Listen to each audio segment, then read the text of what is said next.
Chapter 1 Retiring after success. Translator Atlas Studios. Editor Atlas Studios. The wind whistled and leaves fluttered. Lucas Gray pulled his coat together and once again looked at the campground that he had long gotten familiar with, as well as the familiar faces. He clenched his jaw tightly. Let's go. Lucas turned around and stepped onto the hatch door of the helicopter that had been waiting at the side for a long time. Behind him were teams of tall, toned and muscular men standing uniformly in neat rows. Despite having tears in their eyes, they were standing still with their backs straight in the cold wind and raising their hands in unison to perform a standard and reverent military salute. Farewell from the assault team captain. Farewell from the special forces captain. Farewell from the logistics team captain. Amid the sounds of the helicopter's propeller continuously rotating, the loud yelling sounded consecutively. It was full of enthusiasm and pride. Captain, can you really bear to? Jordan muttered with reluctance in his eyes as he wiped his tears and closed the helicopter's hatch door. The wings of the helicopter rotated and it ascended the familiar campground, and teams were gradually turning into tiny marks on the ground. Lucas looked away and said with a faint smile, everything comes to an end someday. There's no longer a need for me to continue staying here. He had stayed on this land for 6 whole years. During these 6 years, Lucas was quickly promoted from a fresh recruit to a general who held great authority after various close shaves with death. The invincible Falcon Regiment under his command firmly guarded the vast territory around the state of Calico, and Lucas became the most powerful god of war in the eyes of the tens of thousands of members of the Falcon Regiment. Because of his excellent command ability and combat power, no one dared to invade Calico anymore, as it was now well fortified. Having achieved success, he could finally retire. Even though he was only 28 years old, the helicopter flew south toward the nearest airport. Lucas took out an antique pocket watch from his chest, in which was a slightly yellowed photo. It was a photo of him and a young woman taken 6 years ago. Back then he was still slightly immature. The woman's face was beautiful, delicate and exquisite. Her lips were pursed stubbornly and her slanted crystalline eyes seemed to be staring straight into Lucas' hand through the photo. The scene that seemed like a farce at that time was still fresh and vivid in his memory.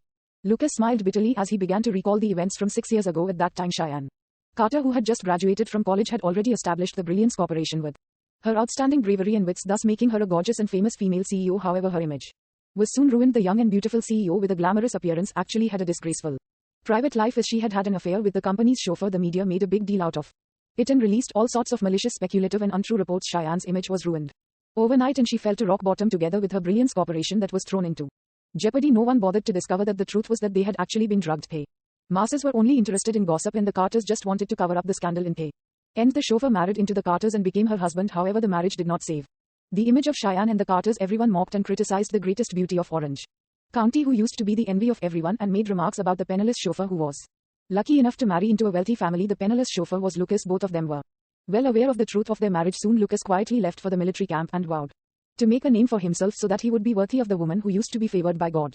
6 years had passed and he finally returned after achieving success. Lucas looked at the woman in the photo, his emotions mixed with inexplicable remorse and apology. He wondered how she was doing after years of being away from her. Finally back, Jordan stretched his back and looked at Lucas, who had a look of nostalgia. The two of them passed through the crowded Orange County International Airport and casually ordered some fast food at the mall outside the airport. Captain, no, I mean Lucas, your hometown is in Orange County, isn't it? Lucas casually nodded. It had been a long time since they left Orange County, and now that they had just returned, there were many things for them to tend to.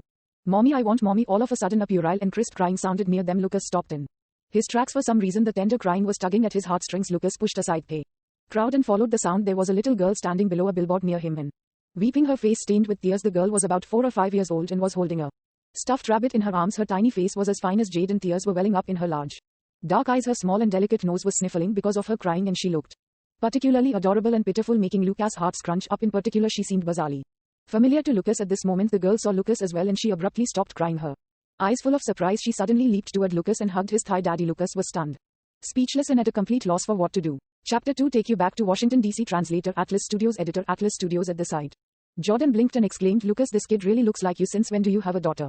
We've never heard you mention anything about it before. Don't spout nonsense. Lucas was somewhat at a loss. It was the first time in his life that he had ever had a child hug his thigh trustingly and call him daddy. After thinking about it, he squatted down, rubbed the little girl's hair and said softly, I am not your daddy. You made a mistake. Did you wander off from your parents? I'll take you to look for them. Hearing this, the little girl looked at Lucas in shock and suddenly began wailing loudly, Daddy, you're a bad guy. You don't want me anymore. Lucas was dumbfounded and at a loss. After some painstaking effort, he finally managed to cajole her and convince her to go to the service counter of the mall. Lucas informed the service staff about the little girl being lost and gave a thorough explanation before leaving the mall. When he left, the little girl was bawling her eyes out, almost causing Lucas to cave in. Unfortunately, he still had important things to deal with. Otherwise, he would have kept her company until her parents arrived. Soon after they left, a woman hurried to the service counter of the mall and hugged the weeping little girl. Extremely heartbroken, Amelia, I am sorry I am late. There was still some lingering fear within her. Earlier she had intended to just make a quick trip to the bathroom, but she ended up running into a troublesome client who pestered her for a long time before leaving. Over the years she had been cherishing her daughter like she was her life. If anything happened to her daughter, she didn't dare to think about it any longer. Mommy, I saw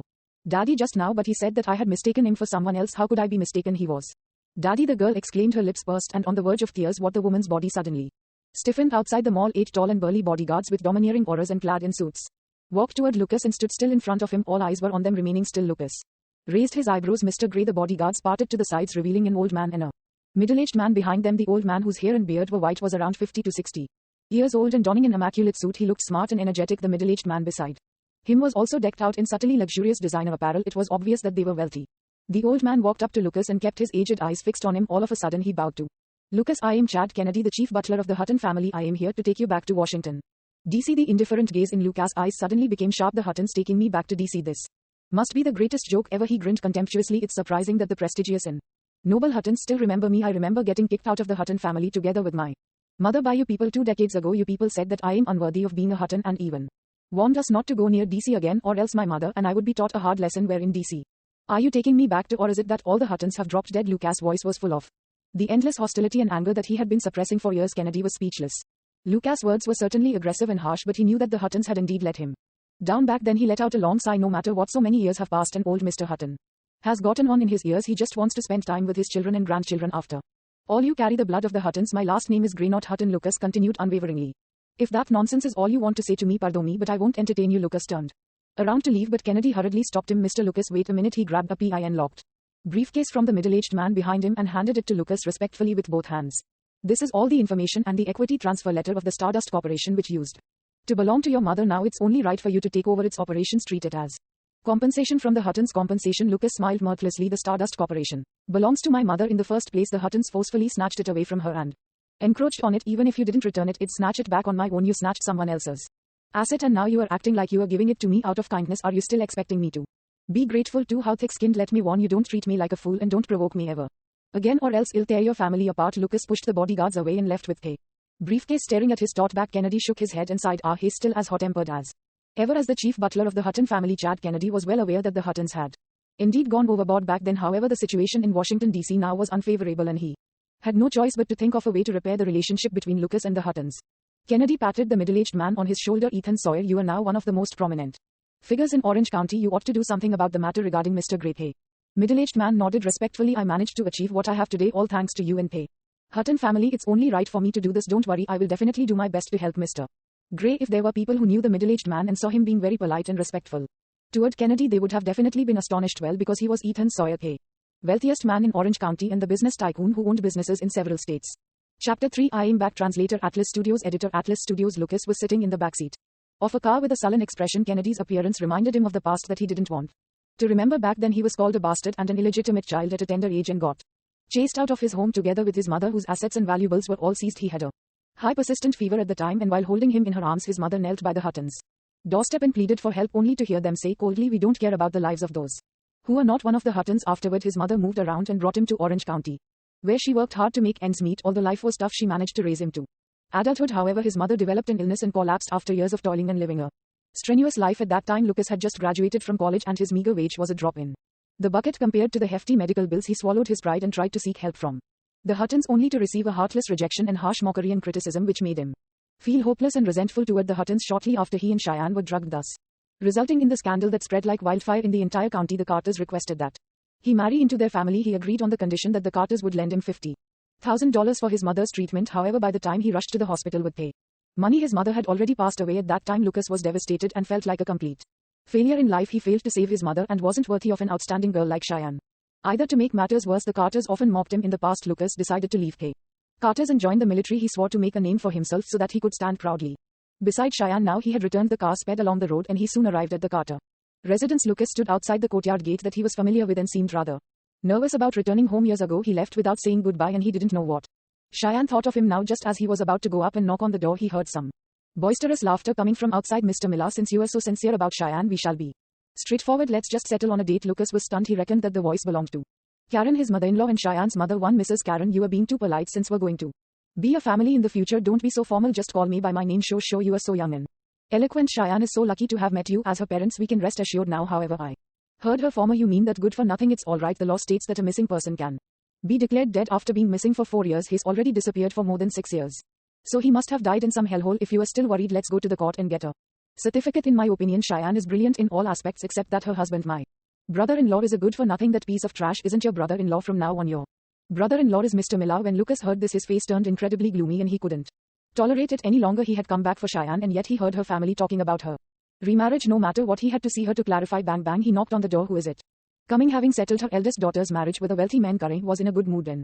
She opened the door with a gleeful grin. However, her expression changed dramatically when she saw the person at the door. You are not dead. Shock was written all over her face, which seemed to have paled. All of a sudden her expression was now full of disgust and disdain. This good-for-nothing is back. Although Lucas' appearance had changed over the years, she could still recognize him as she would curse him in her head dozens of times each day. I am back, Karen, Lucas said calmly. One, how could you have the cheek to come back, you wastrel? Don't act so close to me. It's Mrs. Carter. Didn't your dead mother teach you any manners? Karen hollered, her brows furrowed and her hands on her waist. Her saliva almost landed on Lucas' face. Lucas' heart was suddenly full of fury. His mother's death would forever be a sore spot in his heart and the reason for his rebellion. He clenched his fists and repeatedly warned himself not to get physical because the woman in front of him was Cheyenne's biological mother. What do you want to hit me? You are such a jinx. Of all times you had to come back. Now I bet you are bent on making life hard for us. Who's out there? When Cheyenne's father heard the ruckus, he walked out of the living room too. When he saw Lucas' face, his eyes widened immediately and he charged forward with a furious expression in a bid to punch Lucas. Bastard, how dare you come back? Why didn't you die outside her? Just as his fist was about to land on Lucas' face, a hand that was as strong as an iron clamp pinched his tightly. Old man, you must be tired of living. How dare you try to hit Lucas? Jordan had been Lucas' subordinate for years and had long treated him as his closest kin. How could he stand by and watch him get humiliated by others? With an icy white cold gaze in his eyes, he emitted a murderous aura that frightened Cheyenne's father to the point that he turned as pale as a sheet. Chapter 4. Take the money and get lost. Translator, Atlas Studios. Editor, Atlas Studios. Stand down. Lucas hollered at Jordan, this is a family affair. Go out first. Jordan reluctantly but obediently withdrew his hand, glowered at Cheyenne's parents again and left. Cheyenne's parents were full of resentment, but they did not dare to get physical with Lucas again. Jordan's terrifying gaze intimidated them and they even had some scruples about Lucas. However, as they looked at Lucas' cheap clothes and calm expression that was almost the same as the past, their worries vanished. One, I was thinking too much. A good-for-nothing is still a good-for-nothing. What are you doing standing at the door? Hurry up and come in, you disgraceful thing. Karen pushed the door open furiously and entered. Cheyenne's father humphed coldly, finding Lucas, and I saw Lucas, followed him and entered the house. The living room of the Carters' home was very lively at this moment as it was crowded with more than 10 relatives upon sight of Lucas who came in after Cheyenne's parents, many of them who knew who Lucas was. Looked puzzled. Isn't this that good-for-nothing? Why is he suddenly back? Who is this good-for-nothing you guys mentioned just now? Didn't you say that he already died? Who knows? He's been missing for so many years and now that Mr. Miller is going to get engaged with Cheyenne, he's come scurrying back. Who knows what thoughts he's harboring? He definitely has evil intentions. Lucas glanced at the people around him, some of whom used to mock him and some of whom he hadn't met before. The most striking one was a young man sitting in the center of the couch and gaining the attention of everyone. He looked around his mid to late 20s and was dressed fashionably, his hair gelled back and his undereye bags slightly puffy. He was obviously an avid drinker and a lustful person. He reckoned that he was Mr. Miller, the new fiancé that the Carters chose for Cheyenne, whom everyone else was talking about. Lucas secretly sneered, they are treating this piece of trash like a treasure. However, Cheyenne was not in the living room and that made Lucas, who wanted to see her, feel slightly disappointed. Visibly annoyed, Karen said, okay, we can't be bothered to talk to you either. The point of today's meeting is regarding Mr. Miller and Cheyenne's marriage. Anyway, you came at the right time. This saves us the hassle of getting your death certificate from the courts when Cheyenne comes home. Immediately go get a divorce with her. Lucas did not utter a single word. This group of relatives gathered here suddenly began mocking him sarcastically. What, you don't want to get a divorce? Of course he doesn't. It wasn't easy for him to marry the greatest beauty of Orange County and form ties with the Carters. Of course he's going to cling tightly onto her. How shameless. Doesn't he realize that he can't hold a candle to Mr. Miller at all? He doesn't have any self-awareness. Look at how shabby he is. He's not even worthy of carrying Mr. Miller's shoes. Hurry up and make yourself scarce. Cheyenne's father knocked on the table and exclaimed, I'll be honest, I won't let my daughter suffer together with you. What can a penniless man like you give her if you still have a conscience and if you are still a man? Have the decency and self-awareness to divorce her. Stop wasting Cheyenne's time and holding her back. Lucas closed his eyes and looked unusually composed. If Cheyenne doesn't want to be with me any longer, she can let me know herself and I'll divorce her without another word. But you people have no right to make arrangements for us, he barked sneeringly as he stared at the people around him. What? This loser says we have no right. Just as they were about to lose their temper, someone burst into laughter, stopping them from talking. Mr. Miller seems to be about to say something. Of course we have to wait for him to finish. Sate Miller was snuggled up on the couch fiddling with his Patek Philippe watch and large ring while sizing Lucas up. You must be that someone, right? What have you been doing these past few years? Lucas said indifferently. I was just getting by. Sate chuckled again and clapped his hands as he stood up. I suggest you don't force me to deal with you the hard way. Cheyenne isn't someone a wimp like you deserves. Even a fool knows why you are clinging to the Carters. He took out a check from his pocket. Here's a check for $30,000. It's enough to support you for several years.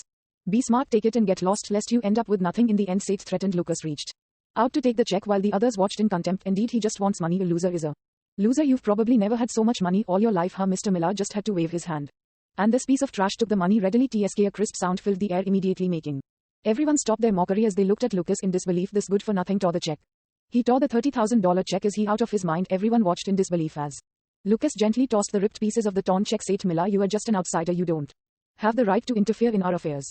Chapter 5 Meeting again. Translator Atlas Studios. Editor Atlas Studios. You Said immediately flew into a rage. No one had ever dared to be so arrogant toward him. The Carters were just as furious as him as they angrily charged forward to surround Lucas as though they were going to hit him. Just as the conflict was getting heated, someone pushed the door open and entered. What's going on? Lucas' heart palpitated and his body stiffened. He had never dared to forget that familiar voice which was already deeply etched in his mind. He stood still in place without turning around. He had imagined and even rehearsed the scene of meeting Cheyenne again countless times in his head. This time he was here specifically to see her too, but when he heard her gentle voice, Lucas suddenly realized that he didn't know how he should face her. What should I say to her? However, Cheyenne didn't quite notice Lucas, who had his back facing the door. As soon as she entered, she saw a large group of her relatives gathered together and surrounding Saint Miller. Cheyenne's eyebrows furrowed. Lately Saint had been declaring his love for her and resorting to all sorts of harassment, annoying her to no end. Just now she saw Seth's extremely flashy sports car parked near the entrance of her home. Why are you here again? I've already said that I won't consider it. Cheyenne rebuked, looking upset. Watch your tone with Seth, Karen reprimanded before hurriedly saying, it's good that you are back since the courts are still open. Hurry up and get a divorce with this good for nothing. What? Cheyenne was feeling confused when the little girl beside her leaped toward Lucas with glistening eyes. Daddy, Daddy, are you here to see me? Daddy, bewildered, Cheyenne shifted her gaze onto the back of the person whom she had neglected. This familiar height and silhouette. She came to a sudden realization and took a step back. It's him. Lucas squatted down, reached out and wrapped his arm around the little girl who was once again enthusiastically holding onto his thigh. He scrutinized her carefully. She had thin eyebrows, beautiful glowing eyes and tiny diamond-shaped lips. She was obviously beautiful even though her features had yet to develop fully. So this kid is a Carter. It turned out that he found her strangely familiar because her features were similar to Cheyenne's. Could she be? As he thought of a certain possibility, his heart pounded vigorously. Holding the little girl in his arms, he suddenly felt very close and affectionate with her. He then took a deep breath, turned around and looked at the person in front of him whom he had thought about countless times. Cheyenne's long hair was draped over her shoulders and she was dressed in a light grey bespoke business suit with shock and puzzlement all over her face. Her beautiful eyes were fixed on the person in front of her. He was no longer a fresh graduate from 6 years ago, although the man in front of her had the same features. He no longer looked young. His face had become chiseled, making him look much more mature and reliable. Her expression quickly changed from shock to composure, but beneath her composure there was some anger brewing. Her chest was heaving up and down and her fingernails were digging into the flesh of her palm. Cheyenne, why did you come back? Cheyenne interrupted, she said agitatedly in a hoarse voice. After doing that you left without saying anything. We thought you were dead all this time. What are you back now for? She kept her eyes glued on Lucas with hatred. Back then the two of them were drugged in a hotel and it became a scandal that broke out overnight for the sake of covering things up. The Carters let him marry Cheyenne hastily, although the two did not have feelings at that time. Cheyenne decided to spend the rest of her life with him since what was done could not be undone. However, she never expected him to steal $50,000 from her father and then vanished without a trace. Soon after they got married, he's just a thorough liar. However, she soon discovered that she was pregnant. After hesitating for a long time, she decided to keep the baby, but she did not expect her company to encounter crisis after crisis. During the toughest stage of her pregnancy, she was so infuriated that she went into premature labor while someone took advantage and encroached on the Brilliance Corporation. Whenever Cheyenne thought about the hardship and grievances that she suffered during that time, she felt immense heartache and extreme hatred for the irresponsible and horrendous man who had left without saying goodbye. Are you back to jeopardize my life again? What have I done to make you hate me so much that you want to ruin me again and again? With hatred in her heart, her eyes seemed to be burning with anger as they turned bloodshot, although she didn't cry. Lucas was heartbroken to see her like this when he left without saying goodbye. Back then he had indeed hurt Cheyenne tremendously, and that was something that he would never be able to make up for. No matter what he did. I am very sorry. Filled with immense guilt, this was the only thing he could say. Even though he knew that his words were useless. Sensing the tension in the house, the little girl hugged Lucas' neck tightly and shouted, Mommy. Cheyenne closed her eyes and tried to calm herself down because she didn't want to scare her precious daughter. Why did you leave? Back then I left because I want to become deserving enough to be your husband. This was truly what Lucas felt. Even though he had good intentions, the way he handled the matter was indeed inappropriate. Cheyenne sneered, not believing him at all. So why did you steal my father's money before you left? What money? Lucas was stunned and confused. Chapter 6 My daughter. Translator Atlas Studios. Editor Atlas Studios. Don't bother arguing, Karen immediately screeched. You were penniless and had nothing to your name. Back then we were kind enough to let you marry into our family and provided you with food and a roof over your head, yet you stole our money when we let our guards down and absconded. Lucas frowned and frantically explained when he thought of something. No such thing. Back then I did borrow $50,000 from William, but I returned it on the same night. Nonsense, you clearly stole it, Karen interjected harshly before turning to look at Cheyenne's father. William, tell us, did you lend him the money or did he steal it? HMPH, he married into our family, so why would I lend him $50,000? He obviously stole it and then fled. William insisted. There's such a thing. You were being too nice to him. If I were in your place, I would have long sued him and put him behind bars. Exactly, I only found out about this today. This person is trash. He stole $50,000 yet he still has the cheek to come back. Gosh, he's too shameless. Quickly get a divorce. If he dares not to divorce, well, sue him. The relatives of Hay Carters were flabbergasted. Lucas sneered in his head. This couple actually fabricated a lie to frame me and accuse me of absconding with their money. Seems like they're out to ruin my reputation before chasing me out. HMPH, if I really stole so much money from you, why didn't you say anything or file a police report after I left? Lucas looked Cheyenne's parents straight in the eye. Having stayed in Hay military camp for years he had developed a menacing aura that was so domineering that the two dared not to make eye contact with him and instead shifted their gazes away. Well, we just don't want to air our dirty laundry in public. We helped save your reputation, but you are blaming us instead, you good for nothing William roared, but it was clear that he wasn't that confident. I believe you all know the truth in your hearts. Lucas didn't say anything else, trying to threaten me with something fabricated, impossible. Cheyenne looked at their reactions, having been brainwashed and fed lies about Lucas absconding with her father's money by her parents for years. Cheyenne had already begun to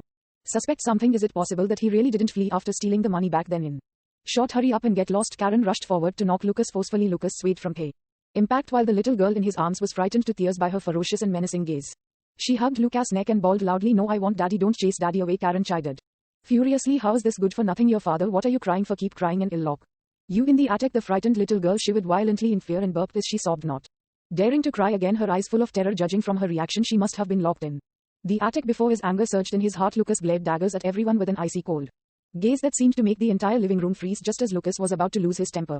Uncontrollably, a pair of hands carried the little girl away from his arms. Cheyenne kissed her daughter's frightened little face. She was so heartbroken that she was on the verge of tears. "Mother, the last time you locked Amelia in the attic, she was so frightened that she had a high fever for days. Why are you scaring her again now? SH is still young and you are her biological grandmother. Don't you care about her at all?" Too was just frustrated and said that to scare her. "I am not really going to lock her up. Seriously, it's her fault for being so biased toward her father at such a young age," Karen muttered. Her voice got extremely soft at the end, but Lucas had sensitive hearing and immediately grasped the keyword. His heart was thumping fast and he felt a lump in his throat, trying to verify something. He asked Cheyenne, "She is Amelia, our daughter?" Cheyenne bit her lips tightly. She wanted to shake her head and deny it, but when she saw the expectant gaze in the eyes of her daughter in her arms, she couldn't bring herself to say no. Amelia had been clamoring for her father and Lucas was indeed her biological father. She nodded with a complicated expression now that his vague suspicion had been confirmed. Lucas was inexplicably agitated. He didn't expect the child who had pounced on him and called him daddy during their first meeting at the airport to be his flesh and blood. The power of genetics is so amazing. Lucas looked at Cheyenne and Amelia with a tender gaze that contained the tinge of remorse. He owed them too much. Lucas curbed his urge to go up and pull them into his arms. He nodded solemnly and promised, "Don't worry, since I've come back, I won't let you two down again at pay." Sighed. Karen rolled her eyes and exclaimed, "HMPH talk is cheap. You are a penniless man who has nothing. You shamelessly came back and you still want us to feed you dream on." She poked Cheyenne's arm forcefully, looking like she was expecting better from her. "I am telling you, go and divorce this good for nothing later. Sate has already said that he'll get engaged to you on an auspicious date in the next few days. Do you hear me?" Lucas' eyes were full of fury and the temperature around him seemed to plunge several degrees. Chapter 7 Pink Diamond Pendant. Translator Atlas Studios. Editor Atlas Studios. Karen's presumptuous behavior made Cheyenne feel very uncomfortable. "Mother, I've already told you several times that I won't marry Mr. Miller." She turned to look at Sate. "Mr. Miller, you come from a privileged family and there are many girls who like you. I am already married and I really don't deserve you, so you shouldn't waste any more time on me." Karen was so infuriated that she pinched Cheyenne several times and barked, "Why are you so muddled? Sate is such an eligible man. You are lucky he fancies you." Then she turned to apologize to Sate. "Sate, we've spoiled Cheyenne rotten. Sometimes SH is thick in the head, so please don't mind her. Don't worry, I have the final say in this household." Once Sate smiled faintly and pretended to be nonchalant. "It's all right, Karen. I believe that Cheyenne will believe in my sincerity one day. However, he was extremely displeased. "I, Sate Miller, have never been blatantly rejected by a woman before. SH is just a married woman. Why is she being so pretentious? She seriously doesn't know any better. When I win her heart, I'll certainly make her obey me." He didn't bother taking a single glance at Lucas. To him, Lucas was just Cheyenne's unnamed husband and simply an insignificant nobody. Lucas squinted. "How dare he try to court my wife in front of me? Very brazen. Mr. Miller is so magnanimous and gentlemanly. Of course, the JW Corporation belonging to the Millers is one of the top few major enterprises of the county, and Mr. Miller graduated from an overseas college. He's well educated and has a good upbringing. How can someone here hold a candle to him? Haha, from now on, Mr. Miller will be part of our family. We have to learn from him." The Carter's relatives praised Sate incessantly as though Cheyenne had already married him. Cheyenne frowned and felt even more infuriated and disappointed when she saw how indifferent and unaffected Lucas was as he stood by the side. However, she didn't know that Lucas just didn't want to start an argument with her family in front of her because he didn't want to put her in a difficult spot. Okay, get ready for dinner." Seeing that it was about time, Karen instructed the servants to serve the dishes and arranged for everyone to be seated, but she deliberately alienated Lucas and pretended as though he didn't exist. Everyone laughed maliciously, waiting to see this loser Lucas embarrass himself. "Daddy, come sit here." Amelia's puerile voice was heavenly and her smile was sweet. She occupied a seat beside her stool and called out to Lucas. Lucas' heart melted a little as his daughter's obedience and reliance on him made his frustration vanish. "What are you doing? This seat is reserved for your aunt. If you like that piece of trash so much, get down and stand with him," Karen rebuked as she picked Amelia up from the stool. Before tossing the stool onto the ground, Amelia felt aggrieved and tears welled up in her eyes. "Mother, consider the occasion today." Cheyenne picked her daughter up and placed her on her lap heartbrokenly. Before glancing at Lucas, she said sternly, "Sit down." Just as everyone sat down at the table, Sate chuckled, "I almost forgot I haven't wished our little birthday girl a happy birthday." He took out a beautiful gift box and handed it over. "I hope the little beauty Amelia will like this." Lucas was stunned. "So it's my daughter's birthday today. I've failed as a father." His heart was full of guilt. Amelia thanked him politely and opened the gift box under her relative's encouragement. A Pinkish purple gemstone pendant glistened under the light, dazzling dreamily. Wow, this is beautiful. The women present couldn't help but gasp in amazement. All women were interested in jewelry, especially such a beautiful and alluring gemstone. Seth smiled smugly. This is a gemstone I obtained by chance. The pink natural gemstone in the middle is the rarest. After knowing that Amelia's birthday was coming, I specially hired the most renowned jewelry designer in Italy to make it pink diamond. I've never seen one before. It's so beautiful. Oh my god, it's such a big natural pink diamond. It must be worth a lot of money. That goes without saying. Mr. Miller's gift will never be cheap. It should cost at least $15,000. Seth enjoyed listening to the compliments of the crowd but still remained reserved on the surface. Not at all. It only cost about $150,000. Oh my god, $150,000. Everyone inhaled sharply. They were astonished. It's just a gift for a child, but it costs $150,000. Mr. Miller is indeed very generous. Amelia is so lucky to have such a good father who will dote on her in the future. Cheyenne's eyes were full of annoyance. Here they go again. These people just love jumping to conclusions on their own. When did I ever say that I was going to marry Seth? Mr. Miller has given her such an expensive gift. What about you? Surely you didn't come empty-handed, did you? Cheyenne's younger sister Charlotte suddenly asked with raised brows. The eyes of the crowd immediately focused on Lucas. They were obviously not expecting anything. Instead, they were excited to see him make a fool out of himself. What gift can this good-for-nothing give? He will probably never be able to afford a gift as expensive as the pink diamond Seth gave. Chapter 8. What is your agenda? Translator, Atlas Studios. Editor, Atlas Studios. Lucas had only just learned that Amelia was his daughter, so how could he have prepared a present in advance? However, he didn't panic. Instead, he removed a bead bracelet from his wrist and handed it to Amelia. Happy birthday, Amelia. Daddy wishes for you to grow up safely and happily. Lucas obtained that moonstone bracelet at the border and his superiors gave it to him as a reward. It looked ordinary, but it was a rare treasure. One Charlotte reached out and snatched the bead bracelet after taking a glance at it. She snorted with laughter. Your gift is so shabby. Seth gave her a rare gemstone and yet you, her biological father, gave her a lousy bracelet. Do you really have the cheek to give it to her? Everyone craned their necks and looked over only to be amused when they finally took a clear glimpse. This bead bracelet is made of some lousy white wood. It's so light and every bead looks stained with dirt. It's obviously a poor quality bracelet that no one would buy even at a dollar store. Everyone burst into laughter, and despite her tender age, Amelia could sense the mockery in their laughter. Amelia snatched the bracelet away from Charlotte and held it close to her chest. She shouted angrily, I like this one. I like anything that Daddy gives me. Lucas' heart warmed and he touched her head affectionately. He then put the bracelet on her slender and tender wrist, fiddling with the fine white and light beads on her wrist. Amelia happily raised her arm and showed it to Cheyenne. Mommy, isn't it pretty? You are treating lousy wood like a treasure. Karen pursed her lips disdainfully. She grabbed the dazzling pink diamond pendant Seth gave, placed it on Amelia's neck, and then nagged, Amelia, you are young so you have no clue, but I am telling you this pendant is the good stuff. Lucas suddenly reached out to stop Karen and snatched away the pendant before retreating far away from Amelia. What are you doing? Are you committing a robbery? Karen immediately snapped in a high-pitched voice as she glared at Lucas. Lucas sneered silently and tightened his grip, crushing the exquisite and beautiful gemstone pendant in his hand. What are you doing? Karen screamed and was on the verge of passing out. That's a precious gemstone worth more than $150,000. What has that bastard done? The 10-odd people around them were stunned, speechless as their cups and chopsticks fell on the table and the ground. A precious gemstone pendant worth more than $150,000 has been crushed into bits. This good-for-nothing is really brazen. One Seth's expression was incredibly sullen. It was one thing for the pendant to be ruined, but Lucas' action was a huge insult to him. With a furious expression and anger in him, he asked, what do you mean by doing that? Your gift isn't good. Amelia can't wear it. Lucas said indifferently. You Seth suddenly sprang up and snapped, you are a damned pauper. What do you know? Have you ever seen anything good? His eyes were full of contempt. I haven't seen many good things, but I can identify counterfeit goods, Lucas said casually with a drastic change of expression. I think we all know how rare and precious natural pink diamonds are. The price of natural pink diamonds at jewelry auctions ranges from $15 to $4 million per carat depending on the color. The average price of a medium grade purplish pink diamond like the one you gave is averagely priced at $25 per carat. The size of that pink diamond you gave her is no less than 2 carats, meaning that you need at least $5 million to buy it, yet you only spent $150,000. When Seth heard the word counterfeit and the figures Lucas listed in his analytical breakdown, his face had already turned hostile. However, how could he admit that he just gave his men a few $1,000s to purchase a random gemstone to fool them? He stared at Lucas furiously and seemed to be trying to pierce a hole through him with his gaze. You are talking about prices at auctions. What if I managed to get that pink diamond at a good deal? Lucas was not afraid of him at all, and he simply spread his palm to reveal the debris. I am afraid you must have made a blunder. Then a real pink diamond can't be crushed by hand. Seth's face turned pale and he was suddenly speechless. Everyone knew that diamond was the hardest naturally occurring material in the world, and it was difficult to cut. Who could crush it by hand? The people around immediately understood that the pink diamond pendant Seth gifted, which left them in envy, was a counterfeit good. Had someone else given a counterfeit gemstone as a gift, they would definitely mock him, but the person who did so now was Seth. Who would dare to laugh at him? Seeing Seth's sullen expression, they frantically tried to give him an out. Mr. Miller isn't a professional gemstone appraiser, so it's inevitable for him to make a mistake. Why do you have to be so overbearing? Exactly. Besides, even if there's something wrong, it's still a beautifully designed gemstone, but you crushed it. You really went overboard. He's just trying to show how capable he is. PSHT, this loser gave a lousy wooden bead bracelet. What right does he have to criticize Seth's gift? Lucas glanced at them coldly. If it's just a fake gemstone, of course I wouldn't be bothered, but this thing is made of heinrichite. You guys probably know how much radiation heinrichite emits, right? How can you wear such a thing all the time? One, he glared at everyone with a sharp gaze. Everyone was Dumbfounded and speechless as they avoided his gaze, some who had just touched the pendant were so scared that they even secretly rubbed their hands against their clothes. So Lucas glanced at Seth, whose forehead was covered in sweat, and released his domineering aura. You gave such a highly radioactive pendant to a 5-year-old. What exactly is your agenda?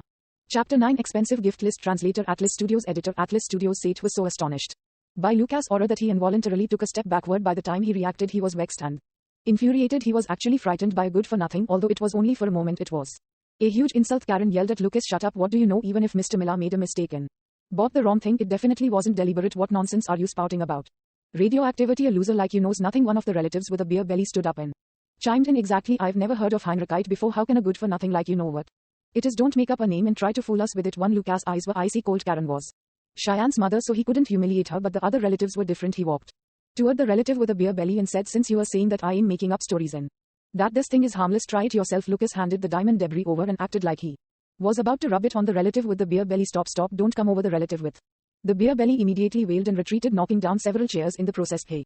People around him retreated too as they stared at the debris in his hand with fear, as if they were staring at a ferocious beast. Chaos broke out in the hall. Enough. Amid the chaotic commotion, Cheyenne, who was currently holding her daughter in her arms, silently smashed a bowl onto the ground, giving everyone a great shock. She took a deep breath and walked up to Seth. I am sorry, the pendant you gave Amelia was shattered. I'll compensate you for it. Seth remained gentlemanly in front of Cheyenne.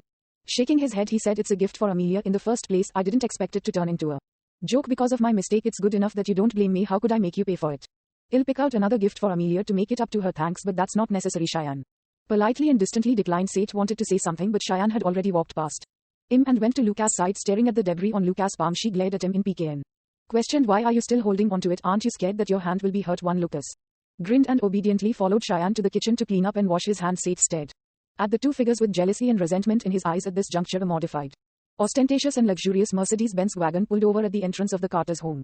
Followed by two cars, two people alighted from the car and knocked on the door loudly. Who is it?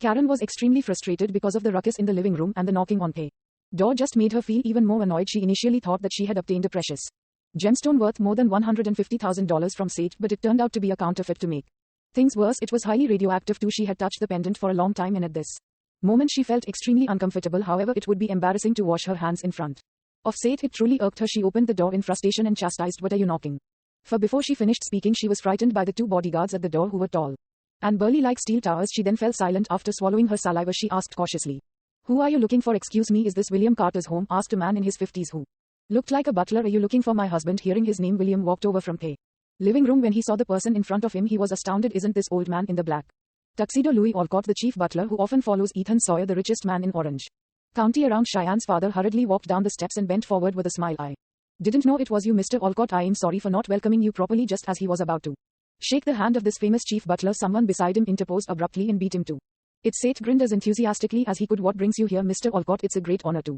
see you here. Please quickly enter. Louis frowned. Who are you? I am Seth Miller and my father is David Miller, who owns the JW Corporation. A few days ago, I don't know such a person. Before Seth could report his family background, Louis retracted his hand coldly and even took out a handkerchief to wipe his hand. He didn't bother looking at him at all. A second-rate company like the JW Corporation was nothing compared to the Sawyer Corporation. Seth's face was suddenly red yet pale. He originally thought he would be able to make some connections with a big shot, but in the end he was insulted. He felt incredibly embarrassed, especially since it happened in front of the Carters, which he was trying to please. Cheyenne's father dared not speak and simply looked at Louis anxiously, wondering why this big shot was here to look for him. Are you William Carter? Cheyenne's father nodded his head vigorously. Louis assented and remained silent. He then took out a large wad of a gift list from his chest pocket and handed it over. Karen's eyes glistened. She hurriedly grabbed it to take a look. Moon Palace Real Estate's luxurious lakeside villa, limited edition Lamborghini supercar, 90% shares of Venus Apparel, 90% shares of Spring Cloud Hotel, One Glorious Splendor Goldsmith Branch, 9 stores in the Golden Wing International Commercial Building. As Karen looked at the items, her breathing became heavier and she started reading the items out agitatedly. In the end she exclaimed, there's also a betrothal gift of $1 million. Oh my God, she screamed, and her face was as red as a tomato as she pinched William's arm tightly. Hubby, I am not dreaming, am I? Chapter 10 Get Out of the House. Translator Atlas Studios. Editor Atlas Studios. Cheyenne's father William Carter winced and grimaced in pain because Karen's sharp nails were digging into his flesh.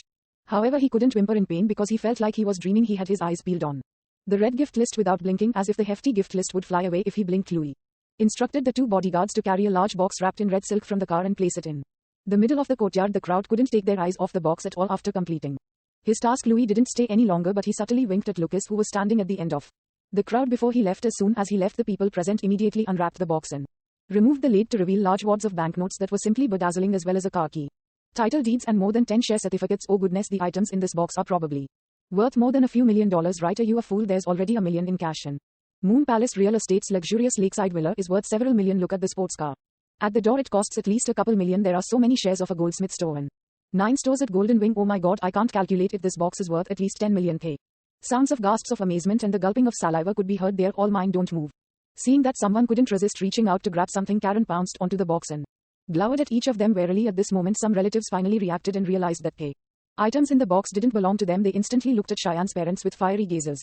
In their reddened eyes green with envy. Uncle William, your daughter is so fortunate. I just heard that their betrothal gifts have the Sawyers taken a liking to Charlotte. That's the Sawyer family. The wealthiest family in Orange County. They are so generous. Charlotte has fallen into a gold mine. This time why didn't I give birth to such a brilliant daughter? Charlotte, when you get married into the Sawyer family in the future, don't forget to give your uncle a hand. Charlotte was so agitated that her face turned beet red. Which woman hasn't fantasized about marrying into a wealthy family? Although she wasn't sure when the scion of the Sawyers had taken a liking to her, the fact that they had generously sent such hefty gifts to her family's doorstep meant that he was very fond of her. Charlotte's face glowed with shyness and joy looking at her sister's shy expression. Cheyenne felt envious but happy for her at the same time. She also felt a little bitter and melancholic. Breaking Lucas' heart, he walked toward Cheyenne and said gently, actually these are all for you. What? Cheyenne didn't hear what he said clearly because she was distracted standing at the side. Charlotte seemed to have heard it. She flew into a rage and shouted, what did you say? Charlotte grabbed the key to the sports car and a large stack of title deeds and almost threw them at Lucas' face. Look, the Sawyers scion has merely taken a liking to me and yet they've already given such hefty betrothal gifts. What about you? My sister has been married to you for so many years, but have you ever given her anything? Not to mention betrothal gifts. The expenses for the wedding banquet and the invitation cards were all paid for by my family back then. If you still have some shame, hurry up and divorce my sister.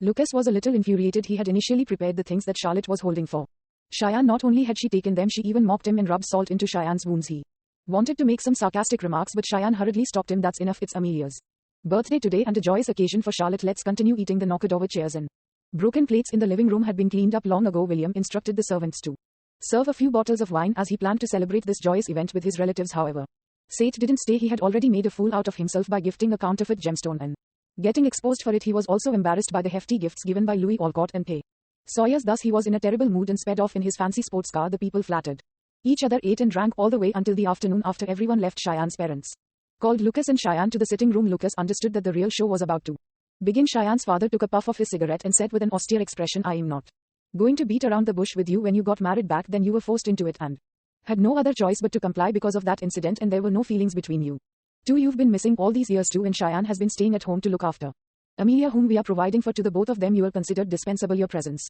doesn't matter to them, but if you are around we have to provide for you too. Those words were harsh, but Lucas couldn't refute. He had been fighting hard in the state of Calico over the years, and although he achieved great accomplishments, he had failed as a father and a husband to Amelia and Cheyenne. I have no excuse for what happened before, but I promise that I will treat them well in the future and fulfill my duties as a father and a husband. I won't let them suffer anymore. HMPH, trust you to have the cheek to talk about the future. Karen rolled her eyes in disdain. What can you achieve with what you have now? How are you going to provide for my daughter and granddaughter in the future? Are you going to continue to sponge off our family? To put it bluntly, people like you are just a burden to our family. You are just a blood-sucking leech. We're not going to provide for you, so hurry up and divorce Cheyenne and get lost. Chapter 11. Let's get divorced. Translator Atlas Studios. Editor Atlas Studios. Ignoring Lucas' expression, Karen continued to berate. Do you know how miserable Cheyenne was after you abandoned her and left? She was humiliated and mocked by others because even her incompetent husband left her. She went to the office every day even when she was pregnant and spent all her time slogging her guts out. Later on she was so angered to the point of going into premature labor. When Amelia was born she was as tiny as a kitten and her life was in danger. Old master took over the company afterward and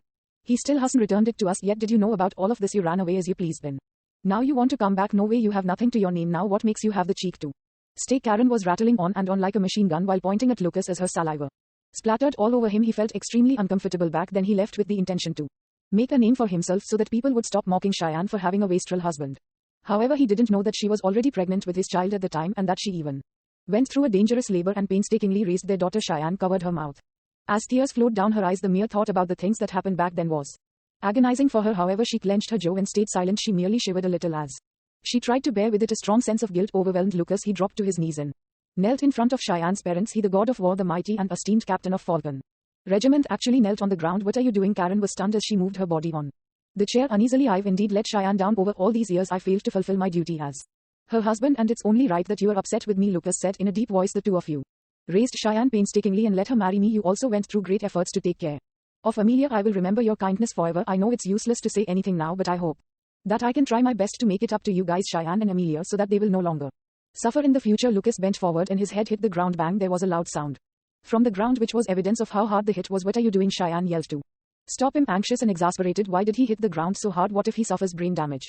Lucas raised his red and swollen forehead and smiled at the beautiful lady squatting down beside him with a worried expression. He gazed at Cheyenne longingly, as though he wanted to keep her etched in his heart forever. When he was drugged and ended up becoming intimate with her back then, he pitied her for what happened and was stunned by her ravishing beauty. He also admired her virtuous nature. Her excellence made him develop an inferiority complex, as he was ashamed that he had nothing to his name. In the few years that he had spent in the campground, he would think of Cheyenne, and her face would appear in his mind whenever he was fighting a tough battle or was overwhelmed with fatigue. He would then grit his teeth and bear with it time and time again. She was Lucas' motivation, and the person he unknowingly and deeply fell in love with. However, he decided to let her go if all he brought her was endless misery and pain. Deep love and complicated emotions surged in his eyes, but he simply gazed at her and said gently, let's get divorced. One Cheyenne looked at him in disbelief.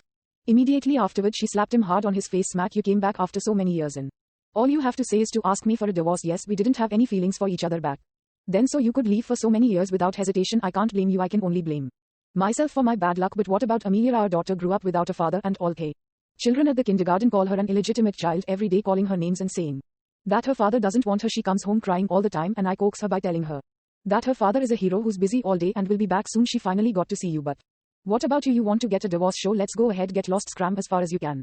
Cheyenne finally cried out in pain and punched Lucas on his chest as she bawled her heart out, as if she was trying to vent all the grievances she had been holding in during the past few years. Lucas was greatly distressed. Without concern for anything else, he pulled the weeping Cheyenne into his arms. Although he had only ever shed blood and not tears, he was now teary-eyed. I am sorry, I didn't mean to make you cry. I am sorry. Lucas gently caressed Cheyenne's shuddering spine and promised, I won't leave. I'll treat you two very well from now on. No, although they had gotten a great shock when Lucas' head hit the ground, Cheyenne's parents were still glad to hear him initiate the divorce. That's more like it. How can a good-for-nothing be worthy of my daughter? However, they never expected their daughter to be the one to disagree to the divorce. Seeing that the two of them were hugging each other and seemed to be reconciling soon, Karen panicked and tried to push Cheyenne away. You a fool, let him get lost. William pushed Lucas far away. To get lost? Hurry up and get lost. You are not welcome in this house. Lucas sighed and had no choice but to leave first. Chapter 12 Stardust Corporation. Translator Atlas Studios. Editor Atlas Studios. However, Lucas was in a better mood now. He reckoned that Cheyenne probably didn't want to divorce him for the sake of their daughter, but no matter what the reason might be, it was fine as long as she still wanted to stay with him. He had long made up his mind and intended to make it up to them in double in pay future, in hopes that he would really win her heart over time. After Lucas left the Carter's home, Jordan, who had been waiting outside for a long time, caught up with him. Lucas, those items given to the Carters were prepared with the help of Ethan Sawyer, the wealthiest man in Orange County. There's also a letter for you. Lucas grabbed the envelope Jordan handed over, opened it and read it with a playful smile on his face. The helmsman of the Sawyer family is interesting. Although I have a deep feud with the Huttons, we can still try using him. Go tell him that I've acknowledged his goodwill.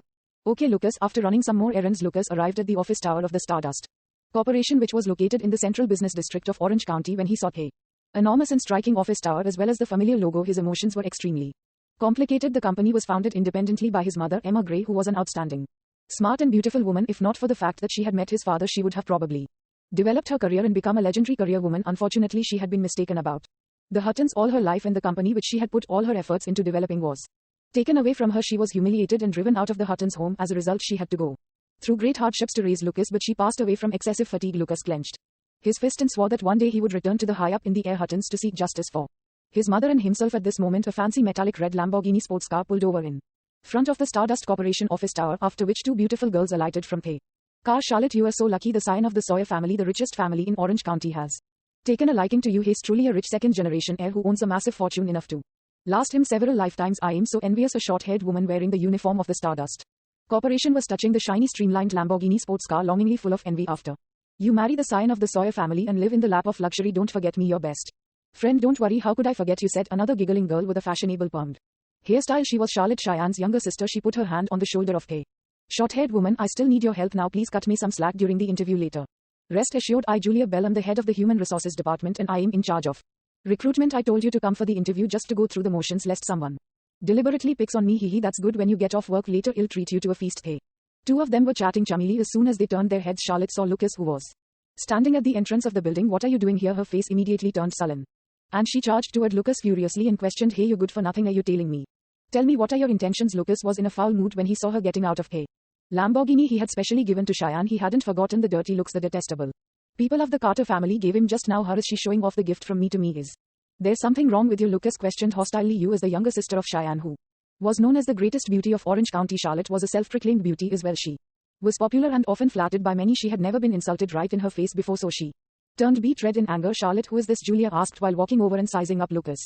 Curiously, this man is quite looking and he's about 185 meters tall, however his clothes seem very simple and his outfit is probably worth less than $30. Charlotte glanced disdainfully at Lucas. He's the good-for-nothing who married my sister. A few years ago he stole $50,000 from my father, yet he still has the cheek to come back. He even made a huge scene at our home just now. He humiliated Saint Mila and made my sister so angry that she cried. Julia's eyes suddenly opened wide in surprise. Charlotte's sister Cheyenne was involved in a huge scandal back then and almost everyone knew about it. Although several years had passed, some people would still talk about it. Julia's parents often said to her, "Why do you girls try to be so capable? Look at Cheyenne. So what if she became a CEO? Her reputation got ruined in the end and she was even tossed aside and abandoned by her wastrel husband." Therefore Julia had always imagined Cheyenne's loser husband to be lewd, sleazy, lazy, stupid and ugly. She didn't expect him to be so handsome in person, but so what if he's good looking? He's useless and incompetent, a total scumbag. Julia tried to bear with the contempt in her heart and forced herself to smile politely. "Excuse me, I am sorry, but irrelevant personnel are prohibited from loitering at the entrance of the Stardust Corporation's office. Please leave." Lucas glanced at her and simply strode into the lobby. He couldn't be bothered to say anything to her. "Hold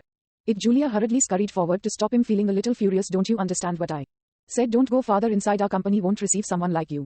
Chapter 13. The Chairman's Arrival. Translator Atlas Studios. Editor Atlas Studios SH is really using a made UP directive to order people around. Lucas glanced at Julia coldly, causing her to freeze in fear and then take a few steps back after being frightened by his gaze. "How dare you scare her?" Scene Julia being intimidated. Charlotte got angrier. Julia get security to drive him away a short distance away. A security officer immediately walked over when he noticed the dispute. "What's wrong?" Julia pointed at Lucas. "This man here has committed theft in the past and he's now trying to barge into our company. I hope the security department will fulfill its duties, otherwise don't blame me for docking your salary. Also, the newly appointed chairman of the company will be coming to the office today. If you don't receive him properly, you'll lose more than just your salary. Do you understand? After all, Julia was the head of the HR department of the corporation and had considerable authority. The security officer knew that this was a serious matter as well. Looking at the burly and tall Lucas, he was worried that he might not be able to stop him alone, so he hurriedly reported the situation over his radio. Soon Captain Moore of the security team made his way over with more than 10 fully armed security officers. HMPH. Charlotte raised her chin smugly at Lucas as she thought to herself, "Serves you right for pestering my sister." And May with content she took Julia's arm and entered the office tower of the Stardust Corporation. On the other hand, Lucas was surrounded by more than 10 security officers. Captain Moore took a look at Lucas' cheap clothes, his eyes full of disdain. "Are you going to get lost or do you want us to help you? Are you not even going to ask me why I am here?" Lucas asked composedly. Captain Moore laughed out loud as if he had heard something extremely ridiculous. "Is it necessary to ask? A pauper like you can't possibly be here at the Stardust Corporation to sign a contract. Besides, Ms. Bell just said that you are not allowed to enter the company." Lucas snorted coldly. "So you are not just a mercenary snob but an obedient dog too. What did you say?" Hearing his words, Captain Moore flew into a rage and waved his hand at the security officers around him. "Damn it, you must be tired of living. Hit him, hit this bastard." The security officers were all ready to attack, while Lucas' gaze turned colder as he clenched his fists tightly. If the Stardust Corporation was full of such garbage, he would mind getting rid of them. At this moment, a Lincoln commercial car drove over and a prestigious man hurriedly got off when he saw the situation in front of the office. He frowned and said impatiently, "What are you people doing in front of the office?" As soon as Captain Moore saw the man, he immediately ran forward and bent over to greet him. "Greetings, Mr. Davis." "Mr. Davis, this man came to our company to make trouble. We were about to drive him away." Mr. Davis waved his hand in annoyance and instructed, "Quickly chase him away, then the chairman will be coming later and I don't want him to see this ruckus." Taking his secretary along, he entered the building without even taking a glance at Lucas. Mr. Davis is really a busy man," Lucas said aloud. Mr. Davis paused in his tracks and looked over in displeasure. Captain Moore shuddered and hurriedly yelled at Lucas, "Shut up. You are not worthy of talking to Mr. Davis. What are you waiting for? Hurry up and get rid of him. Chase him away." Mr. Davis turned his head and was about to walk away when he suddenly thought of something and abruptly turned around again. His neck cracked with a popping sound because of the fast and abrupt twisting of his head, but at this moment Mr. Davis could no longer worry so much. He scurried toward Lucas and bent over respectfully with some fear. "Chairman, you are here." "What?" Captain Moore instantly froze, while the other security officers who were surrounding Lucas and about to get physical with him were dumbfounded too. They almost dared not to believe their ears. "This person is the newly appointed chairman." However, when they saw how respectful the general manager Mr. Davis was to him, they had no choice but to believe it. Oh no, this was what everyone thought in their hearts, especially Captain Moore, who was full of so much regret that he wished he could cut his tongue off. He had just told the chairman to get lost and even instructed his subordinates to throw him out. "Oh dear, would it help if he scrammed now?" With a look of dismay, Captain Moore exclaimed.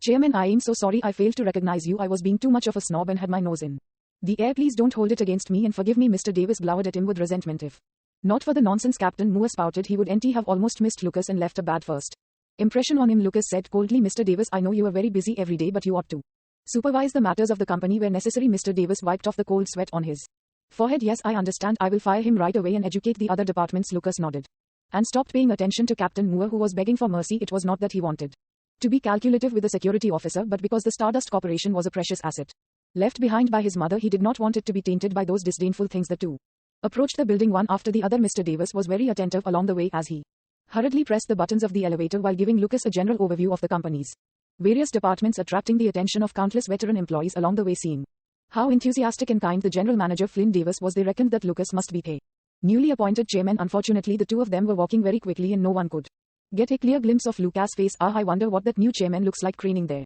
Next, Charlotte and Julia sighed, finding it a shame that they didn't manage to see him clearly.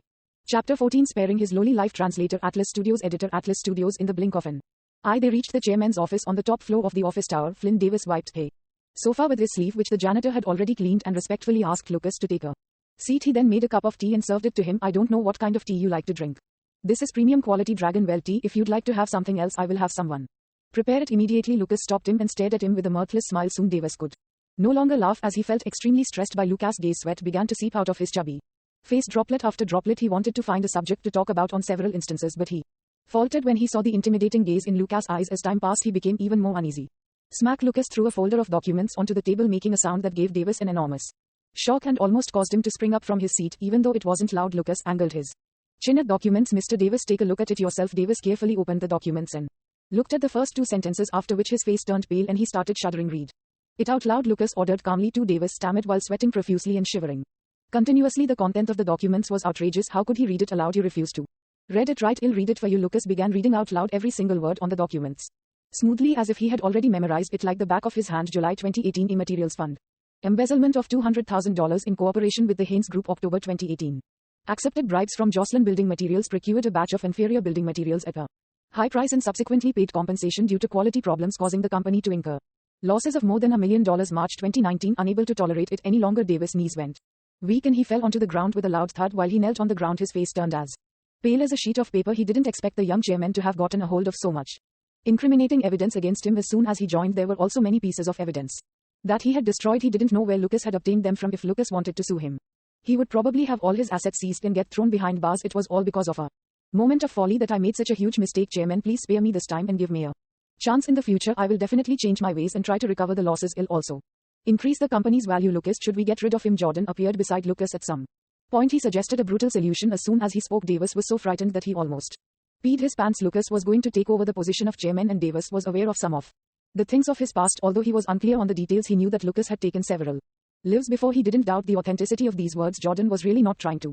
intimidate him and was instead asking Lucas that question solemnly. As long as Lucas said yes, he would definitely kill Davis on the spot. He had embezzled so much money and even used lousy materials in a construction project, causing harm to others and damage to the reputation and image of the Stardust Corporation. Even if he died 100 times, it wouldn't be too much. See, Chairman Gray, please spare me. As long as you let me off, I am willing to do anything you want. Lucas glanced at Jordan with some displeasure. We're not there now. Don't kill someone. As soon as we return. Davis heaved a sigh of relief after hearing this, but he soon heard Lucas' indifferent voice above his head. I can give you a chance, but it depends on you to grasp it. Mr. Davis, you are a smart man. I am sure you know what I mean. His voice was heavenly. To Davis, overjoyed, he hurriedly exclaimed, yes, thank you, Chairman. I will definitely obey your orders in the future. Lucas patted his shoulder and turned around to leave. After Lucas had left for a while, Davis finally collapsed, his back drenched in cold sweat. Since Lucas had evidence against him, he had no choice but to obey him. Besides, the young chairman Lucas Gray was not simple. Although his tone wasn't harsh, his indifference was even more frightening and intimidating, thus making Davis too scared to defy him. Lucas, are you going to let that scoundrel go just like that? Are you still going to let him continue being the general manager? Walking out of the Stardust Corporation office building, Jordan was still full of regret. No hurry, I just came back and I don't have a particularly suitable candidate in mind. Davis is now in my hands. Besides, he's quite competent and is familiar with the Stardust Corporation as well as the forces in Orange County. He can still be in that position for a while. As for the future, it'll depend on whether or not I can subdue him. The Stardust Group has been in the hands of the Hutton family for many years and the interpersonal relationships are complicated. Let's wait and see what happens when we have enough people on our side. We'll launch a purge and replace the majority of the personnel. Okay, Lucas, I really hope to see that day soon. Jordan rubbed his fists in anticipation. Lucas couldn't help laughing. Jordan was still a little childish and he liked chaos and getting involved in drama. If you stick around with me, you'll have fewer opportunities to display your talent. You know. No, Lucas, I know what you want to say. I've already said this before when I decided to leave Calico and follow you to Orange County. I am not interested in building a career or empire. I just want to follow you around. Don't think of chasing me back, Jordan frantically said. Lucas nodded without saying anything else. In that case, you should run around more in Orange County and find out more information for me. Especially Lucas' face was completely sullen and there seemed to be a storm brewing in his eyes. The person who set me in Cheyenne up 6 years ago. Chapter 15. Shocking reward. Translator Atlas Studios. Editor Atlas Studios. The following day, Cheyenne went to work at the Brilliance Corporation dressed neatly in a smart attire as usual. As soon as she entered the office, all eyes were cast on her, be it directly or subtly. Ever since that incident happened, she was reduced from the chairman to a low-level manager, thus there were often strange gazes directed at her. However, there were more people staring at her today. Cheyenne was well aware of the reason. She reckoned that the commotion at the Carter residence yesterday had already spread like wildfire because of her blabbermouth relatives as she expected when she entered the conference room. She was greeted with a sarcastic remark. Cheyenne, I heard that your useless live-in husband has returned. Why are you here at the office instead of serving him at home today? The person who spoke was in his 30s and resting his legs nonchalantly on the conference table. There was a trace of disgust in Cheyenne's eyes. He was her cousin Bryce Carter, and a few years older than her. He was incompetent yet arrogant and haughty since her family took the Brilliance Corporation away from her. They appointed Bryce as the deputy general manager, thus giving him the chance to suppress her. Thereafter he was extremely complacent and would mock her sarcastically or show off to her whenever he saw her. Seeing that Cheyenne was ignoring him with an aloof expression, Bryce became more aggressive. I really take my hat off to you for being so thick-skinned. You did such a disgusting thing and got berated by everyone, but you still have the cheek to come to the office every day. Were ashamed and embarrassed for you. Oh, you also gave birth to a bastard. TSK, shut up. With a furious expression, Cheyenne glowered at Bryce. She could bear with it if she was being insulted, but she would never let anyone humiliate her daughter. Ah, you are getting angry. Ha ha ha. Am I wrong? Bryce turned around to look at the other Carter heirs in the office. Pretending to be innocent, he waved his hands gently and exclaimed, everyone here knows that your father is a bastard, and so are you. Your daughter is naturally one too. Everyone laughed out loud, not finding his words to be insulting. They all felt that Bryce was right. Cheyenne's father, William Carter, was not a Carter and was instead brought over by his mother when she married the senior Mr. Carter. Dominic Carter was magnanimous enough to take him into the family. Even though he wasn't a Carter, he even gave them some annual dividends of the company to support them. This was the best he could do. Cheyenne was raised because the Carters took pity on her family, thus they felt that there was nothing wrong with scolding her. Overwhelmed with fury, Cheyenne shivered, but before she could even say anything, the door of the meeting room opened again and a domineering old man with white hair walked in. It was Cheyenne's grandfather, Dominic Carter, the head of the Carter family. Welcome, Mr. Carter Sr. Everyone stopped laughing and greeted him. Bryce also stopped behaving nonchalantly and hurriedly went over to hold Dominic's arm obediently. Grandpa, have a seat. I'll make you some tea. No need. Dominic sat down on the chairman's seat at the end of the conference table. When he saw Cheyenne standing still with a furious expression, he rebuked sternly, what are you waiting for? Are you waiting for me to invite you to take a seat? Cheyenne gritted her teeth, contained her anger, and sat down near the other end of the conference table. Dominic glanced at everyone. Authoritative. As you all know, the Stardust Corporation settled down in Orange County not long ago. The Stardust Corporation itself is a large enterprise with an annual turnover of more than $2 billion. It is also backed by the famous Hutton family from the capital. I am sure you all know how powerful they are. As long as we form ties with the Stardust Corporation, we will have a chance to get close to the Huttons. Many companies and families in Orange County are interested in getting close to them. We can't fall behind. In short, the Carter family's most important task now is to try to get the opportunity to cooperate with the Stardust Corporation. All of them looked happy, but when they thought of the Stardust Group's haughtiness, they didn't feel confident enough. However, the Carter family isn't considered elite in Orange County. Are we going to be worthy of the Stardust Corporation? We want to do it too, but it's really difficult. Dominic slammed his hand on the table and barked, I will make things clear now. I will hand over the Brilliance Corporation to anyone who manages to clinch a cooperation agreement with the Stardust Corporation. Everyone got into an uproar upon hearing these words. The Brilliance Corporation was the largest and best developed company among all the enterprises belonging to the Carters ever since it was taken over from Cheyenne a few years ago. Many Carters had been eyeing the Brilliance Corporation as long as they had a position in the company. Their year-end dividends would surge. However, they knew that they could forget about being the general manager because they knew that position was meant for the Cyan Bryce. However, Dominic was now willing to offer the Brilliance Corporation in exchange for a cooperation agreement with the Stardust Corporation. He was clearly going to invest a lot of capital. All of a sudden, everyone's eyes reddened. They were eager to go to the Stardust Corporation to try their luck and see if they would be lucky enough. Cheyenne clenched her fists tightly and clenched her jaw. Chapter 16. Forcing her to remarry. Translator Atlas Studios. Editor Atlas Studios. Cheyenne had put her heart and soul into running and establishing the Brilliance Corporation more than 6 years ago.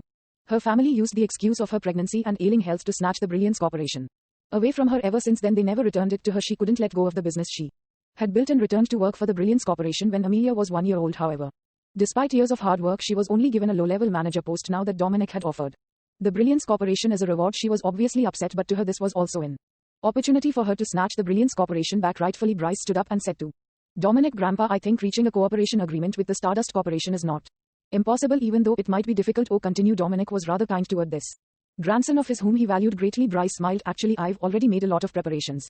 Long before this, I've been going around making connections, although there isn't a clear answer yet. I believe there will be soon. However, there are some key people whom we have to give expensive gifts to, so go to the finance department to withdraw $500,000 for preliminary funding later. Dominic waved his hand nonchalantly. Bryce was overjoyed and thanked him profusely. Cheyenne sneered. In her heart, her cousin had always been incompetent and boastful, so she knew that it was more likely for him to squander the money on having a good time with his friends who were bad influences. However, I am afraid that this alone is not enough to establish a cooperation agreement with them. As far as I know, there are countless people who want to get close to the Stardust Corporation. In Orange County, there are at least 100 families and businesses that can offer a few million. We're just one of them, so why should the Stardust Corporation choose us? Dominic stroked his beard and nodded. Continue, Bryce. Therefore, I propose we find a family that is of comparable status or slightly better than ours and join forces with them. In this way, the chances of success will definitely increase greatly. Once we reach a successful collaboration, we will have a say too, and we Won't have to worry about being kicked to the curb by the other family because we are of the same status. Wonderful, great idea, Bryce. No wonder you are valued by Mr. Carter Sr. You are so thoughtful and comprehensive with your thinking. Not only have you come up with a good idea, the countermeasures you've thought of are great too. They'll prevent us from paving the way for others and getting made use of. Dominic nodded profusely, showing his satisfaction toward Bryce. Which family should we cooperate with? Someone asked. Bryce looked at Cheyenne with a strange smile full of bad intentions, making her wary and giving her an ominous premonition. Bryce pointed directly at Cheyenne and said, "To everyone I know, Seth Miller of the JW Corporation has been pursuing Cheyenne. Yesterday he already made it clear to me that as long as Cheyenne agrees to marry him, the cooperation between us and the Millers will be a sure bet." He smiled. "What other relationship is closer than marriage?" Cheyenne's face instantly paled. She stood up abruptly to refute vehemently. "No." Dominic frowned. Bryce walked toward Cheyenne. "What's wrong? The Carters became the laughingstock of Orange County because of your scandal. Our reputation was ruined, causing our development to stagnate. If it weren't for you, we would be one of the richest families in Orange County now, and we would have to cooperate with others to fight for cooperating with the Stardust Corporation. The sins you've committed alone have dragged down the entire family, so shouldn't you be the one to solve them and make it up to us?" Bryce said with a brazen smile. The others in the conference room looked like they agreed and thought that this should be the case too. One, Cheyenne was filled with misery. She was clearly the victim of that incident back then, and her family had already taken away the Brilliance Corporation, the pillar business of the Carters, from her. Looking at Dominic anxiously, she asked, "Grandpa, I've already been married for a long time. How can I marry Seth Miller again?" Dominic frowned and looked at Cheyenne with a disapproving gaze in his eyes. "I heard that your live-in husband has returned. Good, go get a divorce later and marry Seth Miller." Not expecting Dominic to make her remarry without hesitation, she felt extremely disappointed. She shook her head and refused. "No, Grandpa, I won't get a divorce or remarry." Bang! Dominic's eyes were full of anger as he slammed his hand hard against the table. He shouted, "You are rebelling. Bryce is right. If it weren't for you, the Carters would have developed far beyond what we are now, and we would have needed this marriage. You should be taking responsibility for this, but you still have the guts to refuse. Do you respect me as the head of the family?" "But I was framed and set up back then." Cheyenne's eyes were red and full of tears. "Trust you to have a nerve to mention the events of that year." Dominic smashed the ashtray on the table onto the ground. He flew into a rage and yelled, "You did such a shameful thing and disgraced the family. In ancient times you would have been dragged to a pond and drowned by your family." One, Dominic's sudden loss of anger made everyone in the conference room fall silent. Chapter 17. Putting on airs. Translator, Atlas Studios. Editor, Atlas Studios. Cheyenne could no longer suppress the endless grievances and humiliation in her heart as 2 streams of tears rolled down her beautiful face. Unfazed, Dominic glanced at her indifferently and made up his mind. "It's settled. Then divorce him by the end of today and I'll get someone to visit the Millers tomorrow who said that it's settled. You people have no place to interfere in the affairs between me and my wife." A cold and sharp voice sounded, followed by a tall burly man emitting an icy cold aura, pushing open the door of the conference room and walking straight in. "One, who is this man? I don't know him. Why did he barge in?" Cheyenne looked up and her jaw dropped in disbelief the instant she got a clear look at the person who entered. "Lucas W. Why are you here?" Everyone watched in shock as Lucas walked up to Cheyenne and wiped away the tears on her face. "It's okay. No one can force you to do anything you don't want to do." In a daze, Cheyenne stared blankly at Lucas' face. He sounded incredibly confident and firm, as if no one could bully Cheyenne as long as he was by her side. This made Cheyenne, who had always been facing mockery and taking the blame alone, feel some ripples in her heart. Having been contradicted, Dominic looked extremely furious. The younger generation of the Carters didn't have the guts to do it, let alone a random stranger. With a stern look in his eyes, he shouted, "Are all the security officers dead? Why did they let some Tom, Dick or Harry in? Hurry up and get this person out of here." Bryce rolled his eyes. "Grandpa, this is Cheyenne's good-for-nothing husband who just returned." Dominic squinted and sized Lucas up. He had a vague memory of Lucas, who used to be penniless. In his opinion, Lucas still seemed as poor as ever, even though many years had passed. Just like before, he still didn't have a decent piece of clothing. Disapproving of the fact that Lucas only had eyes for Cheyenne and had been ignoring him, the esteemed patriarch of the Carter family, as soon as he entered, Dominic thought, "What a scoundrel indeed. He's so ill-mannered." He looked at the two of them with growing displeasure in his eyes. Seeing the anger on his grandfather's face, Bryce hurriedly took the chance to rub it in. "Cheyenne, you ignored Grandpa's words and even instigated your loser husband to barge into the conference room as and when he pleases. He even openly defied Grandpa's decision. If you have something against us, just say so. You don't have to get up to these tricks." Bryce was generally incompetent, but he was an expert at sowing discord. Cheyenne hurriedly explained, "Grandpa, I really didn't know he would come." She turned her head to look at Lucas and barked furiously, "Who told you to come here? Hurry up and leave." She wasn't being insensitive and was actually well aware that Lucas was speaking up for her, but his presence would only anger Dominic further. Glancing askance at them in disgust, Dominic said, "Enough. Stop putting on an act in front of me. I don't care what you guys really think. Anyway, I've already decided. Get a divorce and you marry into the Miller family." After pointing at Cheyenne, he pointed his finger at Lucas and ordered, "You get lost." Cheyenne's face turned pale. She mustered her courage to speak, but before she could, Lucas had already retorted, "I said no. One can make arrangements for us. You don't have a say in this." Dominic was so infuriated that he sprung up abruptly with exasperation all over his face. It was his first time being contradicted twice by a junior who, to make matters worse, was a penniless good-for-nothing. "Okay, great." Dominic laughed mirthlessly and hollered angrily, "Seems like I am too nice. That's why you youngsters don't respect me or take me seriously at all. You are just a loser. You only got into the Carter family by sleeping with a woman. If not for your shameless people, the Carters would have developed greatly and become a top-tier family in Orange County. Yet you still have the guts to talk back to me so boldly."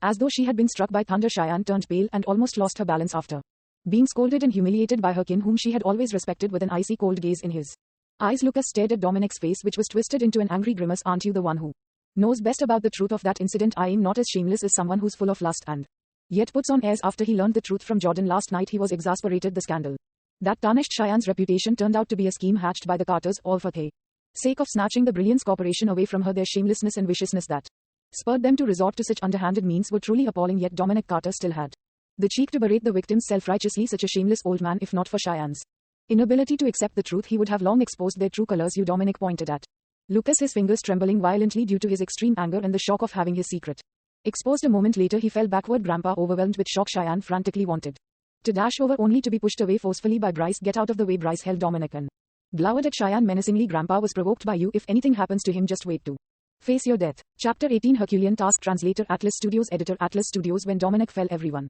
immediately put the blame on Cheyenne. Cheyenne, have you long been upset with Mr. Carter Sr.? So you deliberately got your husband to come and provoke him. Do you think the Brilliance Corporation will become yours after you anger old master and drive him away? Like I said, they're a family of ingrates. They've got such vicious intentions. The numerous scoldings were like daggers stabbing into Cheyenne's heart. She had given so much to the family in the past, only to receive such criticism now. Dominic took 2 sips of water and got a grip on himself before glaring at Cheyenne, his eyes full of disgust. No matter what, you are largely responsible for the state that the Carters are in today. We must clinch a cooperation agreement with the Stardust Corporation. You either marry Seth Miller and let us join forces with his family, or go and settle the cooperation agreement with Stardust Corporation yourself. Otherwise you'll no longer have a place in the Carter family. Cheyenne had a bitter look of dismay on her face. Bryce had asked for $500,000 for operational funds and had even proposed that she get married to Seth Miller in order to make his plan somewhat feasible. How could she clinch the cooperation agreement all by herself? Okay, well, go and get pay. Cooperation agreement settled. Mr. Carter. One hope you will keep to your word, Lucas suddenly said.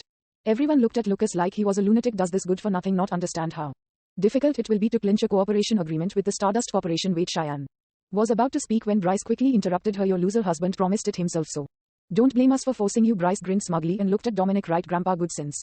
You took it on yourselves. Don't blame me for being merciless. If you fail to complete the task, you have 2 days to get the contract signed. If you fail, you and your family can scram. Everyone looked at them gloatingly and they immediately started mocking them as soon as Dominic left. How ignorant. If it's that easy to clinch a cooperation agreement with the Stardust Corporation, I would have become the general manager a long time ago. Some people just don't have any self-awareness. I am afraid they won't even be able to enter the Stardust Corporation office. You only have 2 days. I think you'd better not go to such lengths. I suggest you go home, pack up and get ready to get lost. Bryce's face was full of smugness as he left with a bunch of people behind him. Why did you agree? As soon as Lucas lowered his head, he was greeted with Cheyenne's furious little face. I am actually just. As Lucas was about to speak, she gave him a hard and loud slap on his face. It's all your fault. Why did you agree? After slapping Lucas, Cheyenne broke down and burst into tears. The anger in Lucas' chest suddenly vanished amid her tears. Do you know how difficult this task is? Do you know that they can't wait for me to fail to secure a contract and then drive me away? Cheyenne was crying with immense despair and misery. Looking at her, Lucas was heartbroken and distressed. He said softly, don't worry, I'll help you. Cheyenne suddenly raised her head and stared at him with bloodshot eyes. How are you going to help me? Do you know people at the Stardust Corporation? Do you know how to build connections and sign contracts? You don't know anything. How can you help me? She pushed Lucas away and left staggeringly. Lucas followed her quietly until he saw that she had safely returned to the Carter residence before leaving bitterly as soon as Cheyenne entered. Karen approached her. I heard that good for nothing made a scene at the office today. What happened? Did he cause any trouble? Why didn't you keep an eye on him? Who is he to enter the Carter family? Cheyenne waved her hand in fatigue. I am exhausted, mother. Stop asking her. You are so half-hearted when you answer my questions. You think you are so good now, huh? Cheyenne was extremely annoyed and frustrated. Her grandfather said that she had to clinch a contract within 2 days. She was now pressed for time to complete this task. That was almost impossible to complete. She was so troubled that she felt that her head was about to explode. If she didn't sign a contract in 2 days, her family would be kicked out of the Carter family. If her mother found out, she would definitely kick up a big fuss. I still have something to do. I am going to leave now. Please ask Charlotte to pick Amelia up at the kindergarten later. Cheyenne hurriedly washed her face, touched up her makeup, perked herself up and then dashed out the door. Time was running out and she had to hurry up and see the helmsman of the Stardust Corporation. Even though the chances of success were low, she had to do her best. Soon a metallic red Lamborghini pulled over at the door and Charlotte got out furiously. Where's my sister? She asked as soon as she entered the house. Your sister went out. Oh yes, she wants you to help her pick up Amelia later. Karen was sitting on the couch and putting some cucumber slices on her face while she was talking. Charlotte yanked her mother's arm and barked, Mom, now's not the time for a facial. She was so angry that her face turned red. Mom, you have no idea that loser came to the office today and provoked Grandpa. He even audaciously took on the task of clinching a cooperation agreement with the Stardust Corporation. So many families in Orange County are dying to get acquainted with it. Who are we? This task is impossible to complete. That good for nothing is really brazen to have agreed. I'll give him a piece of my mind when he comes again. Karen was also infuriated after hearing her words. That good for nothing is really a troublemaker who's bad at everything. Mom, the worst is yet to come. Grandpa said that he's going to kick all of us out of the Carter family if they fail to clinch the contract in 2 days. What? Karen screamed and stood up abruptly, completely ignoring the cucumber slices. falling onto the ground. Chapter 19 Heroic Father Translator Atlas Studios Editor Atlas Studios Karen was angry because her personal interests were involved. That good for nothing is nothing but a jinx. He's so evil and he has lost his conscience. I bet he's here to harm us. Even if he wants to die he should drag us down with him. No, tell your sister to divorce him immediately so that your grandfather won't blame us. Quickly call your sister and tell her to hurry home. Karen pushed Charlotte in a moment of panic while Charlotte stomped her feet hard and said, Mother, it's useless. Grandpa said that Cheyenne and that loser took on the task together, so they have to complete it, otherwise none of us will be spared. Karen was so furious that she stomped her feet and cursed at Lucas with all sorts of malicious remarks. After she was done she started scolding Cheyenne, hearing that they would be kicked out of the Carter family. William was no longer in the mood to continue reading the newspaper as his heart was heavy. Furthermore, Karen's screaming and cursing made him feel even more frustrated and annoyed. So he yelled, My eardrums are going to break from your screaming. You are so annoying. How dare you be fierce to me? Curry retorted in an even louder voice after being shocked by William's outrage at pay. End of the day, it's still all your fault. If it weren't for the fact that you are not Dominic's biological son, he would kick us out so easily. You are a useless good for nothing too. All you do is snap at me at home. If you have what it takes, go lash out at your father. I am so unfortunate to have married a loser like you. If we really get kicked out, what are we supposed to do? Karen started hollering at William again. Charlotte was also incredibly frustrated and thought, I can't stay in this house any longer. She pushed open the front door and drove to the kindergarten to pick up Amelia. She arrived at the entrance of Sensei Kindergarten along the way in the stylish and luxurious sports car.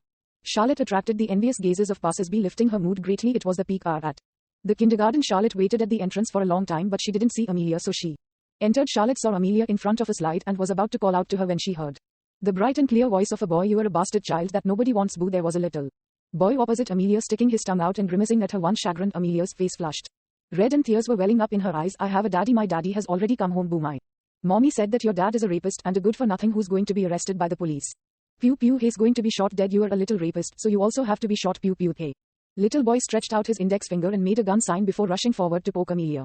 Stop it, Charlotte yelled as she frantically rushed over and pulled Amelia behind her. When hey little boy saw Charlotte, he turned around to run away, only to trip over his own feet and fall to the ground. The boy wailed and bawled out loud. When Amelia saw Charlotte, she hugged her hard and also cried out loud, Auntie, I have a daddy. My daddy is back. He's a good guy. He's not like what he said.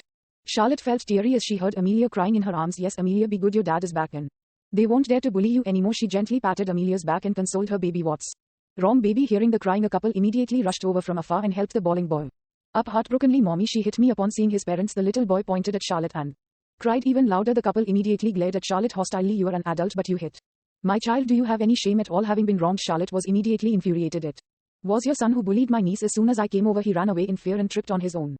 Since when did I hit him? The chubby woman in her 30s obviously wasn't willing to hear Charlotte's words. She looked up and rushed to Charlotte. You hit a child, how you brazen hussy. Try hitting him again in front of me. She reached out and was about to slap Charlotte. Charlotte was astonished. She was wearing stilettos and holding Amelia in her arms, so she dared not dodge at all.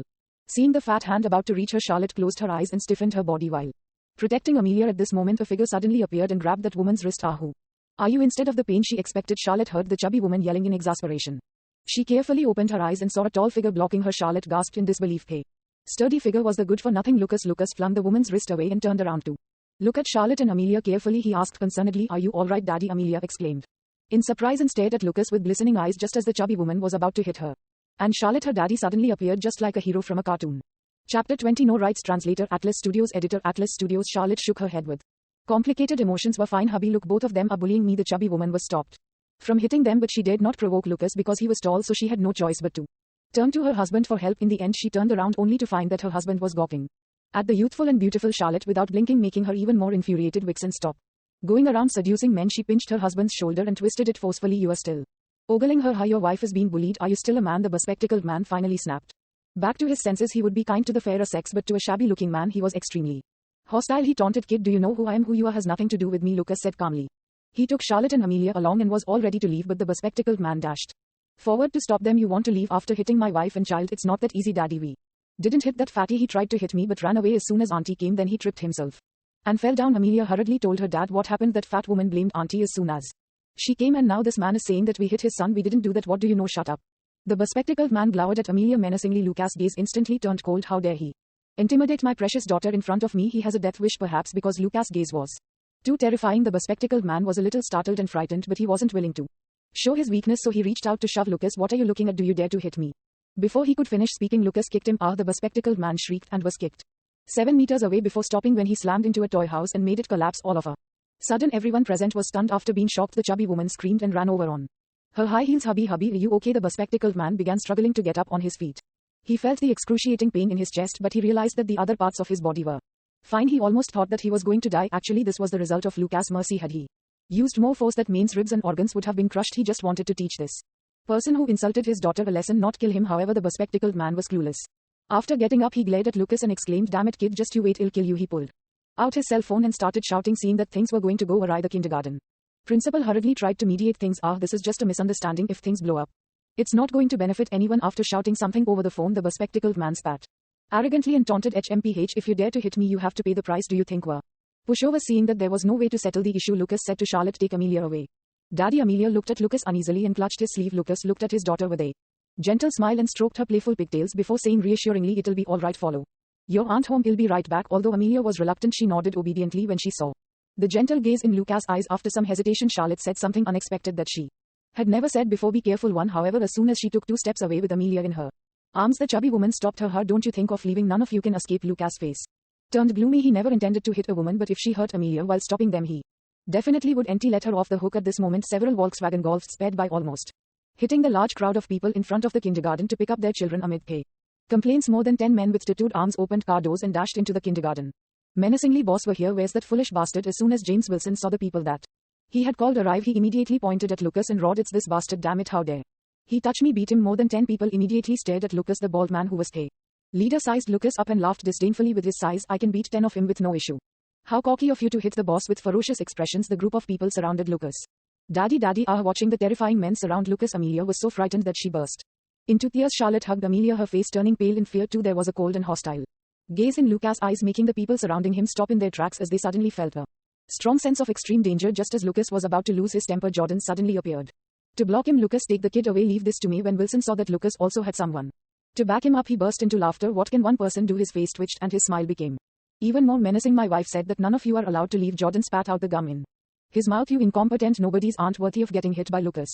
Chapter 21. Let him stay. Translator Atlas Studios. Editor Atlas Studios. Lucas stopped looking at those people. Instead, he walked toward Charlotte, reached out to carry Amelia into his arms and comforted her. "Amelia, everything's okay now. Don't be scared. I'll take you home now, Daddy." Amelia buried her head in Lucas' chest and hugged him tightly. Only then did she gradually stop shivering, holding Amelia in his chest. Lucas covered her ears with one hand and walked straight toward the gates of the kindergarten. "Damn it, are you blind?" The bald man leading the team was just about to stop Lucas, but he suddenly shrieked as Jordan sent him flying with a hard kick. It was followed by continuous cursing and screaming. Lucas ignored all of them and simply focused on coaxing Amelia, preventing all the uncouth curses from tainting her ears. From the corner of her eye, Charlotte watched the group of burly tattooed men getting kicked away, secretly frightened. However, she followed closely behind Lucas and only heaved a sigh of relief when they got inside the car. When she saw Lucas again, she no longer saw him as a good-for-nothing like she used to. Lucas' dominance just now in Jordan, the young man who addressed Lucas respectfully and could beat up so many people.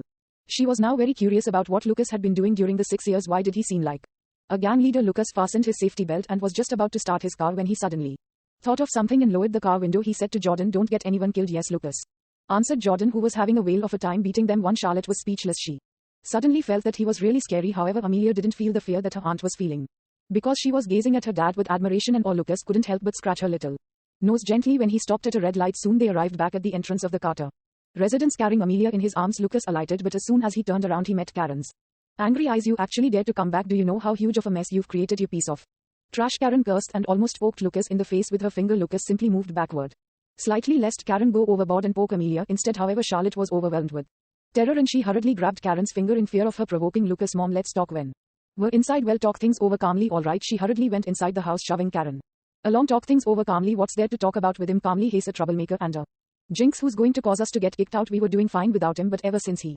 returned, he has created so much trouble. If I had known earlier, I'd wish for him to die out there."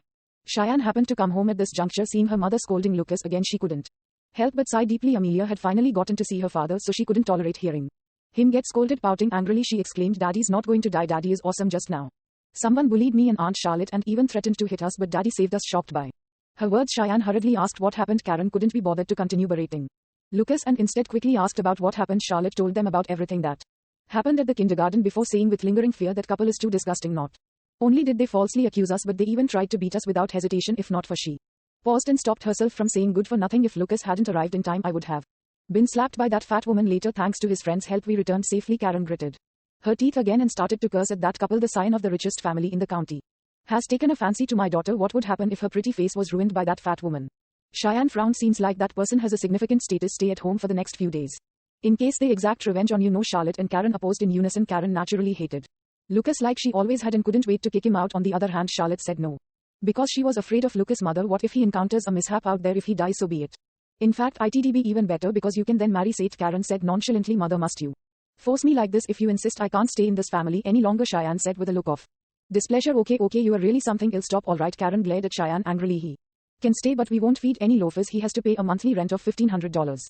Excluding utility bills and daily expenses, Karen demanded, deliberately making things hard for Lucas.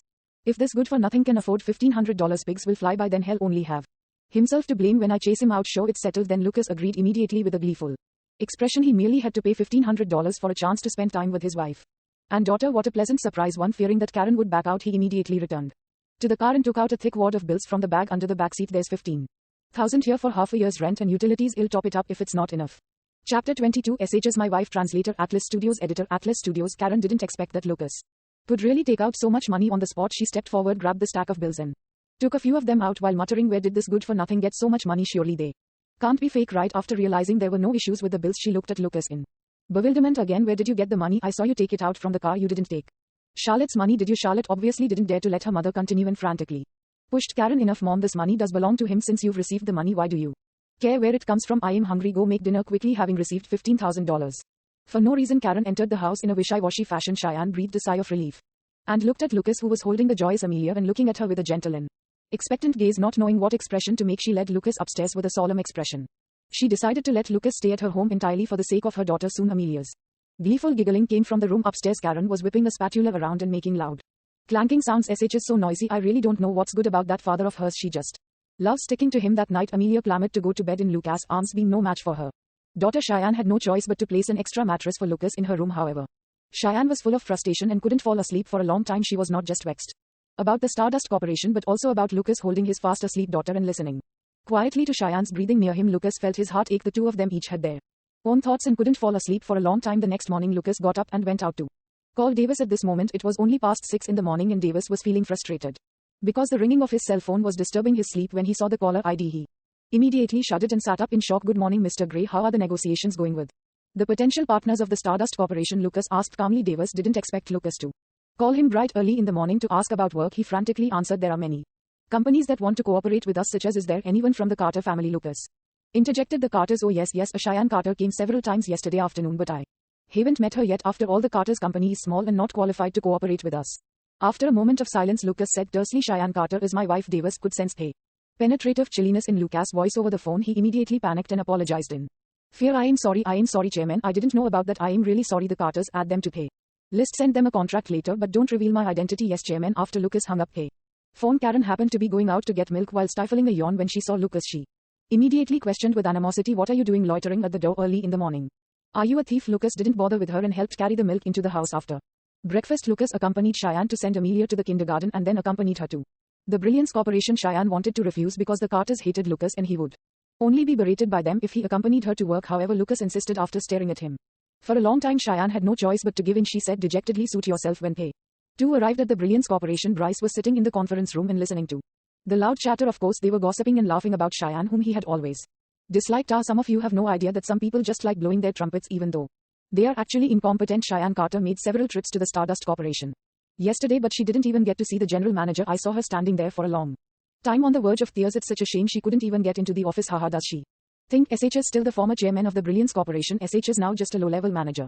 The Stardust Corporation won't be impressed with her. However, it might work if she tries to make use of her good looks and sells her body. After all, SH is quite the beauty. Haha, that's right, but unfortunately that good-for-nothing got away with her. Bang. The door of the conference room was kicked open and slammed against the wall with a loud bang, giving everyone in the room a great shock.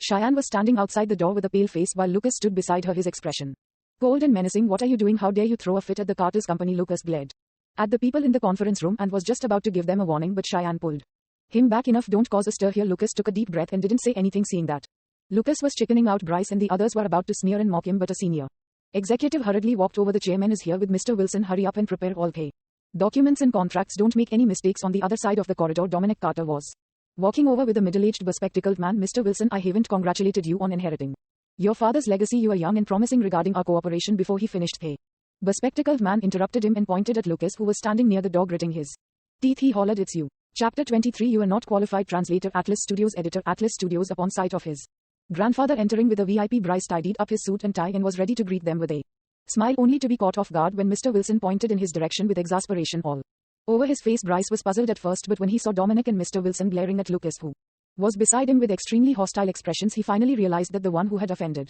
Mr. Wilson was the wastrel Lucas. Lucas squinted and thought enemies often meet the VIP. Mr. Wilson was James Wilson, the extremely haughty man he had met at the kindergarten yesterday. Bryce hurried forward and smiled at Wilson subserviently. Mr. Wilson, ignore that good-for-nothing, you'll get rid of him right away. Come on, let's go to the conference room to discuss our cooperation. Wilson flung Bryce's hand away forcefully and snapped, screw that, is this person one of the Carters? Huh, just you wait and see. After issuing the threat, Wilson turned around to leave, although he wished he could dash forward immediately to kill Lucas and take revenge for what happened yesterday. His chest still hurt from Lucas' kick and most of his underlings were still hospitalized, thus he couldn't find anyone to help him take revenge for the time being. No, please wait, Mr. Wilson, let's talk things over calmly. Dominic and Bryce panicked and hurriedly tried to hold Wilson back while persuading him that rascal has nothing to do with the Carter family. He'll get security to come and chase him out now, Bryce exclaimed. Wilson slapped Bryce and retorted, do you take me for a 3-year-old? You can fool easily. Why would he be standing in front of the conference room of your company if he has nothing to do with you? After receiving a slap from Wilson, Bryce dared not voice his displeasure at all and had no choice but to cover his face while putting the blame on Lucas. Mr. Wilson, this loser really has nothing to do with the Carters. If you are upset, I will get him to apologize and make it up to you now. Dominic glared at Lucas in disdain and yelled, how did you offend Mr. Wilson? Hurry up and apologize to him now. When Wilson saw how hostile the Carters were toward Lucas, he felt much better. Raising his head high smugly, he sneered, I don't care for an apology. If you are still sincere about cooperating, tell this bastard to kneel down to me. If I am happy, he'll consider the matter of cooperation again. Without saying a word, Dominic barked at Lucas, didn't you hear what Mr. Wilson said? Hurry up and get your ass here to kneel and apologize. Lucas naturally ignored him. He obviously would kneel and apologize. Staring at Dominic and the others coldly, he questioned, you don't even know what happened between me and him, but you want me to apologize to him? Besides, didn't you say that I have nothing to do with your family? Who are you to order me to kneel and apologize to him? You. Dominic was enraged. If you don't kneel and apologize, I will kick your family out. Cheyenne's pupils constricted. Grandpa is threatening to kick us out again. Does he not care about us at all? Lucas' face was gloomy as well. Threatening me with that? Does he think he'll be scared? If he were alone, he wouldn't bother staying with the Carters at all. At this moment, a receptionist hurriedly ran over, panting heavily. He exclaimed, Mr. Davis of the Stardust Corporation is here. He's waiting in the reception room downstairs. Stardust Corporation, Mr. Davis is here personally. Dominic and the other Carters were astonished. Even the haughty Wilson was stunned. What are you waiting for? Hurry up and receive Mr. Davis. Dominic hurried down with a group of people, but since they didn't have enough time to wait for the elevator, they decided to go down the stairs. Seeing that Wilson was following them too, Lucas couldn't help but sneer. Cheyenne tugged Lucas and exclaimed anxiously, let's hurry down too. In the reception room on the second floor, Dominic stepped forward to greet Flynn Davis with an enthusiastic smile. He exclaimed, Mr. Davis, my apologies for failing to receive you well. Wilson hurriedly extended his hand. Nice to meet you, Mr. Davis. I am James Wilson of the Wilson family that helms the Titanium Corporation. Davis glared at him dismissively without extending his hand. The Wilson family, Titanium Corporation. What nonsense is that? Wilson's expression immediately stiffened. Although the Titanium Corporation was nothing compared to the Stardust Corporation, the Wilson family was at least at the bottom of the ranks of the first-tier families. Even the Carters had to suck up to them. Wilson's face stiffened, and he dared not be hostile toward Davis. Seeing that Lucas and Cheyenne were here too, Wilson found an outlet to vent his anger. He lashed out at Lucas, you bastard, who let you come? Dominic Carter, didn't you say that you would chase him out? HMPH. Davis humphed and questioned James Wilson, helmsman of the Titanium Corporation. You are so mighty, huh? Who are you to interfere with the matters between the Stardust Corporation and the Carters? Chapter 24. Signing the contract. Translator, Atlas Studios. Editor, Atlas Studios. Wilson paused and dared not speak anymore. It would be bad if he angered Mr. Davis and made the Stardust Corporation and the Huttons who owned it boycott his family. Davis quickly glanced at Lucas, but he did not go up to greet him and instead pretended not to know him since Lucas wanted to keep his identity secret from the Carters. He had to follow instructions because he was his subordinate. Davis took out a document and placed it on the desk in the reception room. Dominic immediately looked over when he saw the word contract. His eyes immediately widened and he said in a shaky voice, contract? Davis chuckled, yes, this is the strategic cooperation contract drawn up by the Stardust Corporation. Miss Cheyenne Carter looked for me several times yesterday and I was touched by her sincerity, so I want to give your company a chance to cooperate with us. I have already signed this contract. As long as you have no other objections, you can sign it. After taking a look, and it will take effect immediately. The Stardust Corporation actually took the initiative to offer them a chance to cooperate. It was a godsend. However, when they heard that they obtained the contract because of Cheyenne, their faces turned grim and many of them subconsciously glanced at Bryce several times. Dominic had promised to give the position of general manager of the Brilliance Corporation to the person who managed to clinch the cooperation agreement with the Stardust Corporation. Now that Cheyenne had clinched the contract, was she really going to make a comeback and become the helmsman of the Brilliance Corporation again? Bryce looked extremely upset too. He was originally already confident that Cheyenne wouldn't be able to handle the cooperation agreement with the Stardust Corporation and wanted to take the opportunity to drive her good-for-nothing husband and her useless parents out of the family. He didn't expect her to really clinch the cooperation. Cheyenne was stunned too. Yesterday she had asked to see Mr. Davis at the Stardust Corporation office several times, but to no avail. In the end, she almost thought that she no longer had any hope. To her surprise, Davis was touched by her actions and even brought the contract to the Brilliance Corporation personally. Needless to say, Dominic was overjoyed without even taking a careful look at the contract. He hurriedly signed his name at the bottom and stamped the Brilliance Corporation's official seal on it for fear that Davis would change his mind and withdraw the contract having finished the task given by Lucas. Davis felt relieved and turned to leave seeing that the Carters had actually signed a contract with the Stardust Corporation. Wilson felt bitter and infuriated because the Carters were too busy rejoicing, so no one attended to him. He stormed off in a huff having signed the contract. Dominic was extremely pleased. He looked at the joyful Carters in the room and suddenly cleared his throat. Since everyone is here, I shall announce something. Here it comes. Everyone came to a sudden realization. It seemed that it was time for Dominic to announce the new helmsman of the Brilliance Corporation. Countless envious gazes were cast at Cheyenne. Even many of those who had mocked her loudly previously began looking at her with awe and tried to suck up to her, if not for the fact that Bryce, the eldest scion of the Carter family, was staring at them hostilely. Many of them would have run to Cheyenne immediately to show their loyalty to her. Cheyenne was extremely excited too, and she was staring at Dominic with glistening eyes. I hereby announce that Bryce Carter will be the new general manager of the Brilliance Corporation. From today onward, he will be fully responsible for all affairs of the corporation, including the cooperation with the Stardust Corporation. Everyone else must fully cooperate with him. After Dominic said this, everyone else was stunned. Lucas' face turned gloomy as he didn't expect Dominic to go back on his word after being shocked for a while. Bryce looked pleasantly surprised as he walked over and exclaimed loudly, okay Grandpa, I'll do a good job and make sure that I don't let you down. The other Carters soon turned their heads over, thinking to themselves that Dominic was just making an empty promise. Previously, why would he hand over the company to a granddaughter who wasn't related to him by blood instead of his biological grandson? They were muddled, in particular a few of them who almost wanted to express their loyalty to Cheyenne felt extremely thankful that they didn't, otherwise Bryce wouldn't have let them off. Okay, this is all, you are dismissed, get back to work. Dominic turned around to leave, unable to tolerate it any longer. Cheyenne chased after Dominic and stood in front of him. Grandpa, didn't you say that you would give the Brilliance Corporation to the person who clinched the cooperation agreement with the Stardust Corporation? Why did you let Bryce become the general manager instead? Dominic glared at Cheyenne apathetically. Are you upset? If not for you, the Carters wouldn't have become a second-rate family in Orange County. If not for your loser husband offending Mr. Wilson, we would have signed a contract with him too. You are so incompetent. What right do you have to be indignant? Chapter 25. As long as you wish. Translator, Atlas Studios. Editor, Atlas Studios. Dominic berated Cheyenne without any mercy, making her feel as though she had been struck by lightning, and her face paled immediately. Cheyenne didn't expect that to be the way Dominic had been thinking of her. Lucas walked to Cheyenne and stared at Dominic indifferently. You previously said that you would hand over the Brilliance Corporation to whoever clinches the cooperation agreement. Turns out you are not a man of your word at all. Dominic humphed coldly. Who do you think you are? How dare you question me? I'll make it clear today, no matter how many contracts Cheyenne Carter secures, I will never hand over the Brilliance Corporation to her. One should know their place. After saying his piece, he left with the contract in his hand. The remaining Carters looked at Cheyenne with a gaze that was worlds apart from earlier. Her, do you still think you can become the chairman of the Brilliance Corporation again? You must be dreaming. At the end of the day, Mr. Carter Sr. is wise. He could tell at a glance that SH is a jinx. How can the Brilliance Corporation be handed to her? Bryce is the rightful successor. Some people here are nothing compared to him. How dare she contend with Bryce? One should know where they stand. Mr. Carter Sr. is right. Ha ha ha, my thoughts exactly. She ought to realize that she can't hold a candle to Bryce. Their mockery was like daggers piercing Cheyenne's heart. Cheyenne had founded the Brilliance Corporation single-handedly with her hard work. Not only did they snatch it away from her, they even berated her like she was the villain coveting the company. They even blamed the family's poor development on her while ignoring everything she had done for the company, which she had put her heart and soul into. Why? Bryce walked up to Cheyenne and stared at her pale face with a smug grin full of a sense of superiority. Cheyenne Carter, don't waste your efforts anymore. From now on, the Brilliance Corporation belongs to me entirely. As long as I am around, you will never get ahead, and you will have to be at my beck and call. Otherwise, don't blame me for being nasty to you. Lucas suddenly walked over and stood in between the two of them, shielding Cheyenne behind him. What are you doing? Bryce was instantly displeased. They were standing close to each other, and due to Lucas' height, he immediately felt a great sense of oppression and reluctantly took 2 steps backward. Staring at Bryce with a straight face, Lucas said, don't think that no one knows the sordid things that you did in the past. Although Lucas didn't have much of an expression on his face, Bryce still felt a chill in his heart as he was overwhelmed with fear. Feeling guilty, he said, what nonsense are you spouting? Damn it, one day I'll make sure I kick you out of the family. You trash. Bryce hurriedly left. The other Carters left too. Lucas glared daggers at Bryce's back. Back then, Bryce was the one who gave Dominic Carter the idea to frame Cheyenne and Lucas so as to snatch the Brilliance Corporation away. Having done such a disgusting thing, he definitely had to pay the price. One day, Lucas and Cheyenne were the only ones remaining in the reception room. Cheyenne fell helplessly onto the couch with a blank expression and a soulless gaze. At this moment, she looked extremely vulnerable. Cheyenne. Lucas squatted beside her and whispered. Upon hearing his gentle voice, Cheyenne burst into tears.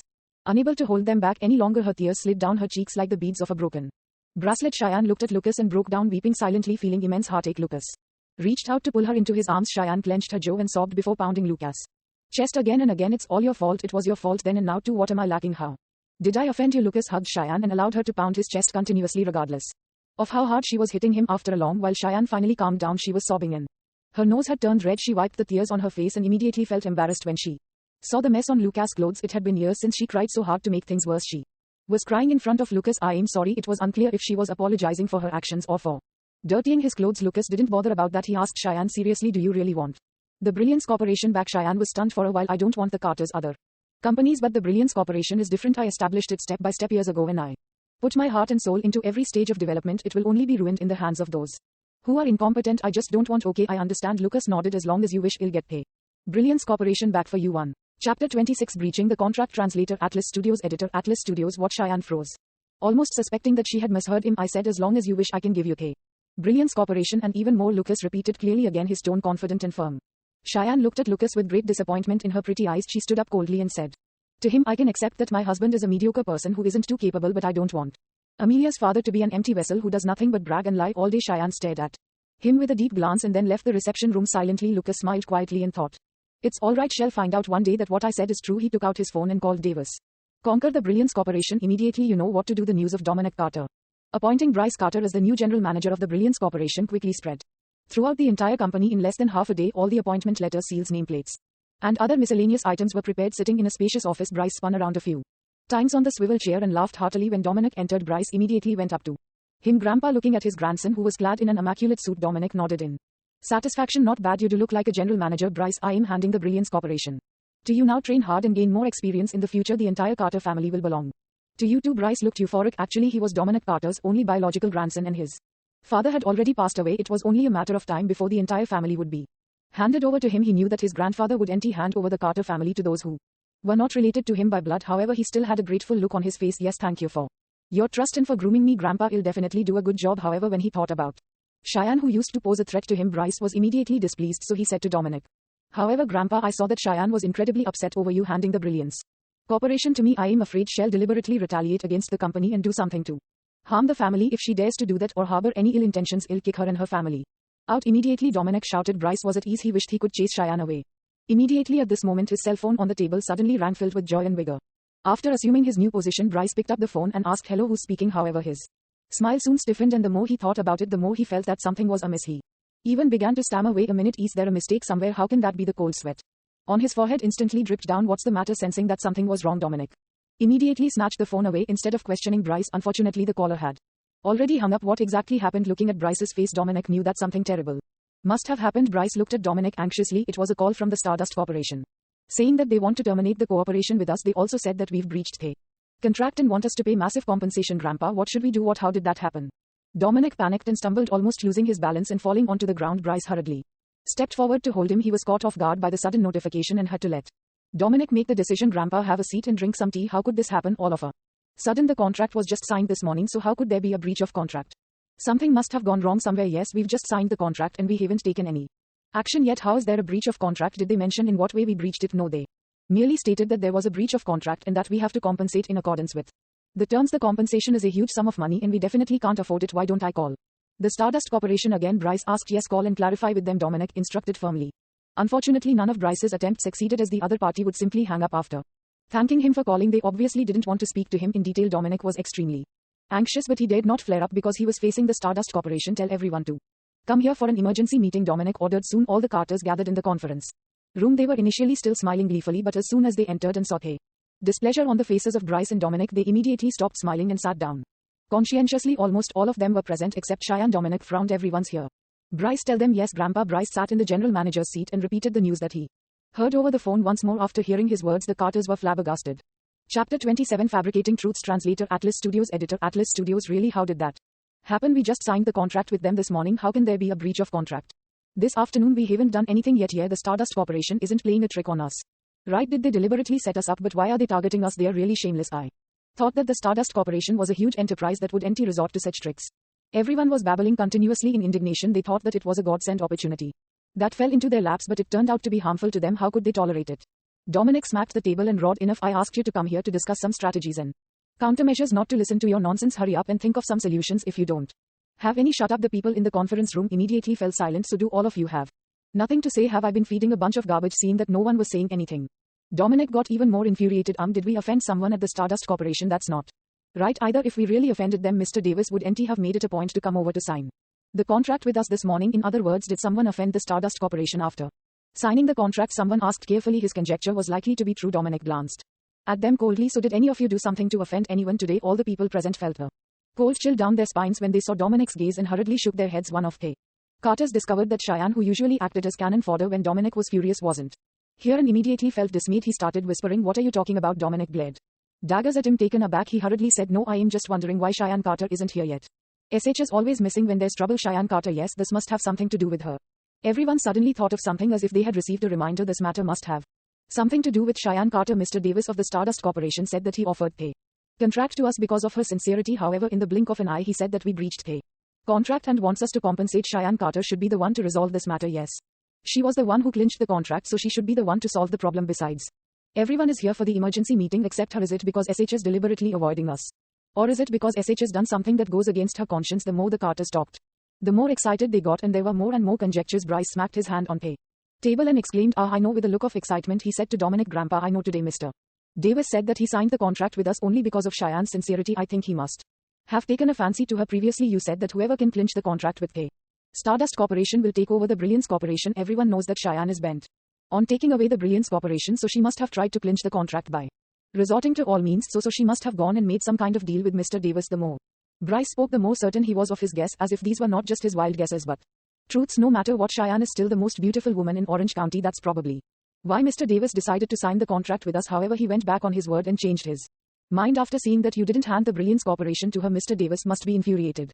That's why he suddenly sued us for breach of contract. The Carters came to a sudden realization. Yes, that must be the truth. It's all Cheyenne Carter's fault. Get Cheyenne Carter to come to the office too. See me immediately, Dominic ordered with a hostile expression after leaving the office today. Cheyenne went straight home, where she cooped herself up in her room and refused to see anyone. Her phone was on silent mode too. Karen kept probing, but Cheyenne refused to say a single word. Pay events that occurred today, and in particular Dominic and the other Carters' attitudes toward her, made her feel disappointed. At this moment Karen's phone rang, seeing that it was a call from Bryce.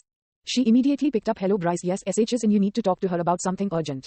"Okay, I'll get her to go to the office immediately." After hanging up, Karen immediately pounded hard on the door of Cheyenne's room. "Cheyenne, hurry up and come out. Your grandfather wants you to go to the office for something urgent." Cheyenne didn't really want to go, but thinking that perhaps there was something important that she had to deal with at the office, she forced herself to get up soon.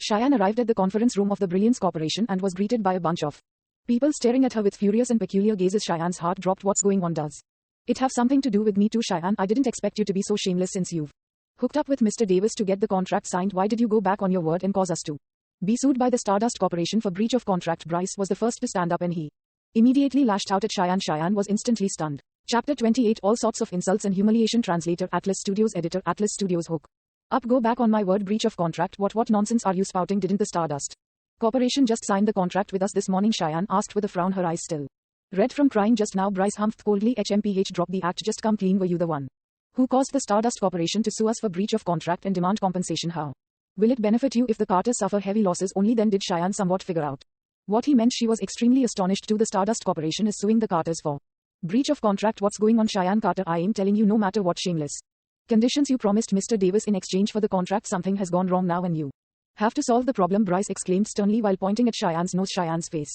turned red with exasperation because of what he was implying. "What do you mean shameless conditions?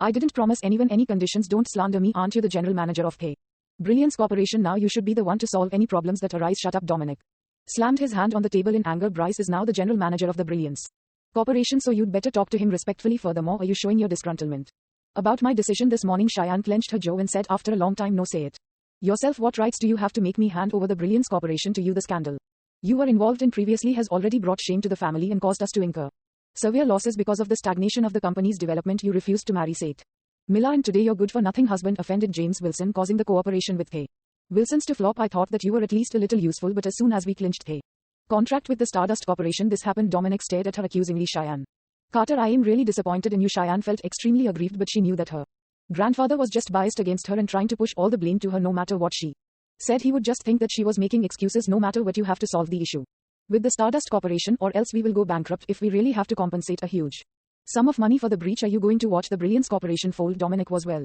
aware of how attached Cheyenne was to the Brilliance Corporation. Previously he often threatened her with the fate of the Brilliance Corporation too, making her slog her guts out for the company. This time he was doing the same thing once again. Cheyenne's heart was full of misery, but she really could not bring herself to watch the Brilliance Corporation wind up. She clenched her fist and suddenly raised her head to say to Dominic, "Okay, I can promise to go see Mr. Davis and try to talk him around.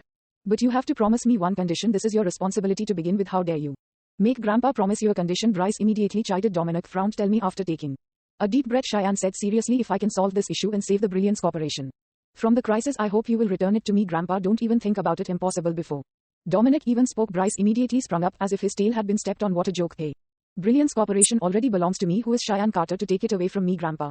Will never agree to it. I single-handedly established the Brilliance Corporation after I gave birth to Amelia. You said you'd help me manage it, but you never returned it to me. I am just taking back what rightfully belongs to me. Cheyenne refused to budge as well. You overwhelmed with anger. Bryce turned to face Dominic. Grandpa, what is she saying? Is she trying to say that we snatched the Brilliance Corporation away from her? It belonged to the Carters in the first place. Besides, it's indeed true that she colluded with Mr. Davis with the intention to take the Brilliance Corporation away. You actually have the cheek to say that the Brilliance Corporation belongs to you. You are so shameless. I was wondering why we got sued for breach of contract right after signing it. It turns out Cheyenne Carter has long colluded with others. Cheyenne Carter, if not for our family's reputation, would you have been able to establish the Brilliance Corporation? We helped you, but not only are you not grateful, you even have the audacity to say that we stole it from you. Exactly, we worked hard for so many years, and if we hadn't taken over the Brilliance Corporation, it would have long folded. Such big talk. This company belongs to the Carters. The other Carters began pointing fingers at Cheyenne as if the Brilliance Corporation should have belonged to the Carters in the first place and that Cheyenne was just trying to rob them of their asset. They were twisting facts. Cheyenne was infuriated, but there was no way she could out-argue more than 10 people who lived off of the Brilliance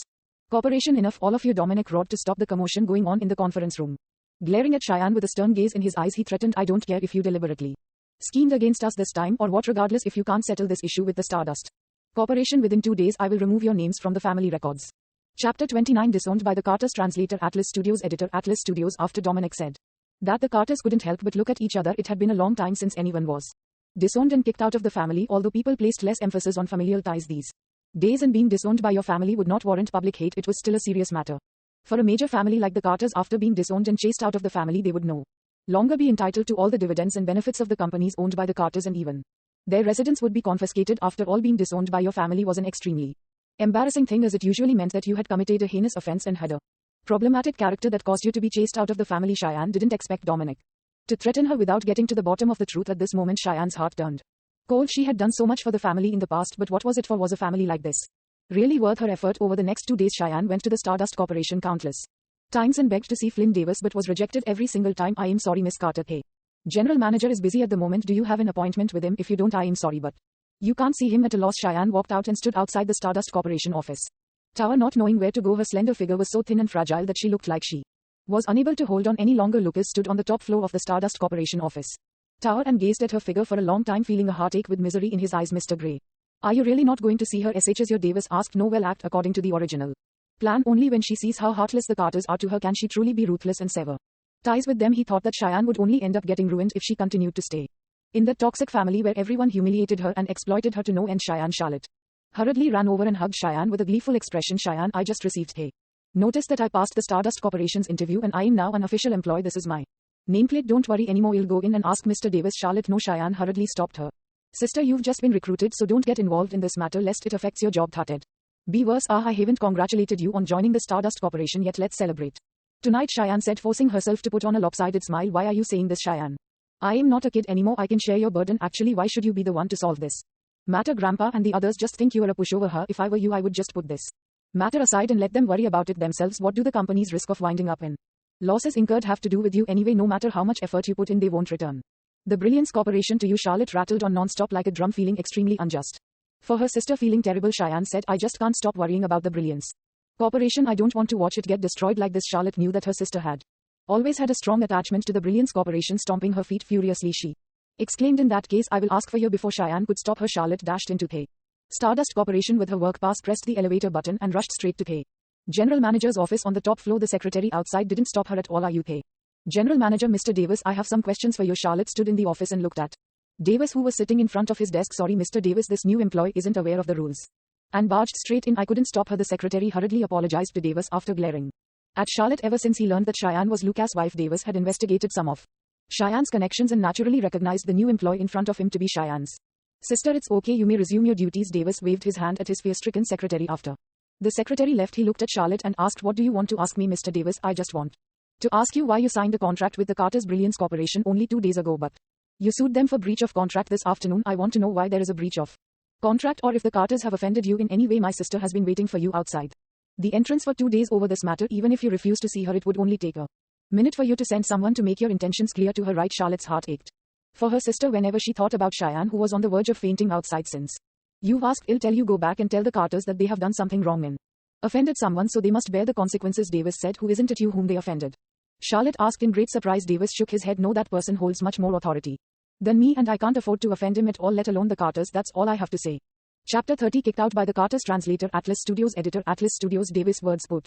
Charlotte in disbelief. The Stardust Corporation had a great reputation in Orange County because it had the support of the Huttons. It was famous in the companies of the families of all sizes in Orange County dared not offend it and instead vowed to cooperate with it as the general manager of the Stardust Corporation, someone who held authority in the upper class circle of Orange County. How could there be someone who had higher authority than him? Who exactly is that person? How did they Carters offend such a person? Charlotte was full of doubts as she headed downstairs to tell Cheyenne about the news. Cheyenne, I just asked Mr. Davis. He said that we didn't offend him but someone whom even he doesn't dare to offend. She didn't doubt the truth of Davis' words when Cheyenne heard her words. Her face turned pale. Someone even more authoritative than Mr. Davis. Cheyenne was in despair. Her motivation to stand there vanished and her knees grew weak, causing her to almost fall onto the ground. Is the Brilliance Corporation going to be ruined just like that? Cheyenne. Charlotte hurriedly held her and exclaimed worriedly, don't force yourself anymore. You've already tried your best at this moment. Cheyenne's phone began ringing. Cheyenne calmed herself down before picking up. Hello, Bryce asked in a hostile tone. Cheyenne. Carter, the 2 days are up. Have you settled the issue with the Stardust Corporation yet? Cheyenne's lips twitched and she was at a loss for words. Bryce immediately knew that the matter was not resolved yet and said haughtily, hey, you are incapable, so don't blame me for being merciless. Just wait to be thrown out together with your family. He hung up. Charlotte and Cheyenne looked at each other, both having an ominous premonition. Charlotte, let's hurry home. We don't know what Bryce might get up to. Yes. Charlotte nodded and hurriedly pulled Cheyenne into a metallic red Lamborghini as she sped through the streets to the Carter residence. The sports car roared like a swift bolt of lightning. Lucas, who was standing on the top floor of the Stardust Corporation office tower, also sensed that something was amiss when he saw how troubled the two of them looked before leaving. Did something happen? He headed downstairs and followed them. At this moment, Karen was sitting in the living room of the Carter residence and watching TV. All of a sudden, there was a loud bang from outside, giving her a great shock. Who's there? Karen walked out of a house in displeasure, only to see a bunch of people standing in front of the courtyard. The fence of their residence had also been pushed away, forming a gap in the ground. Which bastard did this? You blind? Didn't you see the fence here? I am telling you, if you don't compensate. Karen flew into a rage and cursed in a high-pitched voice. With her hands on her waist, she suddenly saw Bryce walking out from behind the crowd. While staring at her with a smug expression on his face, Karen realized that this group of people at the entrance of the courtyard seemed to be the security officers of the Brilliance Corporation, and Bryce had led them here. Bryce, what's going on? Why are they? Karen spluttered as pangs of panic engulfed her, hearing the commotion and sensing that something was wrong. William hurriedly came out of the residence too. Bryce, what's going on? Her, what's going on? Don't you know yourselves? 2 days ago, Grandpa said that if Cheyenne Carter couldn't resolve the contract issues with the Stardust Corporation, he would throw all of you out and disown you. Now time is up. What do you think is going on? Karen and William immediately panicked. They had heard about this matter before but didn't pay much attention to it because they knew that it was Cheyenne who had clinched the contract between the Brilliance Corporation and the Stardust Corporation. They reckoned that it should have been a simple task for her to clarify the misunderstanding and convince the general manager of the Stardust Corporation to cooperate with the Brilliance Corporation. Again, they never expected that Cheyenne would fail to resolve it and that Bryce would be so merciless that he would bring his men over to chase them away, throw them out together with all their belongings. Bryce waved his hand and ordered his subordinates stop. William hollered loudly in anger. He looked at Bryce. Bryce, I am your uncle. Aren't you going to take that into account at all? HMPH, you are just a bastard that Grandma brought into the family. How are you considered my uncle back then? Grandpa only allowed you to take on the Carter last name because of Grandma. You took advantage of the Carters and lived in the lap of luxury for a long time. Have you forgotten who you are? People like you and your family should have long been thrown out. Bryce retorted harshly with derision. The word bastard made William turn beet red and Bryce's remarks made him furious, but he was at a loss for a rebuttal. Throw them out. Hearing Bryce's command, the security officers dared not be negligent and they smashed everything they could while struggling and yelling. Karen and William were dragged away. A huge commotion broke out in the small courtyard. Cheyenne and Charlotte hurried into their residence only to be greeted with the chaos. All of you stop. Chapter 31. Throwing his weight around. Translator, Atlas Studios. Editor, Atlas Studios. After shouting, Cheyenne hastened over and was instantly furious when she saw her parents struggling and being pulled away by the security officers. She hurriedly stepped forward to stop them. Let go. Stop struggling. I have something to say. The few security officers naturally knew Cheyenne, but they ignored her instead of letting go as they were told. They looked at Bryce to seek his opinion. Cheyenne Carter. He stared at Cheyenne smugly. I've said long ago that I would definitely kick you in your family of leeches out. He stared at Cheyenne's face in a bid to find some traces of pleading, regret and agony. However, Cheyenne simply stared at him coldly and asked mercilessly, are you a dimwit? What did you say? Bryce barked furiously, looking at Bryce straight in the eye. She said clearly, are you a dimwit? The fact that I can't convince the Stardust Corporation to withdraw its decision to sue the Brilliance Corporation means that the Brilliance Corporation will have to compensate it a large sum of money, and the Brilliance Corporation might just go bankrupt as a result. Instead of rushing to deal with this urgent matter, you came to my house to throw your weight around. Don't you think you are a dimwit? You. Bryce was immediately shocked, speechless. Besides, he was indeed preoccupied with thinking about how Cheyenne and her family would be kicked out as long as she couldn't fulfill his grandpa's demands. However, he didn't realize until now that Cheyenne's failure would also mean that the Carters were about to lose a lot of money. Bryce's face turned pale and his hand began to tremble. If the Brilliance Corporation went bankrupt 2 days after he took over, Bryce would become the laughingstock of the entire Orange County. Indeed, you are brainless, Charlotte mocked.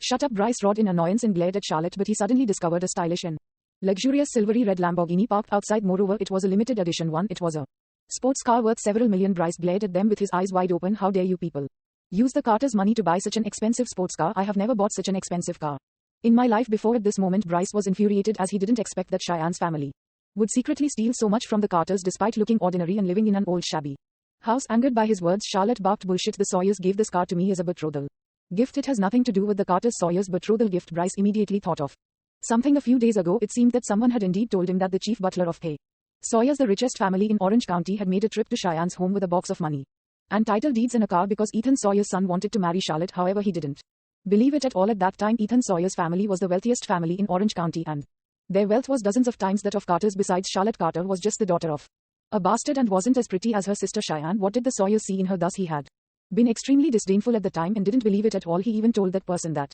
even if those items were sent to William Carter's home, the sender must have made a mistake. However, the flashy and ostentatious Lamborghini right in front of their home, this was enough to prove that it was true that Ethan Sawyer indeed planned to let his son marry Charlotte Carter, and they even gave her family hefty betrothal gifts. However, the most important thing now was to get rid of Cheyenne's family without letting them take away a single cent or the betrothal gifts from Hay Sawyers. With a menacing gaze, Bryce ordered the security officers, ignore them, drive the people in.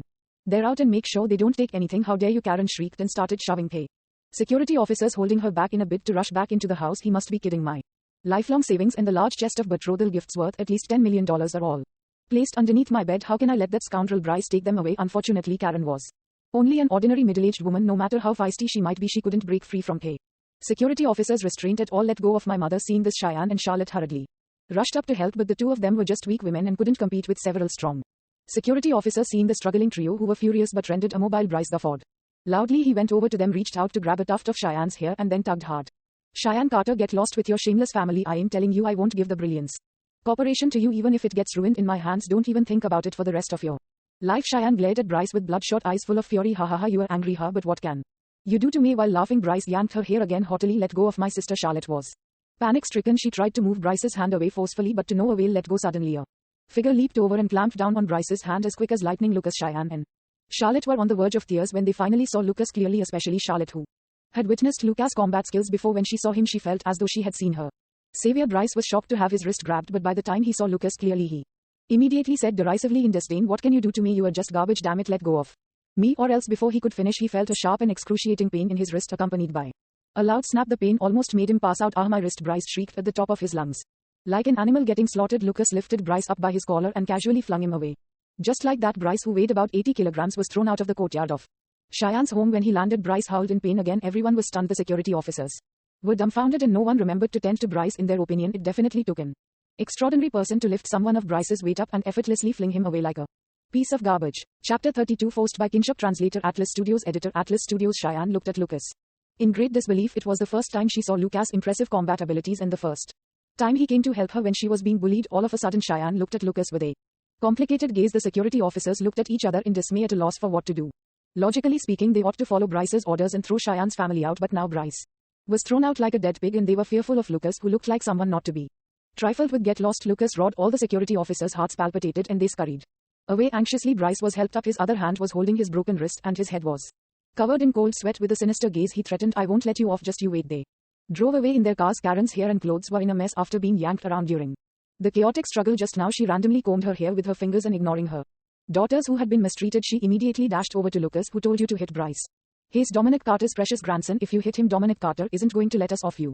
Good for nothing. All you do is cause trouble everywhere. If it wasn't for you, we would have been kicked out by the Carters. It's all your fault, you jinx. Get lost. Karen reached out and was about to slap Lucas' mother. Charlotte hurriedly stopped her. Why didn't you rush out like this? When Bryce grabbed Cheyenne by the hair and bullied her. If Lucas hadn't come and chased Bryce away, Cheyenne would have been bullied badly. Do you think your grandfather will let us off after he beat Bryce up? Karen questioned. All you do is worry about being blamed by Grandpa. Will Grandpa let us off just because Lucas doesn't hit Bryce? Angered by Karen's words, Charlotte flew into a rage. Before he came, we were already getting bullied. Do you want us to kneel down in front of Bryce and beg him for forgiveness so that Grandpa won't blame us? What does a girl like you know? Bryce and your grandfather are not to be provoked, otherwise our family will be kicked out. If we get kicked out, so be it. Who wants to stay with the Carters and get bullied every day anyway? Cheyenne and I can work to earn money to provide for you guys. Charlotte was extremely disgusted with Bryce and the others. Cheyenne's eyes were full of fatigue and she was extremely exhausted, so she couldn't help but sway unsteadily. Lucas rushed forward to hold her. Cheyenne looked at Lucas with a vulnerable gaze. I am so tired. Can I trust you with what you said previously? Lucas nodded and said with a gentle yet sharp gaze, yes, I said that I won't let anyone bully you again in the future. As long as you want something, I'll get it for you. Cheyenne closed her eyes and tears began to roll down her cheeks. Looking at her tears, Lucas Felt heartache when he thought about how the Carters were bullying her. His expression turned cold. Wait for me. Lucas looked deeply at Cheyenne and then turned around to leave after lecturing.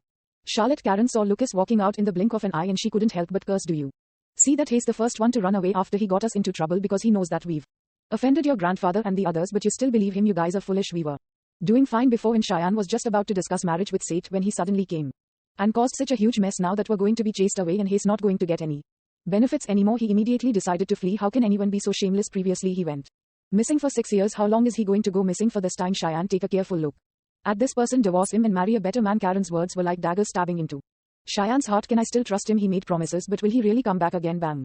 Thunder rumbled deafeningly in the sky full of gloomy clouds. In the blink of an eye it began raining heavily. The Carters were in low spirits. Cheyenne, go and beg your grandfather. Beg him to withdraw his order and not chase us away. If we really get kicked out, how can we secure a foothold in Orange County? Karen tugged Cheyenne's arm. Extremely anxious, Charlotte exclaimed, Mom, how can you force my sister like this? Cheyenne, your father and I are not very capable and we've been relying on the Carters' dividends to get by. I am already old. If we really get chased out now, it's going to be humiliating. Cheyenne, go and beg your grandfather. William said to Cheyenne after staying silent for a long time. Dad, why are you acting like this? Too, your pride matters, but so does Cheyenne's. Charlotte looked at her father in shock and disappointment. Cheyenne was extremely upset. She bit her lip hard and stared at her parents. Fine, I'll listen to you and go beg them. Her eyes turned red and she got up to dash into the rain, her tears mixing with the raindrops on her face. Cheyenne, Charlotte panicked and was about to dash out, but Karen stopped her. Why are you so insensible? Karen roared at Charlotte. Charlotte watched as her thin and weak sister vanished into the rain. You guys are too much. Charlotte hollered at her parents furiously with a look of disappointment. She was so angry that she was about to cry. Outside the gates of the Carter residence, Mr. Carter, are we really not going to let her in? It's raining so heavily out there, asked the servant, taking pity on the thin and disheveled Cheyenne kneeling outside the iron gates and swaying unsteadily. HMPH, she deserves it. Bryce was sitting in a luxurious and warm hall, appreciating the pathetic state that Cheyenne was in. Outside the glass window there was a white bandage around his wrist that was still hurting. Whenever he felt pain in his arm, he would grow even more resentful and he would feel some joy from staring at the woman kneeling outside. This is the consequence you have to bear for hitting me. Even though Cheyenne was kneeling outside, he was glad about it. Upstairs, Dominic Carter was also staring at the figure outside with a straight face, not revealing any emotions at all. Chapter 33, Take Her Away. Translator, Atlas Studios. Editor, Atlas Studios. The other Carters at the side were staring gloatingly at Cheyenne kneeling outside as if she was the greatest joke. So what if Cheyenne Carter was a successful career woman who used to be a CEO? She still has to kneel outside our door like a dog and beg us to take her in now, doesn't she? She still delusionally thought that she could negotiate with Grandpa and snatch the Brilliance Corporation away. She can dream on. She and her family are outright shameless. They are clearly outsiders, but they are so thick-skinned. Of course she'd be in trouble for offending Dominic and Bryce. SH's begging for mercy only because SH's getting kicked out now. She deserves it. Well, it's pointless. They should have been chased out long ago. Soon someone went out with an umbrella and threw a few pieces of paper in front of Cheyenne. She subconsciously tried to grab them, but they were soon blown into a puddle by the wind as the papers got wet and plumpy. The ink on them quickly faded away. Staring at Cheyenne expressionlessly, the old butler working for the Carters said, These are the official papers of disownment, the names of your family members, and you have been removed from the Carter family records, and the Carters will announce this soon. You no longer belong to the family, and all your properties, bonuses and rights to dividends will be deprived. A bolt of lightning flashed, reflecting on Cheyenne's pale face. Grandpa is really disowning us. Why? What exactly did we do wrong for you to do this to us? Haven't I done enough for the Carters all these years? Cheyenne slumped onto the ground and started bawling out loud when she looked at the pieces of paper that had already been mushed up because of the rain. This is the decision that Mr. Carter Sr. and the other Carters have reached. This gate also belongs to the Carters. If you want to kneel, stay farther away, the butler said coldly. As soon as he finished speaking, the butler sensed a terrifying aura land on his body, followed by a tight slap on his face. Who are you? How dare you speak to her that way? Lucas appeared beside Cheyenne and he had a murderous gaze as he glared daggers at the butler. If not for the fact that the butler was on in his ears, Lucas would have given him more than just a slap. The butler covered his face in shock and fury. No one had ever dared to hit him on the territory of the Carters. He wanted to call security over, but when his eyes met Lucas' murderous gaze, he was frightened to the point of choking on his words. He was certain that if he dared to make a single sound, Lucas would kill him. Lucas lowered his head and looked at Cheyenne, who was kneeling on the ground, her hair and clothes drenched to the extent that she looked extremely miserable. She was his woman, and yet she was being abused like this. Anger brewed in Lucas' eyes as he glared at the butler before shifting his gaze to the Carter residence behind the metal gates. His icy gaze seemed to be able to penetrate through the rain and glass, casting onto the Carters behind it, including Bryce and Dominic. One day you Carters will regret your decision today and pay the price for it. Lucas took off his jacket, wrapped it around the drenched Cheyenne, picked her up in his arms and then disappeared into the rain. Shortly after Lucas left, Dominic received a phone call in the room. The person calling was extremely flustered and his speech was incoherent. Chairman, bad news. The Stardust Corporation sent its lawyer and legal team to the Brilliance Corporation to sue us for breach of contract. It has also issued us a lawyer's letter that states that we have to compensate according to the amount demanded, or it will go through legal procedures to enforce compensation. What? Dominic Carter sprung up, immediately turning pale with horror as he dropped the phone onto the carpet. Grandpa, what do we do? Asked Bryce, who had heard everything clearly at the side and was now overwhelmed with anxiety. With a glum expression, Dominic exclaimed, Call all the directors to come to the office immediately. Soon a convoy of cars quickly drove out of the gates of the Carter residence and hurried to the Brilliance Corporation. Dominic and the others hurried to the office too. As soon as they entered, they saw a few people waiting in the reception room on the first floor. Hello, it's been hard on all of you to come here despite pay.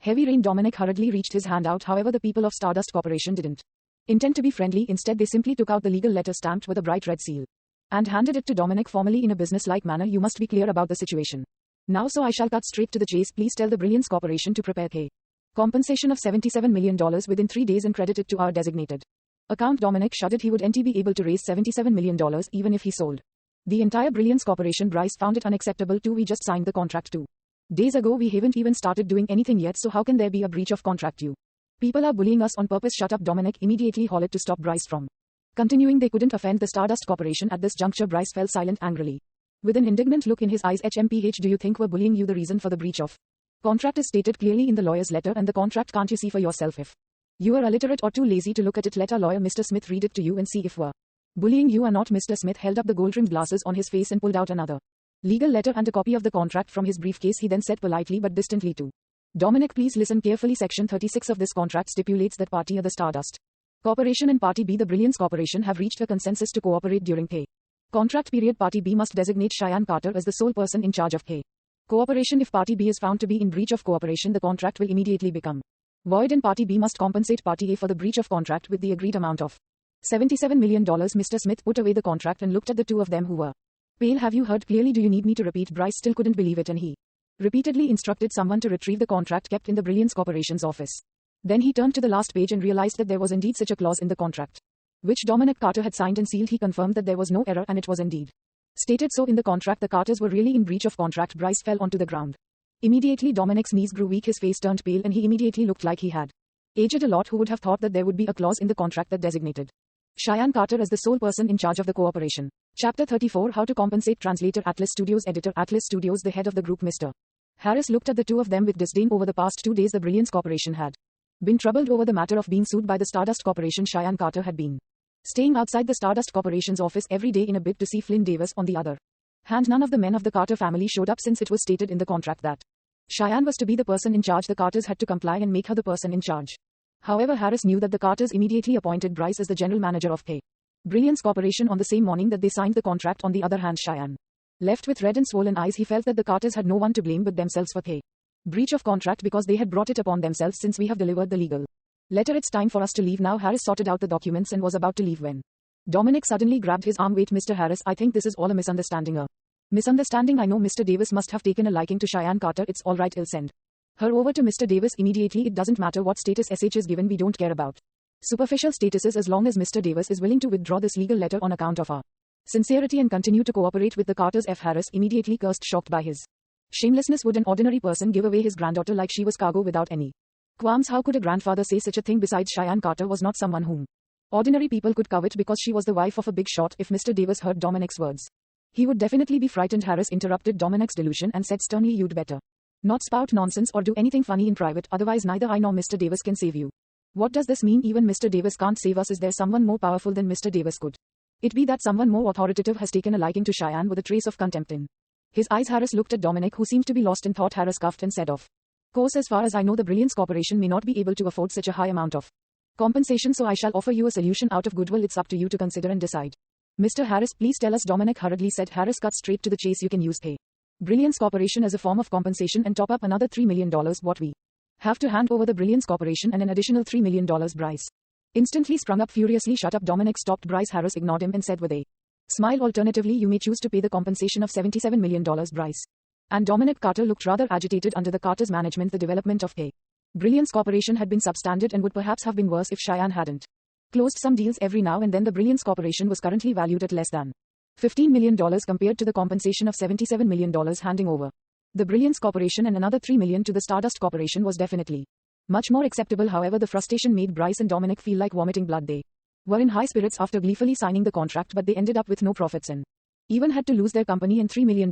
How could they not be upset? However, none of them expected Cheyenne to be the designated person in charge as required by the contract. This made Dominic get the wrong idea. Mr. Harris, if we call Cheyenne to come back and appoint her as the person in charge, will we no longer be in breach of contract? Dominic asked. When Bryce heard those words, his expression changed. Does Grandpa plan to hand over the Brilliance Corporation to Cheyenne? How can he do that? However, after he thought about it, he realized that compared to losing the entire Brilliance Corporation letting Cheyenne take over the company for the time being was still acceptable. Well, let her manage it for the time being and then take it back from her in the future. However, to everyone's surprise, Harris sneered, Mr. Carter, you must be joking, you have already breached the contract. It'd be useless even if you let Miss Cheyenne Carter come back to be in charge. For example, if you've stabbed someone with a knife, do you think pulling the knife out is going to help? Dominic was immediately speechless. He wanted to explain that the two matters were completely different because the Carter's action did not harm the Stardust Corporation in any way. If Mr. Davis and the figure of greater authority insisted that Cheyenne Carter be the person in charge, he could just comply. However, Harris didn't even bother to give Dominic another chance to speak and said directly, of course, I am just relaying our general manager's kind suggestion to you. Forget it if you're not willing to accept. After all, the Brilliance Corporation's management has always been mediocre. Hey, Stardust Corporation is not bent on wanting it. When Harris looked like he was about to leave, Dominic hurriedly stopped him. As long as we give you the Brilliance Corporation and $3 million, the compensation will be considered paid. Is that so? Yes, Mr. Carter, if you are still worried, we can issue a written agreement to state it in detail. Harris pointed at the lawyer next to him. Dominic gritted his teeth and agreed. Okay, we agree. Soon both parties signed all the agreements and transfer procedures in the presence of lawyers and a notary. The Brilliance Corporation officially separated from the Carters. Bryce felt the pain tremendously. Although they had initially snatched the Brilliance Corporation away from Cheyenne, they had long considered it as their own. Moreover, a large sum of $3 million was a dent in their bank account. Dominic felt the same too, but he nonetheless forced himself to smile as he thanked the people of the Stardust Corporation and walked them out. Well, it couldn't be helped since the Stardust Corporation was backed by the powerful Hutton family. Although the Carters felt like they had been cheated, they dared not voice their displeasure. Besides, it was their fault for failing to read the contract clearly. Who else can we blame? Gritting his teeth, Bryce exclaimed, it's all Cheyenne Carter's fault. Grandpa, let's chase them out immediately. I can't wait any longer. Chapter 35. When she was sick. Translator, Atlas Studios. Editor, Atlas Studios. Meanwhile, Lucas held Cheyenne, who was drenched in the heavy rain, in his arms along the way back to the Carters' old residence where Cheyenne lived. As soon as the gates were pushed open, Cheyenne's parents, who had been waiting for news about her, popped up in front of the courtyard. How did it go? Did Dominic agree? This was what they were most eager about. They wanted to see if Dominic Carter would ease up and let them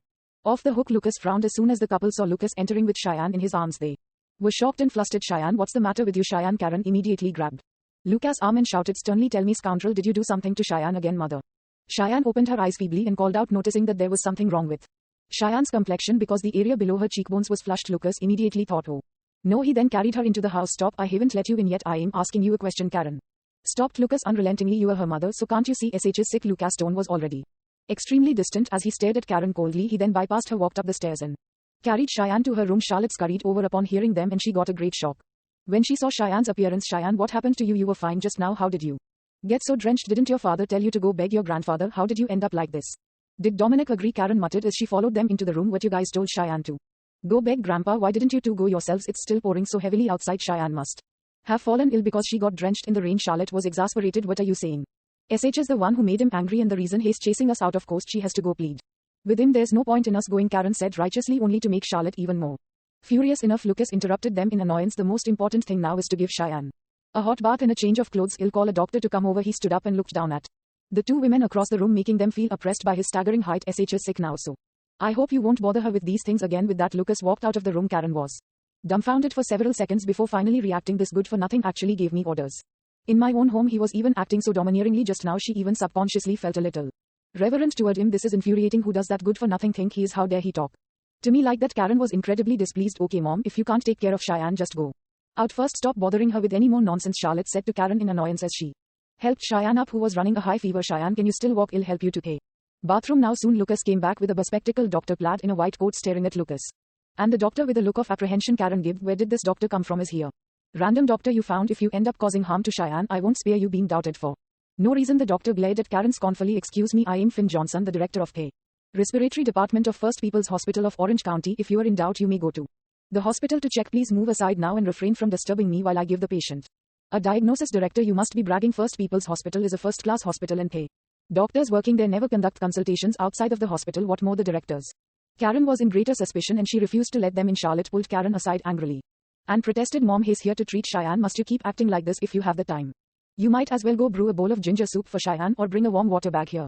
Actually, Charlotte was really annoyed with her insensitive parents. They had forced Cheyenne to go out in the rain to apologize, causing her to end up suffering large bruises on her knees, which Charlotte noticed when she was helping her change. Just now her skin turned pale too, and she had clearly been kneeling in the rain for a long time. Needless to say, she was kneeling because of their heartless grandfather who controlled the entire family. Charlotte was exasperated yet sad for her sister, yet her parents didn't seem to care about the fact that Cheyenne was running a high fever and had gotten her legs bruised from kneeling. They even kept probing about nonsensical issues. Now they were even stopping the doctor and suspecting if he was a phony. This left her speechless. If not for The fact that they were her parents, Charlotte would have lost her temper, feeling a little guilty.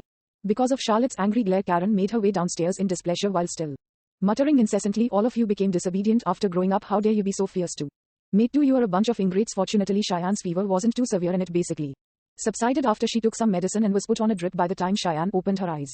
Again she saw two pairs of eyes staring at her beside the bed. "Mommy, you are finally awake." Amelia leaped over and kissed Cheyenne on the cheek. "Mommy, you've been sleeping because you were sick. I tried to wake you up but Daddy said I shouldn't disturb you from resting. I was so worried." Amelia laid down beside Cheyenne gleefully while carefully trying not to squeeze her. Cheyenne gently stroked her daughter's head and looked at the other person beside the bed, only to realize that it was Lucas. He was sitting on the carpet and looking at her with a tender gaze, his hair and clothes still damp. At this moment Cheyenne felt extremely touched as she looked at Lucas. At that time she was kneeling in front of the cold iron gates of the Carter residence while everyone looked at her gloatingly through the glass windows like she was a joke. The only person who came out was the old butler who had given her the proof of her family being disowned and told her to stay farther away. Her dignity and body were greatly tortured. Cheyenne thought that she wasn't going to be able to hold on any longer. At that juncture someone wrapped a warm jacket around her and put his sturdy arms on her shoulders while taking her away from that overbearing place. This person was Lucas. Lucas was the one.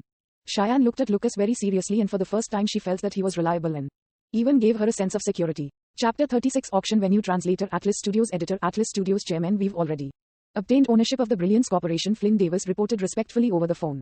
Lucas assented nonchalantly, not bothered by it because it was within his plan. "Let me ask you, where can I buy a diamond ring and good quality jewelry in Orange County?" he suddenly asked. "Oh, there are many gold stores that you can buy jewelry from, but there's going to be an auction in the Central Art Gallery in the east of the city tonight. I heard that lots of precious jewelry are going to be put up for auction and the finale piece is an extremely rare diamond ring." Davis hurriedly answered. "Okay, I know tonight." Lucas arrived at the entrance of the Central Art Gallery after he took 2 steps. A middle-aged man hurried toward him. "Welcome, Mr. Gray," the middle-aged man said warmly with a smile. Lucas raised his brows and looked at the middle-aged man. He was Ethan Sawyer, the richest man in Orange County. Although Lucas had a feud with the Huttons, Ethan Sawyer was very interesting and he greeted Lucas in a friendly manner right from the start. He even gave Cheyenne's family a large amount of expensive betrothal gifts on Lucas' behalf. However, the Carters mistook that the gifts were for Charlotte and many other misunderstandings arose. "Mr. Gray, my family happens to be the host of the auction tonight. I'll take you inside. If we use this passage no one will notice us." Sawyer was smart enough to take Lucas through a secret passage to the private room on the 2nd floor of the auction venue because he knew that Lucas wasn't willing to reveal his identity. The private room was well hidden and offered a good view that would allow the auction items to be seen clearly. Sawyer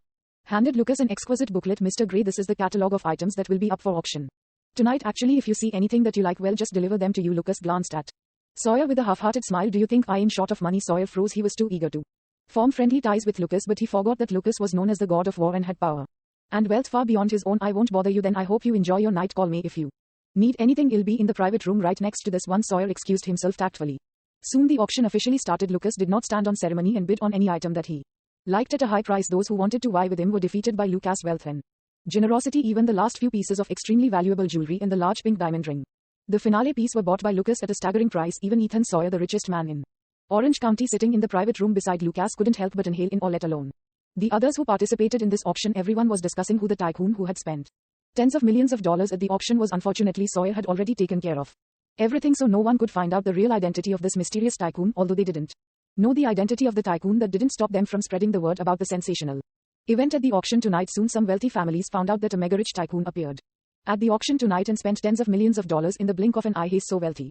The rich have the right to do whatever they want. He spent so much on jewelry. I am so envious. At this moment Lucas was giving Davis a task. "Help me throw a banquet in your name 5 days from now. Invite all the families in Orange County that are well-to-do. Make sure the guests are served well and raise the standards of hospitality to the maximum. Remember to invite the Carters too." Davis hurriedly noted it down. "Yes, Chairman." During the next few days Davis was busy with running the Stardust Corporation and preparing for the banquet while Lucas concentrated on looking after Cheyenne, who had not recovered from her illness yet. He also spent time nurturing his relationship with his precious daughter Amelia. Apart from Karen's occasional mockery, life was rather peaceful. Bryce, who had been clamoring about kicking Cheyenne out, immediately was overwrought with the matters that cropped up all of a sudden and didn't have time to go to Cheyenne's home to chase her and her family away. "Grandpa, the people of the Unity Corporation just called to say that they are terminating their cooperation with us. They are the 10th company that wants to terminate cooperation with us over the past few days. What should we do?" Bryce asked Dominic anxiously, since the Carters breached the contract with the Stardust Corporation a few days ago and compensated it with the Brilliance Corporation and $3 million in cash. The Carters became the laughingstock of Orange County. Their status had also plunged significantly, and to make matters worse, they had offended the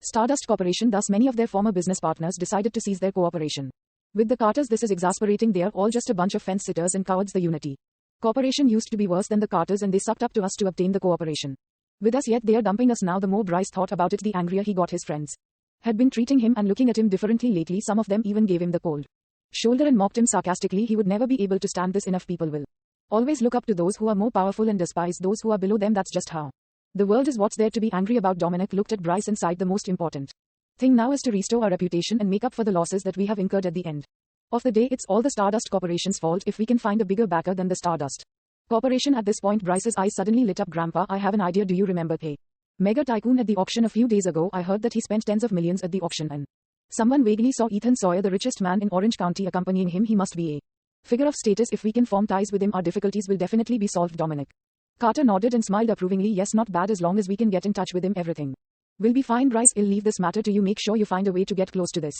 person. Yes, Grandpa, I'll get someone to find out more. We must get him to stand on our side. Once we do, the Stardust Corporation will be nothing. Bryce stopped panicking and raised his head with vigor and confidence, as if he had already seen himself having the support of the powerful figure and was above everyone else in the Stardust Corporation.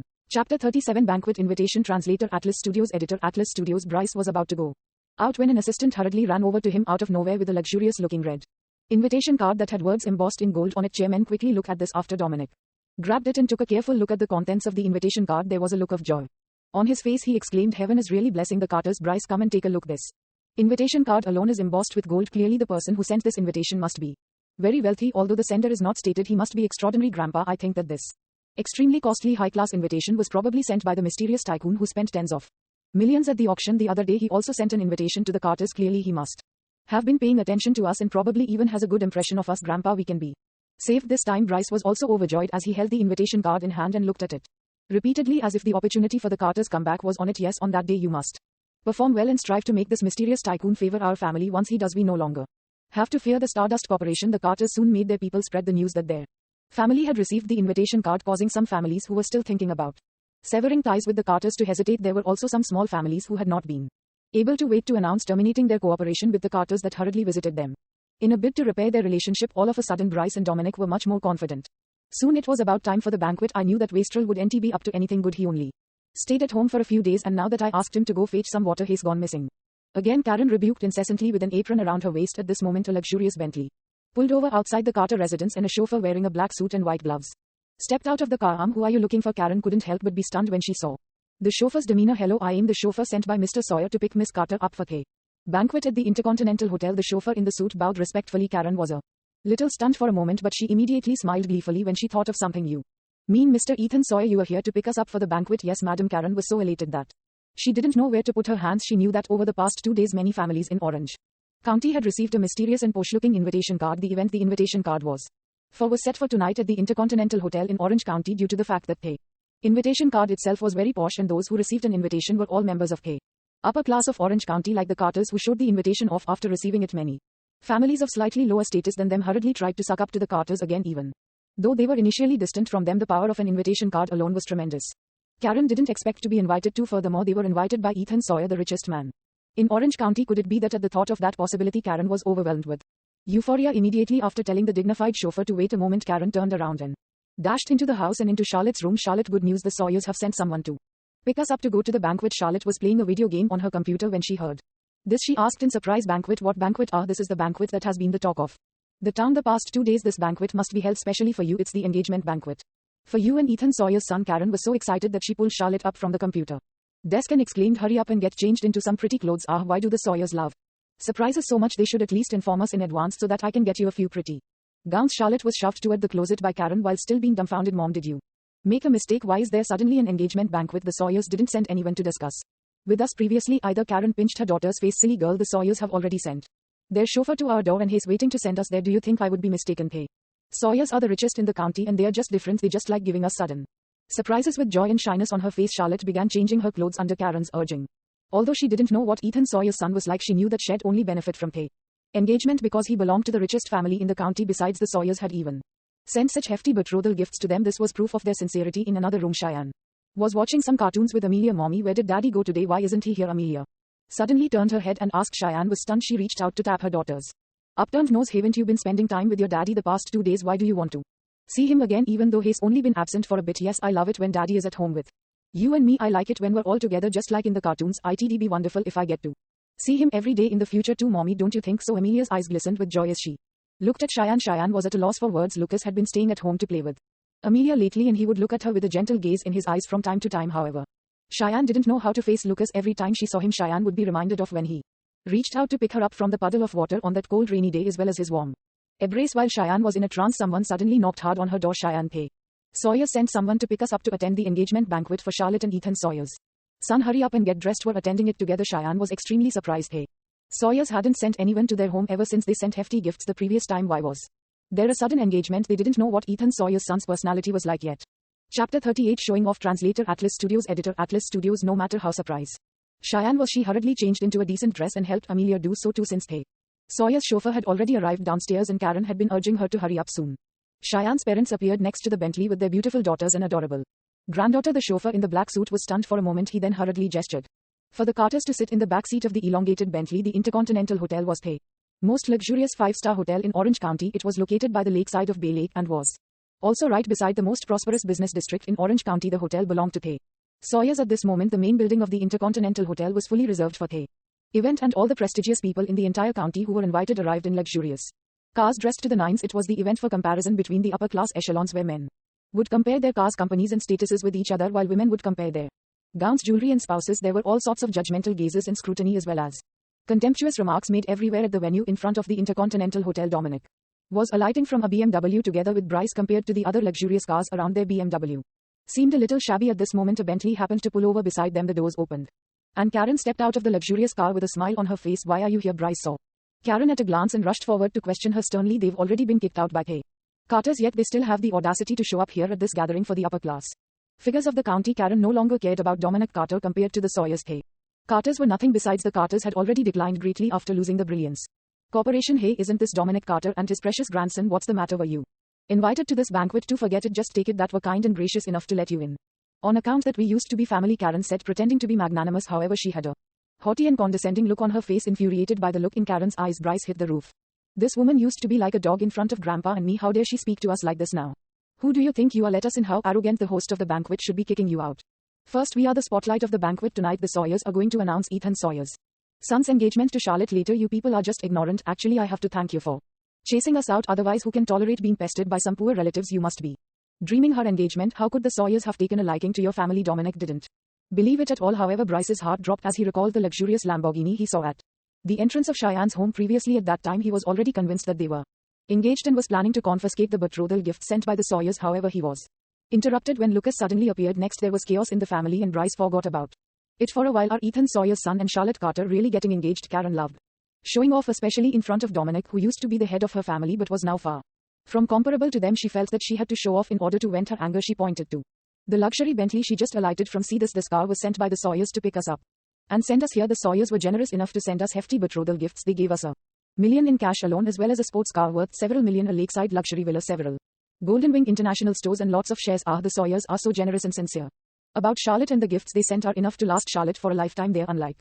someone over here who has never given us anything good in over 2 decades, yet you still act like we've been given a huge advantage and bully us all the time. Who cares about you people? Karen was obviously directing her remarks at Dominic. Dominic was so infuriated that his blood pressure went up and his face flushed. He almost fainted. Mom, cut it out. Cheyenne and Charlotte hurriedly stopped Karen after getting out of the car with Amelia in Cheyenne's arms. However, they only glanced at Dominic faintly without paying much attention to the others. Since the Carters had already been so ruthless to them, they obviously wouldn't have any good feelings for them. The few of them walked straight toward the hotel, while William, who had been sitting in the car and was too scared to get out when he saw Dominic, also took advantage and got out quietly. He then scurried over to his wife and daughters. The usher led them to the main table at the front to take their seats. All the people in the hall looked at them in surprise while discussing softly their identities. All the prestigious families of the county were invited to the banquet this evening, and only those of significant status could sit at the front tables. However, they didn't know who the Carters were. Hey, isn't that woman who's carrying a kid Cheyenne Carter? The Cheyenne Carter who had an affair with her chauffeur. Yes, it's her. That scandal was all over the news and it was the talk of the town. I still remember her face. There were many people who slowly began to recognize Cheyenne after all the scandal spread throughout the county, and they basically had some impression of her. However, after recognizing Cheyenne, the people in the hall were even more surprised. Why is Cheyenne Carter's family sitting at the main table at this moment? Dominic Carter's family arrived at the entrance of the hotel, but no one received them at all. It was as if the ushers didn't see them. They simply walked past them to receive the other guests cordially. Dominic coughed a little uneasily. Bryce pulled one of the ushers and asked, is there no one to receive us? Where will we be sitting? Glancing at Bryce coldly, the usher snapped, there are so many guests here and I am very busy. There's a number on the invitation card. Can't you see for yourself? Chapter 39 The host of the banquet. Translator Atlas Studios. Editor Atlas Studios. Bryce was furious because of the usher's rude reply. However, he dared not kick up a fuss because they Intercontinental Hotel belonged to the Sawyers, the richest family of the county. The Carters were lucky enough to receive the invitation. If they were chased out because of a squabble, it would be an enormous loss for them. The Carters held back their anger, went into the hall and found their seats. However, the few of them were in a foul mood, especially because their table was near the door and obviously much smaller than the other ones. The Carters had no choice but to squeeze together. Unlike the other tables with beautiful superior grade tablecloths covering them, the table they were seated at had a simple disposable plastic tablecloth covering it. Their table was empty too. There wasn't a single glass of water, let alone decorative flowers, fruit platters and fancy drinks. Many in the hall cast peculiar glances at them while exchanging pleasantries. Bryce was in an uncomfortable mood, while Dominic couldn't help but blush in embarrassment, especially when he saw other smaller families that were inferior to the Carters sitting at tables better than theirs. Bryce, remember, a little impatience will spoil great plans. No matter what, we have to get in touch with the host of the banquet before anything else. This concerns our comeback. Bear this in mind, Dominic admonished Bryce. As well as himself, I must endure this. Once the host of the banquet is here, we will have hope, and we will get back at these people for humiliating us. Ever since Karen was led to the main table to sit down, she had been enjoying the scrutiny and envious gazes of others. However, she didn't know many of the guests present and thus couldn't go and chat with them. She had no choice but to remain seated and wait to see which table Dominic and Bryce would be arranged to. When she finally saw Dominic and the others being allocated to the shabby little table near the door, Karen almost laughed out loud. This feels wonderful. The Sawyers are indeed worthy of being my in-laws. They must have found out that Dominic Carter and his family used to bully us, so they are standing up for us now. Impressive. Karen immediately wanted to go over and mock them, but she was dissuaded by Cheyenne. Well, it's Charlotte's engagement banquet today and she will soon become the wife of a wealthy man. Well, also become the in-laws of the richest family in the county. Why should I bother with that group of people? Soon we will no longer belong to the same world. I am not going to lower my status like that. Soon the banquet officially began. After a speech to thank the guests politely, the MC quickly gestured to the side with his hand. Now let's welcome the host of the banquet tonight, Mr. Flynn Davis, the general manager of the Stardust Corporation. Accompanied by enthusiastic applause from the audience, Davis walked up to the front of the hall in a poised manner, clad in an immaculate bespoke suit. Karen immediately gaped in disbelief. What, isn't this the engagement banquet for Charlotte and Ethan Sawyer's son? Why is Mr. Davis on the stage? Mom, cut it out. Realizing the situation, Charlotte immediately understood that her unreliable mother must have made a blunder and mistook something. It was clearly a banquet held by the Stardust Corporation, but Karen mistook it for an engagement banquet. This was too embarrassing. Fortunately, Karen hadn't gone around showing off to others yet, or else she'd be extremely ashamed. The other group of people who were very stunned was naturally Dominic, Bryce and the other Carters. They initially thought that the host of tonight's banquet was the mysterious tycoon who had spent a huge bomb at the auction, and they were thinking that once they got close to him, they would no longer have to fear the power of the Stardust Corporation and could take a chance to make a comeback. However, they never thought that it was the atrocious Flynn Davis, the one who had schemed against them and taken away the Brilliance Corporation, who had sent them a invitation. What does this mean? Did he deliberately invite us here so that he can humiliate us? A condescending usher just now, and this shabby table must have been deliberately arranged for the sake of humiliating us, right? Having figured this out, the Carters were infuriated. Damn it, Bryce was the first to feel an urge to stand up and charge over because he couldn't contain his emotions. Bryce Carter was the scion of the Carters and had been pampered ever since he was a child. Since when had he ever been humiliated like this? Hold it right there, Dominic Carter hollered to stop him. Grandpa, they are being a huge bully, so what if they bully us? Can we compare to the Stardust Corporation now? Since we are inferior to others, we have to bear with it. Even if we get bullied once, we make a comeback and surpass them. Those who once bullied us will naturally kneel down before us. Dominic's expression was grim and his face was trembling slightly too. Yes, Grandpa, I know once we get the support of the mysterious tycoon, the Carters will definitely make a comeback in the future. I must take revenge for the humiliation we've suffered today, Bryce exclaimed resentfully before sitting down on his chair. At this moment, Davis was greeting everyone in front of the hall smilingly. Thank you all for taking the time out of your busy schedules to attend this banquet hosted by me. I am very honored. Not at all, you are being too polite, Mr. Davis. It's my honor to receive an invitation from you. Yes, it's a great honor to receive an invitation from you for this banquet, Mr. Davis. Everyone replied courteously. Davis smiled. In fact, there are two main purposes for today's banquet. I am sure you've heard of the first matter, and that is the Brilliance Corporation will soon be in a long-term strategic partnership with us, the Stardust Corporation. I hope that we will receive your support as soon as. He said these words, many of the guests smiled. A few days ago, the Carters somehow offended the Stardust Corporation and ended up losing the entire Brilliance Corporation. Those who were well informed knew about it, although Davis claimed that it was a long-term strategic partnership with the Brilliance Corporation. The Brilliance Corporation had actually been acquired by a Stardust Corporation. However, the Stardust Corporation hadn't reorganized it yet, and thus it would sound better to call it a partnership. All of a sudden, countless gazes were cast at the Carters. On the other hand, the Carters felt a strong urge to disappear from the banquet venue immediately after hearing Davis' words. Chapter 40 Wedding Anniversary. Translator Atlas Studios. Editor Atlas Studios. Davis' words and pay. Various ambiguous gazes were like countless slaps on the faces of the Carters, making them blush and feel ashamed. A few days ago, the Brilliance Corporation still belonged to them. At this moment, Ethan Sawyer smiled and stood up. As long as the Brilliance Corporation is willing, the Sawyer Corporation would be glad to cooperate with the Brilliance Corporation. Ethan Sawyer, the richest man in the county, had taken the initiative to offer cooperation. The others stood up anxiously. To the Jones hope to work with the Brilliance Corporation. The Lawsons too. Mr. Davis, please give us a chance. Hey, Fords as well. If we can cooperate with the Brilliance Corporation, we're willing to offer 10% of profit sharing. All of a sudden, families of various statuses made their intentions to cooperate With the Brilliance Corporation known for some large businesses cooperating with the Brilliance Corporation could also make their relationship with the Stardust Corporation closer. On the other hand, reaching a cooperation with the Brilliance Corporation would be a great opportunity for smaller enterprises that were unworthy of the Stardust Corporation anyway. They could all tell clearly that the Brilliance Corporation was basically going to be a part of the Stardust Corporation. When the Carters saw this, their hearts were about to bleed in agony just a few days ago. The Brilliance Corporation still belonged to them, and now that there were so many opportunities for cooperation, the value of the company would definitely soar. Unfortunately, it no longer belonged to them. Davis raised his hand and pressed it down a little in the air, after which the guests in Pay Hall soon quieted down and continued listening to him. Everyone, I appreciate your recognition of Pay Brilliance Corporation, and we can discuss our cooperation in detail later, but now let's move on to the second agenda of the banquet today. Show, please go ahead, Mr. Davis. Everyone in the hall said one after another. For the second matter, I'd like all of you to witness a loving relationship together with me. Davis clapped his hands and everyone watched in perplexity as the lights in the banquet hall gradually dimmed and the curtains behind Davis were drawn open. The bright spotlight cast on the small hall at the front of the hall, putting all the items on display. Wow, oh my God, so beautiful.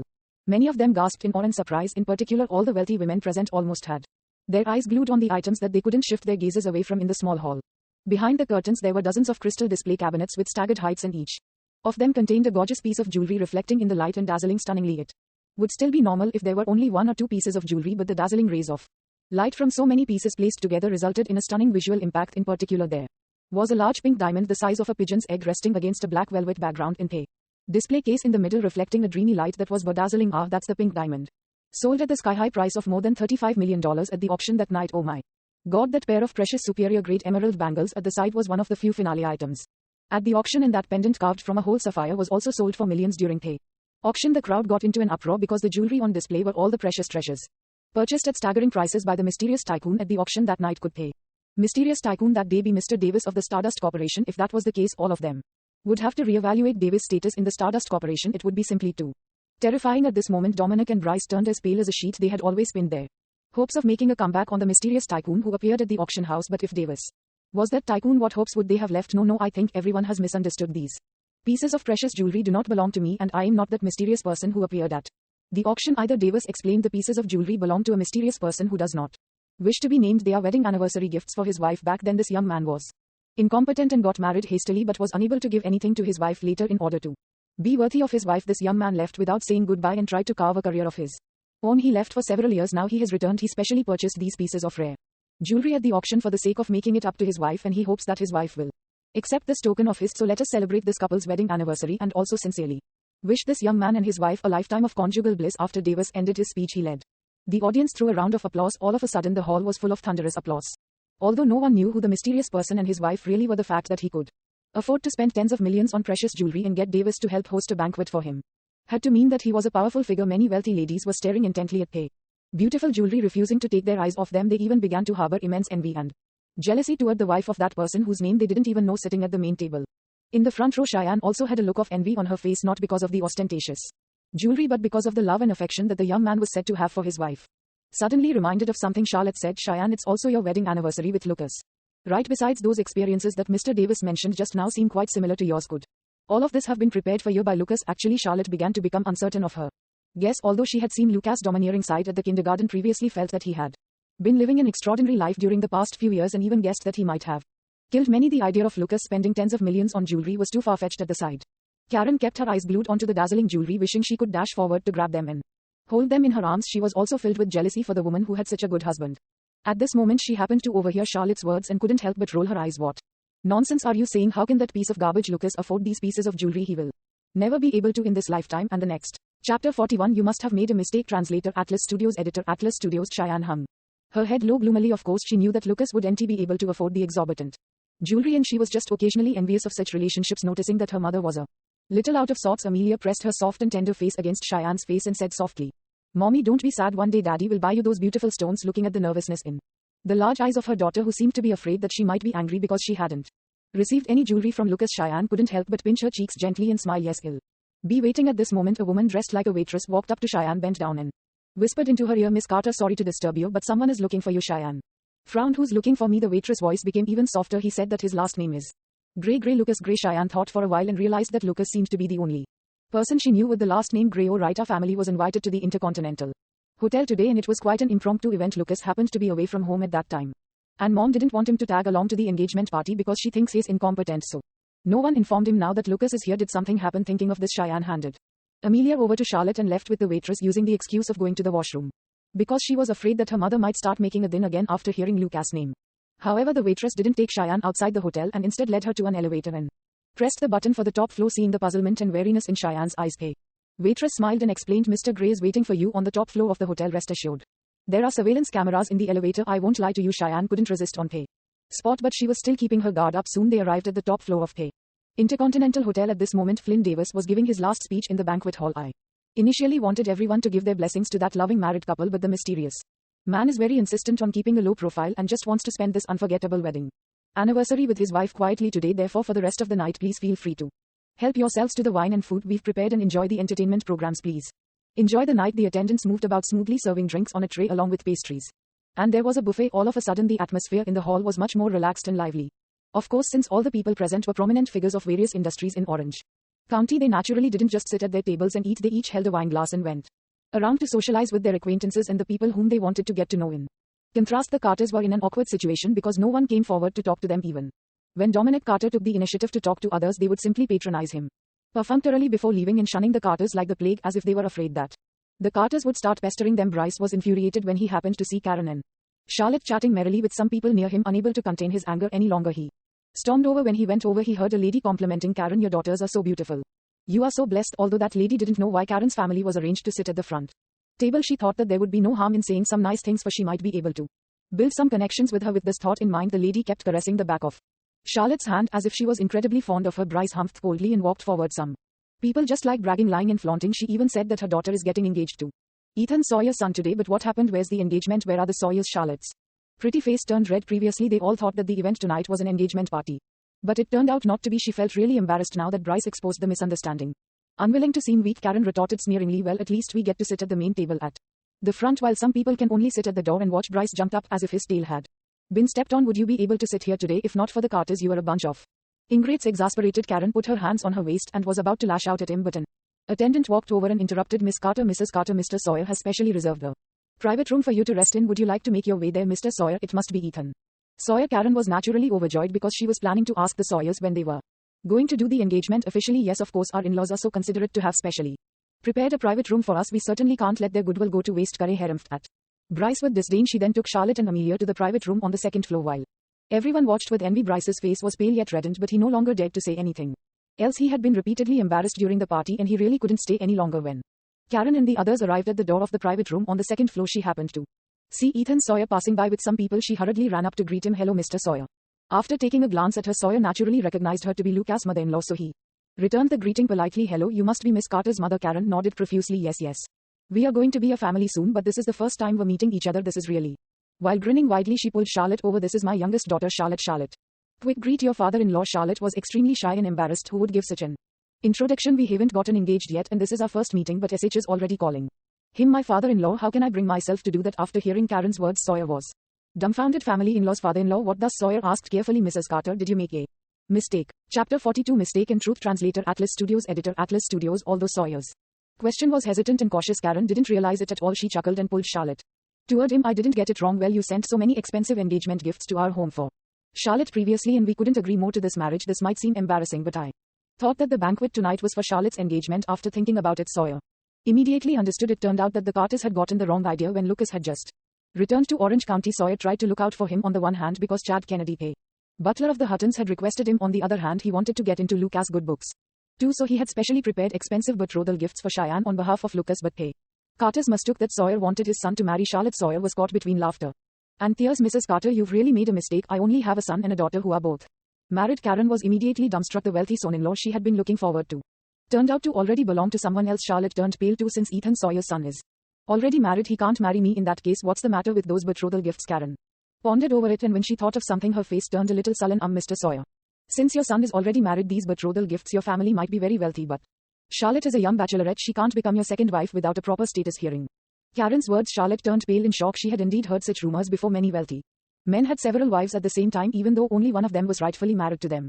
However, she didn't want to be in such a relationship. Sawyer was speechless, as he didn't expect Karen to think this. At first, he was thinking of helping Lucas by giving those expensive gifts to make Lucas' status seem more distinguished. To his surprise, Lucas refused to reveal his identity, so it Was hard to give an explanation for the gifts after thinking about it, Sawyer said. Mrs. Carter, those gifts are actually for your eldest daughter Cheyenne Carter's. Before he could say the word husband, Karen screamed in horror. What for Cheyenne? You want Cheyenne to be your second wife? This Cheyenne is already married and has a child. If your family doesn't mind, we don't worry. Cheyenne's husband is a loser. I'll get them to divorce immediately. Mom, what nonsense are you spouting? Charlotte didn't expect her mother to agree to such an absurd matter of letting Cheyenne become his second wife. She was instantly furious and anxious. Meanwhile, Sawyer broke out in a cold sweat after being shocked by Karen's words. Oh my God, who would dare to let Lucas Gray's wife become their second wife? Are you sick of living? Mrs. Carter is really strange. How could she let her daughter get a divorce and become someone else's second wife while still rejoicing? I don't get it. Sawyer hurriedly stopped Karen and exclaimed, Mrs. Carter, hear me out. I meant that those gifts are for your daughter's husband, Mr. Lucas Gray. Previously, Mr. Gray did me a big favor, so I wanted to give some gifts to him. There might have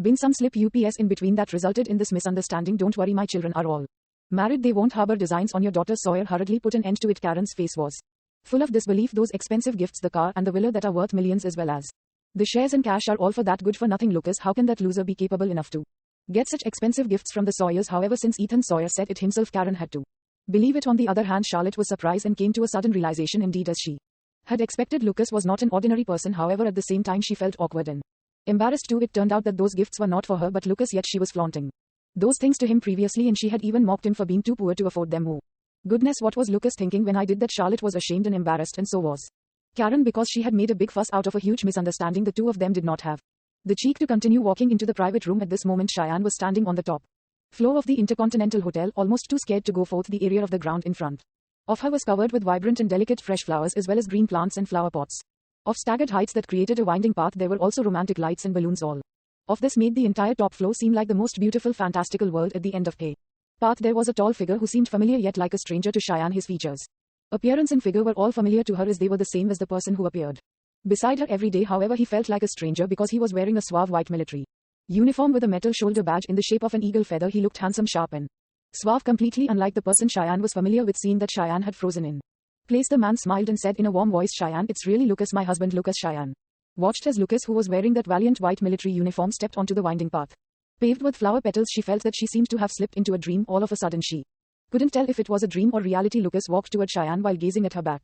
Then I had nothing to my name, and I couldn't give you a decent wedding nor any gifts. I even caused you to suffer so much, and you've been unhappy. Now I'd like to make it up to you. Lucas knelt down on one knee, holding a dazzling diamond ring in his palm. It was the pink diamond ring worth tens of millions of dollars and had caught the attention of everyone just now. Cheyenne covered her chest with both hands, shocked beyond words. Keys diamond ring, and the mysterious young man Flynn Davis mentioned previously. Her younger sister even jokingly said that it might be Lucas, but it looked like it was really Lucas. Cheyenne, I may be many years late, but I still want to ask you sincerely, will you marry me? Chapter 43. Give me a chance. Translator, Atlas Studios. Editor, Atlas Studios. Lucas knelt down on one knee among the flowers and raised his head to ask, will you marry me? Cheyenne covered her mouth as her tears rolled down continuously. Surrounded by romantic flowers and lights and being proposed to by a handsome man with an exorbitant diamond ring was the scene that all women dreamed of.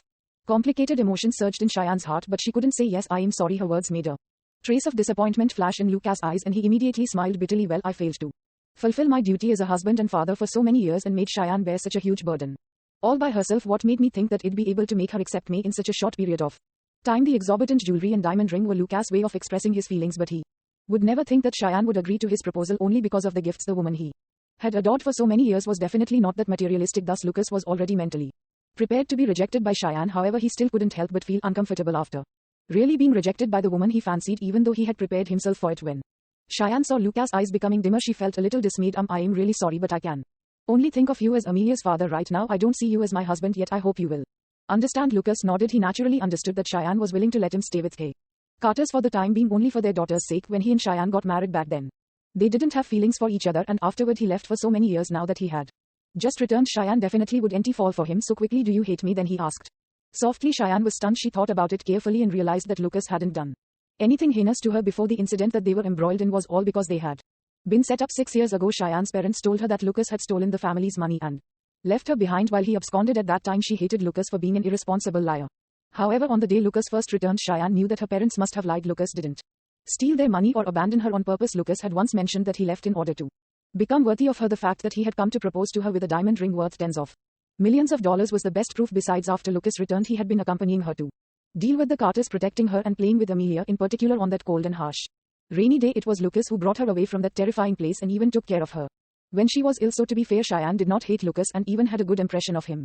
However, this alone was not enough for Cheyenne to accept Lucas as her husband. Cheyenne bit her Lower lip tightly and shook her head slightly. Lucas looked at her gleefully. Since you don't hate me, that's enough. I hope you can give me a chance. I truly want to treat you well, and if you can see my sincerity in the future and feel that you can trust me and depend on me, please don't turn me down. Again yes, Cheyenne nodded, feeling slightly relieved when she came down using the elevator and returned to the banquet hall on the first floor. Cheyenne felt like she was in a trance and found it unreal. Lucas' sudden proposal and the fact that he was the mysterious man who caused an uproar in Orange County. Cheyenne, where did you go? We were worried sick about you. Karen hurriedly pulled Cheyenne's arm and dragged her out of the surrealism. What's the matter, Mom? You still have the cheek to ask me? You went to the bathroom for such a long time and we couldn't find you. Oh right, it's your wedding anniversary with Lucas today too. Did that good for nothing not give you any gifts? Karen asked, keeping her voice low. Cheyenne immediately remembered all that happened on the top floor just now.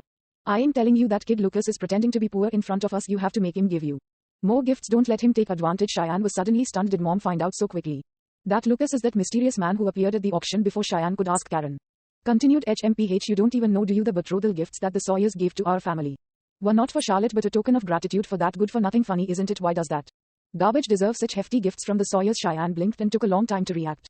You mean that large box of gifts was not for Charlotte but a thank you gift for Lucas? She had only been away for a short period of time, so how could so many things have happened? However, when Cheyenne saw the look of displeasure on Charlotte's face, she decided not to pry further. No girl would be comfortable about such a misunderstanding. The few of them looked for William Carter, Cheyenne's father, who was already drunk and hiding in a corner of the hall. Then they headed home.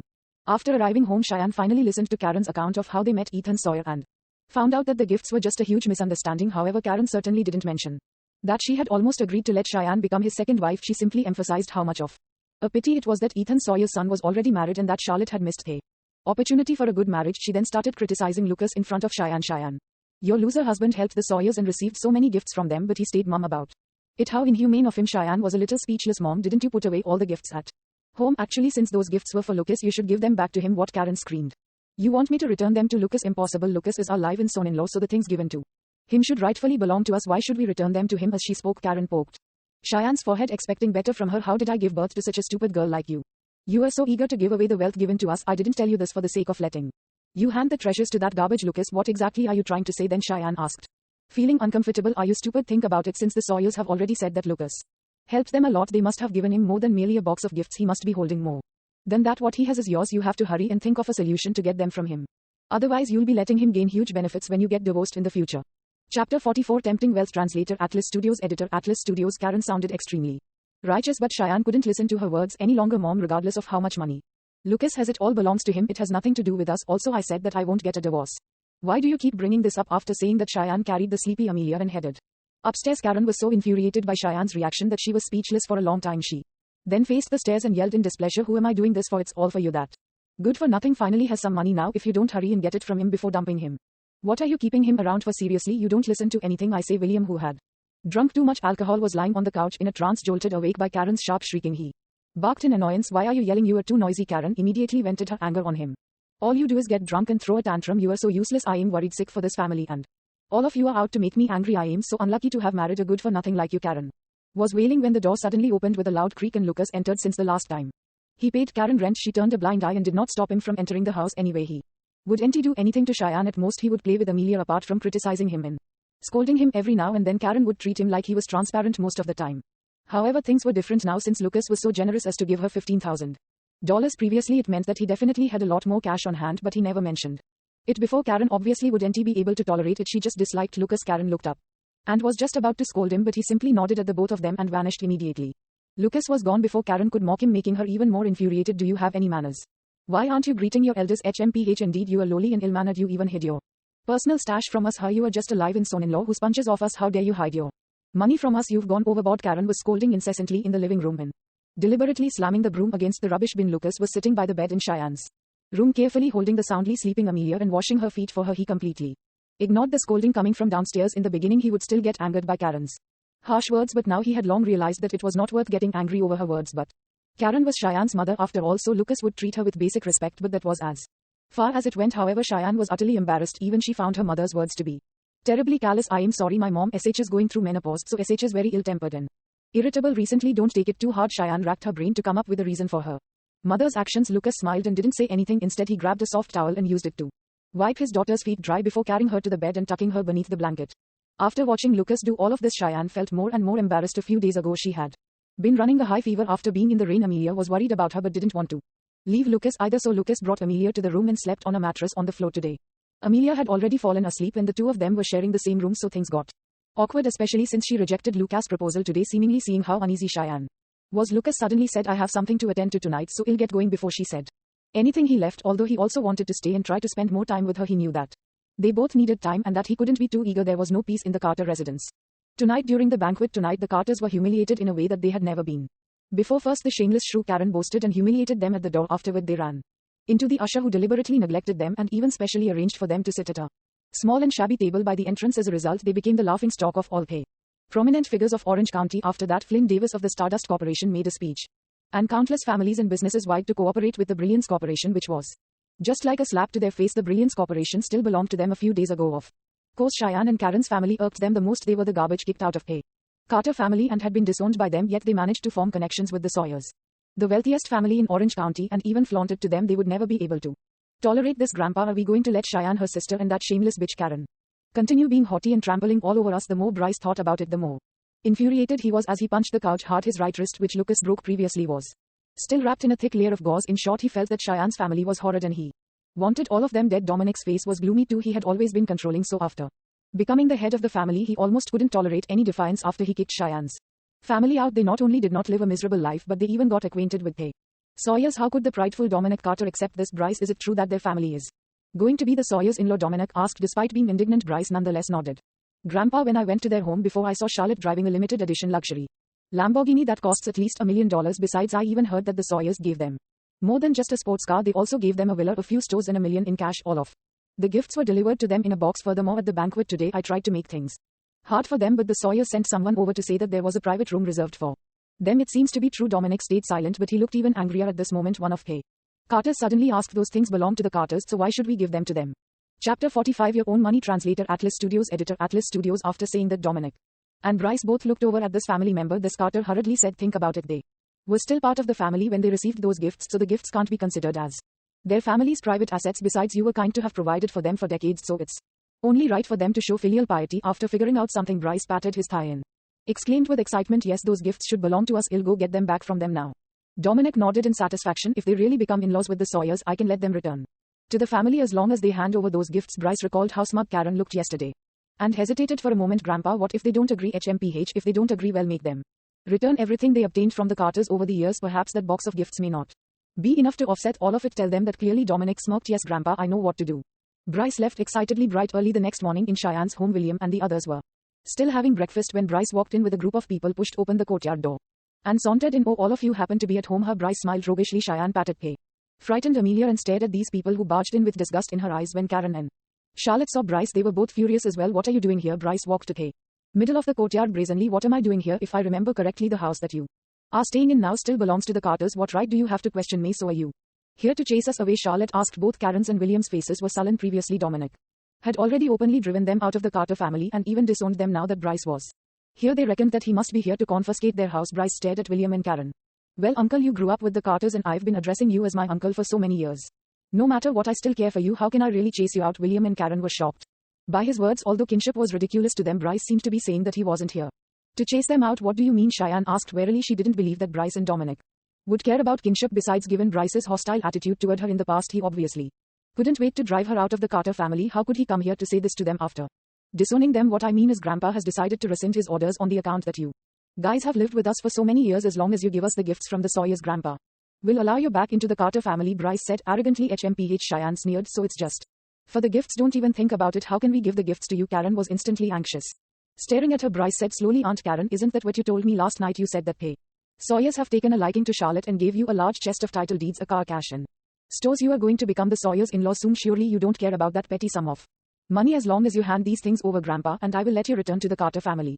That no, when she saw Bryce and Dominic at the banquet last night, she couldn't help herself and showed off to them. In the end, she found out that it was a huge misunderstanding. Now she couldn't tell Bryce that she had made a mistake, but she wasn't willing to give the expensive gifts to the Carters at this moment. Charlotte walked out. That was a mistake. The Sawyers gave those gifts to Lucas, not us. Bryce burst into laughter and gibed. Charlotte, Carter, do you take me for a fool? Lucas Gray, he's just a piece of trash. How could the Sawyers give him those gifts out of gratitude? You ought to come up with a less retarded excuse. Those things really don't belong to us. Don't think about taking them from us. Since we've been disowned, you can take this house back and well, move away. That's all I have to say, Cheyenne said coldly. Cheyenne, how can you say that? Karen was displeased as she couldn't understand why they had to give the house to them since they had lived here for decades. House should have long belonged to them. HMPH, do you think you can just move away? It's not that easy. Bryce dropped the pretense and showed his true intentions. He exclaimed fiercely, I am not afraid of letting you know. If you really want to leave the Carters, return us all the money we've spent providing for you all these years. I'll do a simple calculation for you. William Carter, you have been living with us for more than 40 years. Well, take it that you spent $15,000 a year. That means you've spent $600,000 in total. Bryce pointed at William. Before William could speak, he pointed at the others. And you, Karen, Cheyenne, and Charlotte, all of you have been sponging off us for 2 to 3 decades. The 3 of you have spent up to $1.4 million in total. You've also taken away at least $5 million worth of dividends and benefits from us, and you've lived in this house for decades. Considering all the miscellaneous expenses, it won't be much to ask you for $8 million, right? Every word Bryce said made William's and Karen's faces turn even more distressed. When she heard Bryce's last sentence, Karen could no longer hold back and screamed, $8 million? Is this daylight robbery? How could we have spent $8 million? Besides, we only get a little more than $20,000 in dividends. Bryce laughed unrestrainedly. Don't say I'm making this up. These things are recorded in the company's accounts every year anyway. You either pay us $8 million now and leave the Carter family, or take out that box of gifts and, well, let you back in the family. In the future, Grandpa might let Uncle William take over his position. You guys should consider carefully what you want to do. Chapter 46, The Chance to Return to the Family. Translator, Atlas Studios. Editor, Atlas Studios. Cheyenne and Charlotte naturally did not believe Bryce's words. The Carters had never truly treated them as a part of the Carter family before, mainly because William Carter was not Dominic Carter's biological son. Thus, Dominic obviously would let William take over as the head of the family.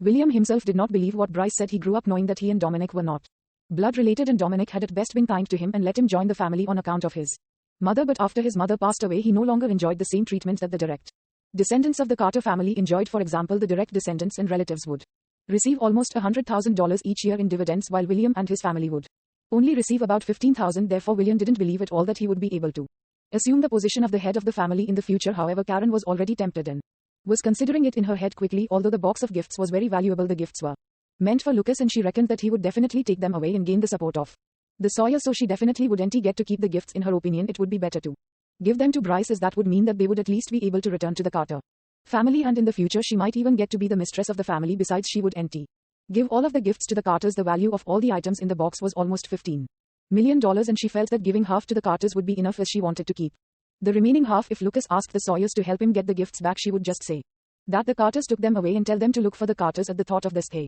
gaze in Karen's eyes when she looked at Bryce became less hostile, and she seemed rather enthusiastic. Instead, Bryce, is what you just said true? Will you let us return to the Carter family as long as I hand that box of things over to you? Will William also have the chance to become the head of family in the future? Of course, Grandpa said it himself. Aunt Karen, have you decided? Bryce smiled affirmatively. Seeing that Karen was wavering, Charlotte couldn't help but say anxiously, Mom, do you still believe their nonsense and lies? Have you forgotten how they used to bully us? Cheyenne even got on her knees to beg them, was drenched in the rain, and ended up running a high fever because of it. Have they ever shown any concern? They are saying these things to us now obviously because they want that box of gifts. Cheyenne objected vehemently. Mom, that box of gifts was meant for Lucas. None of them have the right to decide what to do with them. Seeing this, Bryce sneered, I thought Aunt Karen commands great authority at home, but I didn't expect both your daughters to disregard you and have no respect for you at all. They keep going against your decisions anyway. Think through it yourselves. It's your only chance to return to the family. Once you miss it, Grandpa will never give you a chance again. Even if you beg him, you will also have to pay us $8 million and not a single cent less. Karen immediately became anxious and hurriedly pushed William, hurry up and say something quickly. Agree to return to the family. William pushed Karen away. I am not going back. Cheyenne and the others got bullied so terribly, so what's the point of going back? If you want to, you can go back yourself. To be honest, William had also become completely disappointed in the family. After being pushed by her husband, who had always obeyed her, Karen flew into a rage and reached out to scratch him. You useless good for nothing. You can't earn any money at all if we don't return to pay Carters. How can we maintain a livelihood? How are you going to pay the $8 million we owe them? The two of them got into a scuffle while Cheyenne and Charlotte hurriedly tried to pull them apart. Bryce was getting impatient. If not for that box of gifts, he wouldn't bother talking to them. Enough, don't put on an act in front of me. Either go and find where the items are. Bryce cocked his head toward the security officers behind him and immediately headed into the house. Wait, seeing how the situation was developing, Karen stopped fighting with William and hurriedly rushed into the house to stop them. She just wanted to give Bryce half of the items. If he moved them away himself, he definitely wouldn't leave anything for them. Karen stopped in front of her bed, but her actions gave the security officers a cue. Two of them went forward to pull her away while others lifted the bed and quickly took out 2 boxes from beneath, one large and one small. Hey, these are my belongings. Karen's eyes were about to fall out. Lucas' items were in the large box, but the small box contained her personal stash that she had saved up over the years. Bryce simply ignored her and took a brief glimpse at the box full of cash, title deeds and share transfer documents. He was so excited that he couldn't stop himself from laughing. He could tell at a glance that the value of these items was more than $15 million. Watching the security officers carry the items out of the house, Cheyenne and the others naturally weren't willing to let them take the things away, but they were just a bunch of weak women, so how could they stop these people? They didn't just take away the box of gifts, they also snatched away the Lamborghini parked by the entrance. Oh my god, they are a bunch of bandits. Gray sat on the ground and patted her thigh while wailing, what are you crying for? It's all Your fault if you didn't show off in front of them yesterday. They wouldn't have come here. William yelled at her. Karen was incensed. How dare you yell at me? It's all because you are a useless man and a loser. Seeing that the two were about to argue again, Charlotte was so infuriated that she shouted, okay, stop arguing. The items the Sawyers gifted Lucas have been snatched away. How are we going to explain it to him? Explain my foot. Bryce Carter and his men were the ones who took those things away. Anyway, if he has what it takes, he can very well go after the Carters. Karen didn't care what Lucas would think. She just felt the huge pinch. Oh, by the way, Cheyenne, didn't Bryce say that he would let us back into the Carter family as long as we gave him those items? Does this mean that we don't have to leave the Carter family now that he has taken them away? Go to your grandfather and inform him about this, Karen suddenly urged while grabbing Cheyenne's arm. Cheyenne shook Karen's hand off and said coldly, if you want to go back, go ask them yourself. After saying this, she took Amelia's hand and left. All the things that the Carters had done before had completely shattered Cheyenne's heart. She would definitely not go back to the Carter family. Hey, you are defying me, Karen complained before turning to look at Charlotte. Charlotte, without letting her finish, Charlotte interrupted. Whoever wants to go back can ask themselves anyway. I am not going to go back to that family. She then left.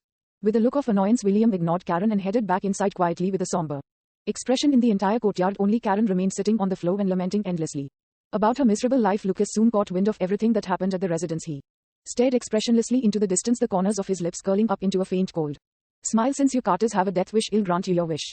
Chapter 47. Drastic change in the Carter family. Translator, Atlas Studios. Editor, Atlas Studios. Bryce returned to the Carter main residence in the luxurious Lamborghini with the large box of cash, title deeds and share transfer documents. The Carters in the main residence gathered around Bryce, amazed and in awe at the luxurious car and the box with assets worth more than $15 million. Inside, they praised Bryce incessantly too. Bryce is really something. He managed to bring so many things home. The Carters are going to make a comeback again soon. He's indeed worthy of being Dominic's biological grandson. He's so capable. If Bryce takes over the family in the future, we can all rest assured. Not bad, not bad. Bryce has always been outstanding since he was a child. He's definitely cut out for achieving great things. He's becoming more and more capable now, isn't he? The flattering words and compliments of the Carters made Bryce feel like he was on cloud nine. Dominic was also grinning widely, extremely satisfied with Bryce, his grandson. Bryce, you've done well. In the future, I can rest assured. Handing the family over to you, Dominic patted Bryce on the shoulder. Bryce hurriedly said modestly, thank you, Grandpa. I will definitely work harder in the future and never let you down. At this happy moment, a member of the family suddenly dashed in nervously. Bad news, something terrible happened. What's wrong? Why are you so flustered? Bryce glared angrily at the person who suddenly ran in and ruined the atmosphere. The people from the factories informed us that all the factories belonging to the Carter Corporation have been closed allegedly due to violations during pay manufacturing process, and rectifications have to be made. The finance department has also received a notice saying that the financial risk of our corporation is too high, so we have to repay all pay loans we've made by the end of today, otherwise we will be sued and we will have to declare bankruptcy and begin the liquidation procedures. This news was a bolt out of the blue and like a bomb instantly dropped on everyone's head. Dominic's expression changed drastically and he stood up abruptly. How did this happen? Bryce's face was also extraordinarily gloomy. All of this happened too suddenly. Someone must be trying to attack the Carters since the Carters were in pursuit of maximum profit. It was definitely difficult for them to have factories achieve 100 compliance with all regulations during the manufacturing process. Thus, if someone deliberately tried to check on them, they would definitely succeed. But usually, even if there were inspections, those who were close to the Carters would inform them in advance and their factories would be closed straight away. Besides, who knew when the rectification would take place? There would be massive losses incurred and enormous problems resulting from the shutdown of the factories for a day. Besides, they didn't know how long the shutdown was going to last. Although the Carters' businesses hadn't been flourishing lately, they felt that there must have been more reasons for the bank to demand all loans be repaid within a day. While Bryce was angry, Dominic thought about it carefully. Bryce, hurry up and call Mr. Shaw to find out what's going on in the factories and if it's possible to get some leeway through connections. Hurry and call the bank too. Bryce hurriedly made several phone calls, but unfortunately, Mr. Shaw didn't answer at all. Furthermore, the bank only gave them cold replies and claimed that the financial risk of the Carter Corporation was proven too high after some assessment, and so the loans had to be repaid. The news made the Carters look even more dismayed. Mr. Shaw used to have a very close relationship with the Carters, but this time he not only did not notify in advance but also refused to answer their calls. Clearly, someone whom Mr. Shaw did not offend was involved in the closure of the factories. This time, the issue of the bank loans made them even more anxious. The capital turnover of the Carters was dependent on bank loans to a large extent. The cash they had on hand was far from enough for them to repay the loans, and even if they included the assets that Bryce had just brought home, there still wouldn't be enough after all the items in the box.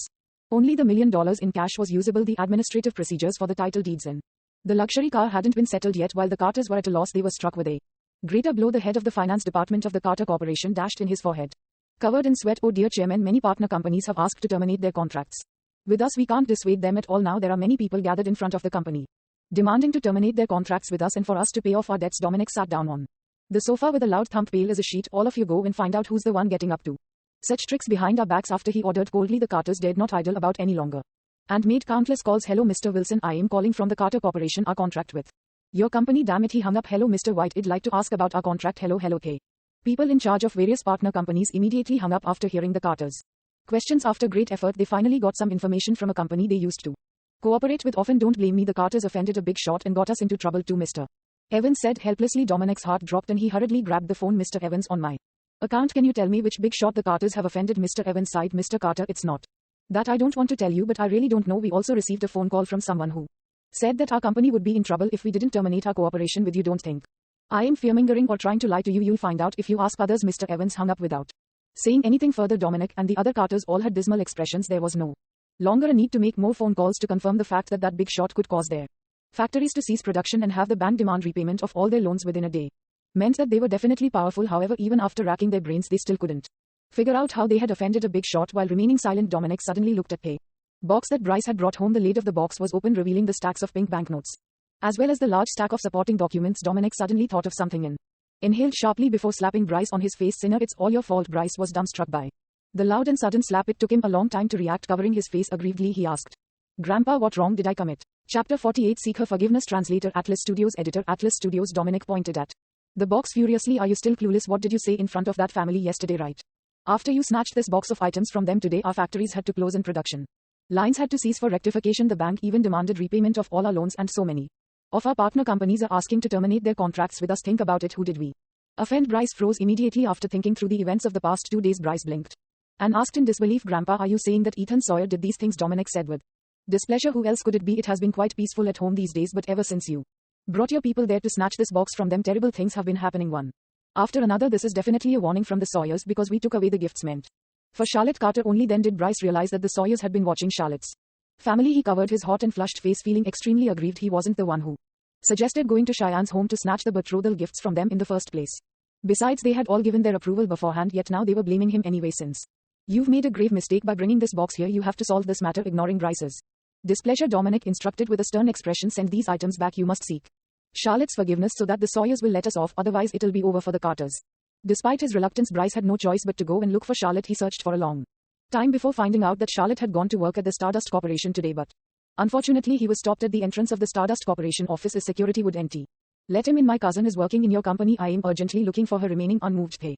Security officer said you can give her a call and ask her to come out. Anyway, you are not an employee of our company nor a client, so you are not allowed to go in. Bryce was furious. He had called Charlotte countless times, but all his calls were rejected. He didn't know if Charlotte had blocked him or not, but he couldn't contact her at all. Otherwise, why would he go to the Stardust Corporation to stop Charlotte from leaving? Please leave immediately. Do not disrupt the order of our office. The chief security officer warned. Bryce was frustrated and anxious. He really wanted to barge in, but he was at the Stardust Corporation office and he dared not offend them at this moment. Just as he was about to ignore the security officers and dash into the office building, the eagle-eyed Bryce spotted a familiar figure walking over. That familiar figure was Lucas. Bryce was extremely indignant as he rushed forward to stop Lucas. Then he yelled at the security officers, this person isn't one of your employees either. Why aren't you stopping him? What surprised Bryce even more was that after the security officers saw Lucas, they actually bowed in unison. Mr. Gray, welcome. Lucas nodded indifferently, glanced at Bryce and then raised his brows a little since Lucas was stopped by the security officers at the entrance when he came to the Stardust Corporation office. Previously, the general manager Flynn Davis had fired all of them. Afterward, the security officers saw Davis accompanying Lucas to the top floor of the office building and also received orders from Davis that no one was to stop Lucas from entering again. Therefore, although all of them were clueless about Lucas' identity, they dared not offend him and were very respectful toward him because they thought that he was at least a client whom Davis valued greatly. Bryce was almost stunned, speechless, but he was still indignant. What right does he have to enter? He's just a live-in son-in-law of the Carters. Useless good for nothing. Why is he allowed to enter? But I am not. Lucas sneered, unbothered by Bryce. The chief security officer hurriedly stopped Bryce. This is the Stardust Corporation. If you want to kick up a ruckus and deliberately cause trouble, don't blame us for getting nasty. Unwilling to concede, Bryce snapped, your condescending security officers, I am going to lodge a complaint against you for being biased. The chief security officer sneered, Mr. Gray is an important client of Mr. Davis. Who are you? Hurry up and get lost. A few of them came over from the side and surrounded Bryce to shoo him away from Lucas lest he collided into Lucas recklessly. Him, important client? You guys must have been fooled by this good for nothing. Bryce clamored and reached out in a bid to grab Lucas. Lucas, you loser. Get your ass over here. Lucas frowned in annoyance while the alert chief security officer immediately said, Mr. Gray, please go inside and let us handle the matter here. Lucas nodded and turned around to leave. The new chief security officer Davis hired was indeed much more reliable than the previous one. Behind him, a couple of security officers dragged Bryce far away and then threw him onto the ground. Lucas broke Bryce's arm previously and it hadn't healed completely yet. After being flung onto the ground, he immediately shrieked in pain, but no one cared about him. Bryce cursed incessantly, but he didn't dare go to the entrance of the Stardust Corporation office building again. He had no choice but to stand at a spot far away all the way until he saw Charlotte coming out of the building after getting off work. Charlotte just got off work, huh? Bryce exclaimed affectionately as he approached her. What are you doing here? Charlotte detested Bryce greatly. In the morning he had just snatched their belongings away. What was he doing again at the entrance of her office? Charlotte It's my fault for what happened this morning. I hereby apologize to you. Actually, I just wanted to crack a joke with you. I've already returned the car and the box of things I really have, Bryce swore, while patting his chest and feeling immense heartache deep down. However, Charlotte didn't buy it at all. A joke? How amusing. Why don't I stab you with a knife and then tell you that it was just a joke? Also, we've already been kicked out by the Carters, so you are not my cousin. We have nothing to do with each other anymore. Charlotte stepped forward and was about to leave, but Bryce hurriedly rushed forward to stop her. Charlotte, we are at least relatives. You won't be so cruel as to leave us in pay lurch, right? What do you mean? Charlotte frowned and looked at him. Bryce gritted his teeth. We are all from the Carter family. I know I was wrong for doing what I did in the morning. Please have mercy and let us off. All right. Chapter 49. Personal visit. Translator Atlas Studios. Editor Atlas Studios. Bryce's words caught Charlotte by surprise. What's up with the Sawyers and what happened to the Carters? Bryce looked at Charlotte, unconvinced that she was clueless about what happened. We're a family, so there's no need to pretend. Is there? Right after I came home from your place, our factories were forced to close and stop production lines for rectification. The bank even wants us to repay all of our loans by the end of today, and almost all the companies we have cooperations with have asked to terminate their partnership contracts with us. We really can't hold on any longer. Bryce wiped his tears. I know I was wrong to have taken your gifts, and that's the reason the Sawyers are offended. I really know my mistakes. Charlotte, please help us beg for forgiveness from the Sawyers and ask them to let us off.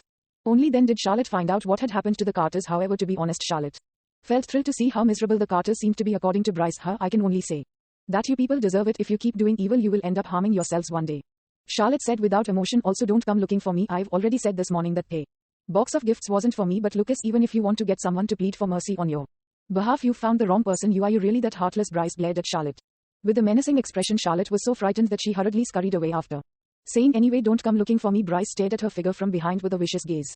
Since Bryce returned home after a fruitless trip, he naturally had to face the music from Dominic.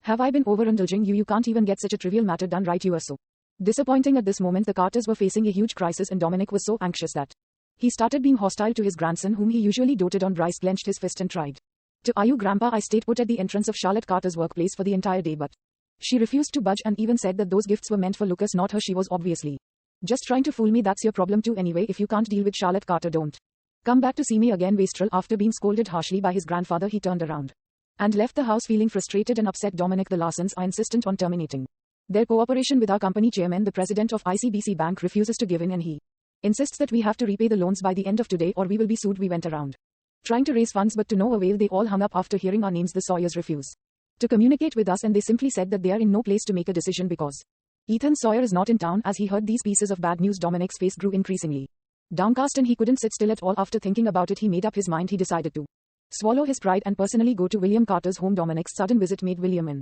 Karen extremely nervous. Over the years, Dominic had never visited them, and they wondered if this time William and Karen didn't enjoy peace this night as well. Bright early in the morning, Bryce had brought his men over and snatched away their chest of treasures worth more than $15 million. Karen wanted her daughters to beg Dominic to let them return to the Carter family. However, they hadn't returned yet. In the afternoon, Bryce suddenly returned the box of gifts in the car, claiming to have made a mistake. William and Karen were bewildered, and they wondered what he had up his sleeve. In the evening, Dominic personally visited them, which was rather rare. What's going on? Is he here to take back the house or the box of gifts? Karen and William watched as Dominic entered. They were so nervous that they had no idea where to place their hands. Dad, you, William said carefully. To his surprise, Dominic was not as austere as he usually was. Instead, there was a smile on his face. William, it's been hard on you staying in such a small house. Tomorrow, move back in with us.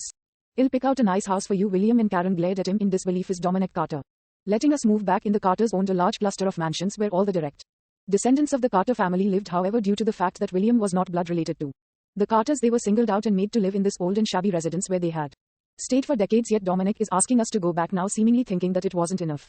Dominic, Carter said, moreover, William has been idling at home for such a long time. I'll arrange for you to take on a role in the company. Go to work tomorrow. Karen, if you are willing, I can arrange for you to work in the company too. You don't have to go to the office, but you will be paid accordingly.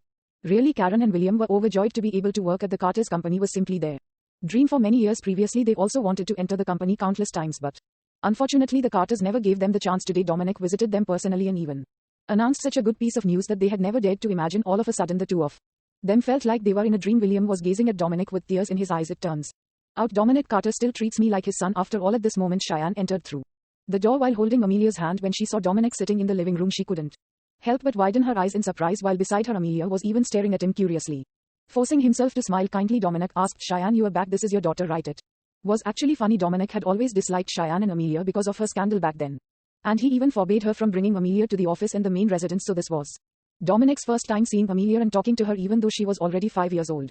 Amelia, quick, greet him. This is your great-grandfather. Karen hurriedly urged. Amelia blinked, coward beside Cheyenne, and said fearfully, I am scared of this, Grandpa. After she said that, everyone's faces turned gloomy. Chapter 50 Go and Plead for Mercy. Translator Atlas Studios. Editor Atlas Studios. When Dominic heard Amelia's words, he was naturally displeased, as evidenced by his frown. Meanwhile, Karen and William were afraid that Amelia's words would make Dominic upset with them. Amelia, what are you saying, Hayes? Your great-grandfather. Quickly greet him properly, Karen yelled at Amelia. Amelia gripped Cheyenne's clothes even more tightly, refusing to go over. Children were extremely sensitive to the emotions of others. Although Dominic was smiling, Amelia saw the ferocious gaze in his eyes when he was glaring at her and her mom. Seeing that Amelia refused to go over, Karen grabbed Amelia's arm and pulled her over. What's the matter with you? You are so young but already so rude. You are not greeting your elders properly. Mom. Cheyenne immediately went forward to stop her, overwhelmed with anger. Amelia is still so young. SH is going to get hurt by being yanked so hard. SH is being rude to your grandfather. Why aren't you hurrying to discipline her? Instead you are still defending her. You've spoiled her rotten. Karen exclaimed at Cheyenne. I remember that we've already been disowned by the Carters. How is my grandfather and Amelia's great-grandfather? Cheyenne retorted coldly. She then picked Amelia up and headed upstairs. She was truly speechless toward Dominic. Carter. Cheyenne, it was indeed my fault for what happened before. It's also my fault for causing you to harbor resentment toward me. I am here today to apologize to you. Please forgive me. Dominic's old voice sounded from behind. Cheyenne stopped in her tracks. Since when has Dominic Carter ever apologized to me in such a mellow manner? She never remembered him ever doing so. In an instant, all the numerous grievances and mistreatments that she had suffered began surfacing, making her tear up and feel a strong urge to cry her heart out. Unfortunately, Dominic's previous actions had long gotten rid of the familial affection she had toward him as a granddaughter. She had also gotten a clear look at his true colors. The fact that he came to their home today and unexpectedly offered his apologies was really unlike Dominic Carter. She felt that things were fishy and that he definitely had a hidden agenda. Cheyenne got a grip on her emotions and carried Amelia upstairs quietly. Cheyenne. Karen called out her name incessantly, but she ignored her and returned to her room. Oh Dominic, I am sorry, we've spoiled Cheyenne rotten and SH's too insensible. Please don't hold it against her, Karen hurriedly explained. Dominic took a deep breath and suppressed the anger in his heart before waving his hand and pretending to be sad. I can't blame her. I am old and my days are numbered. I've been strict to my children and grandchildren, all for their own good. But who you are seeing this? William immediately felt heartache and grabbed Dominic's hand.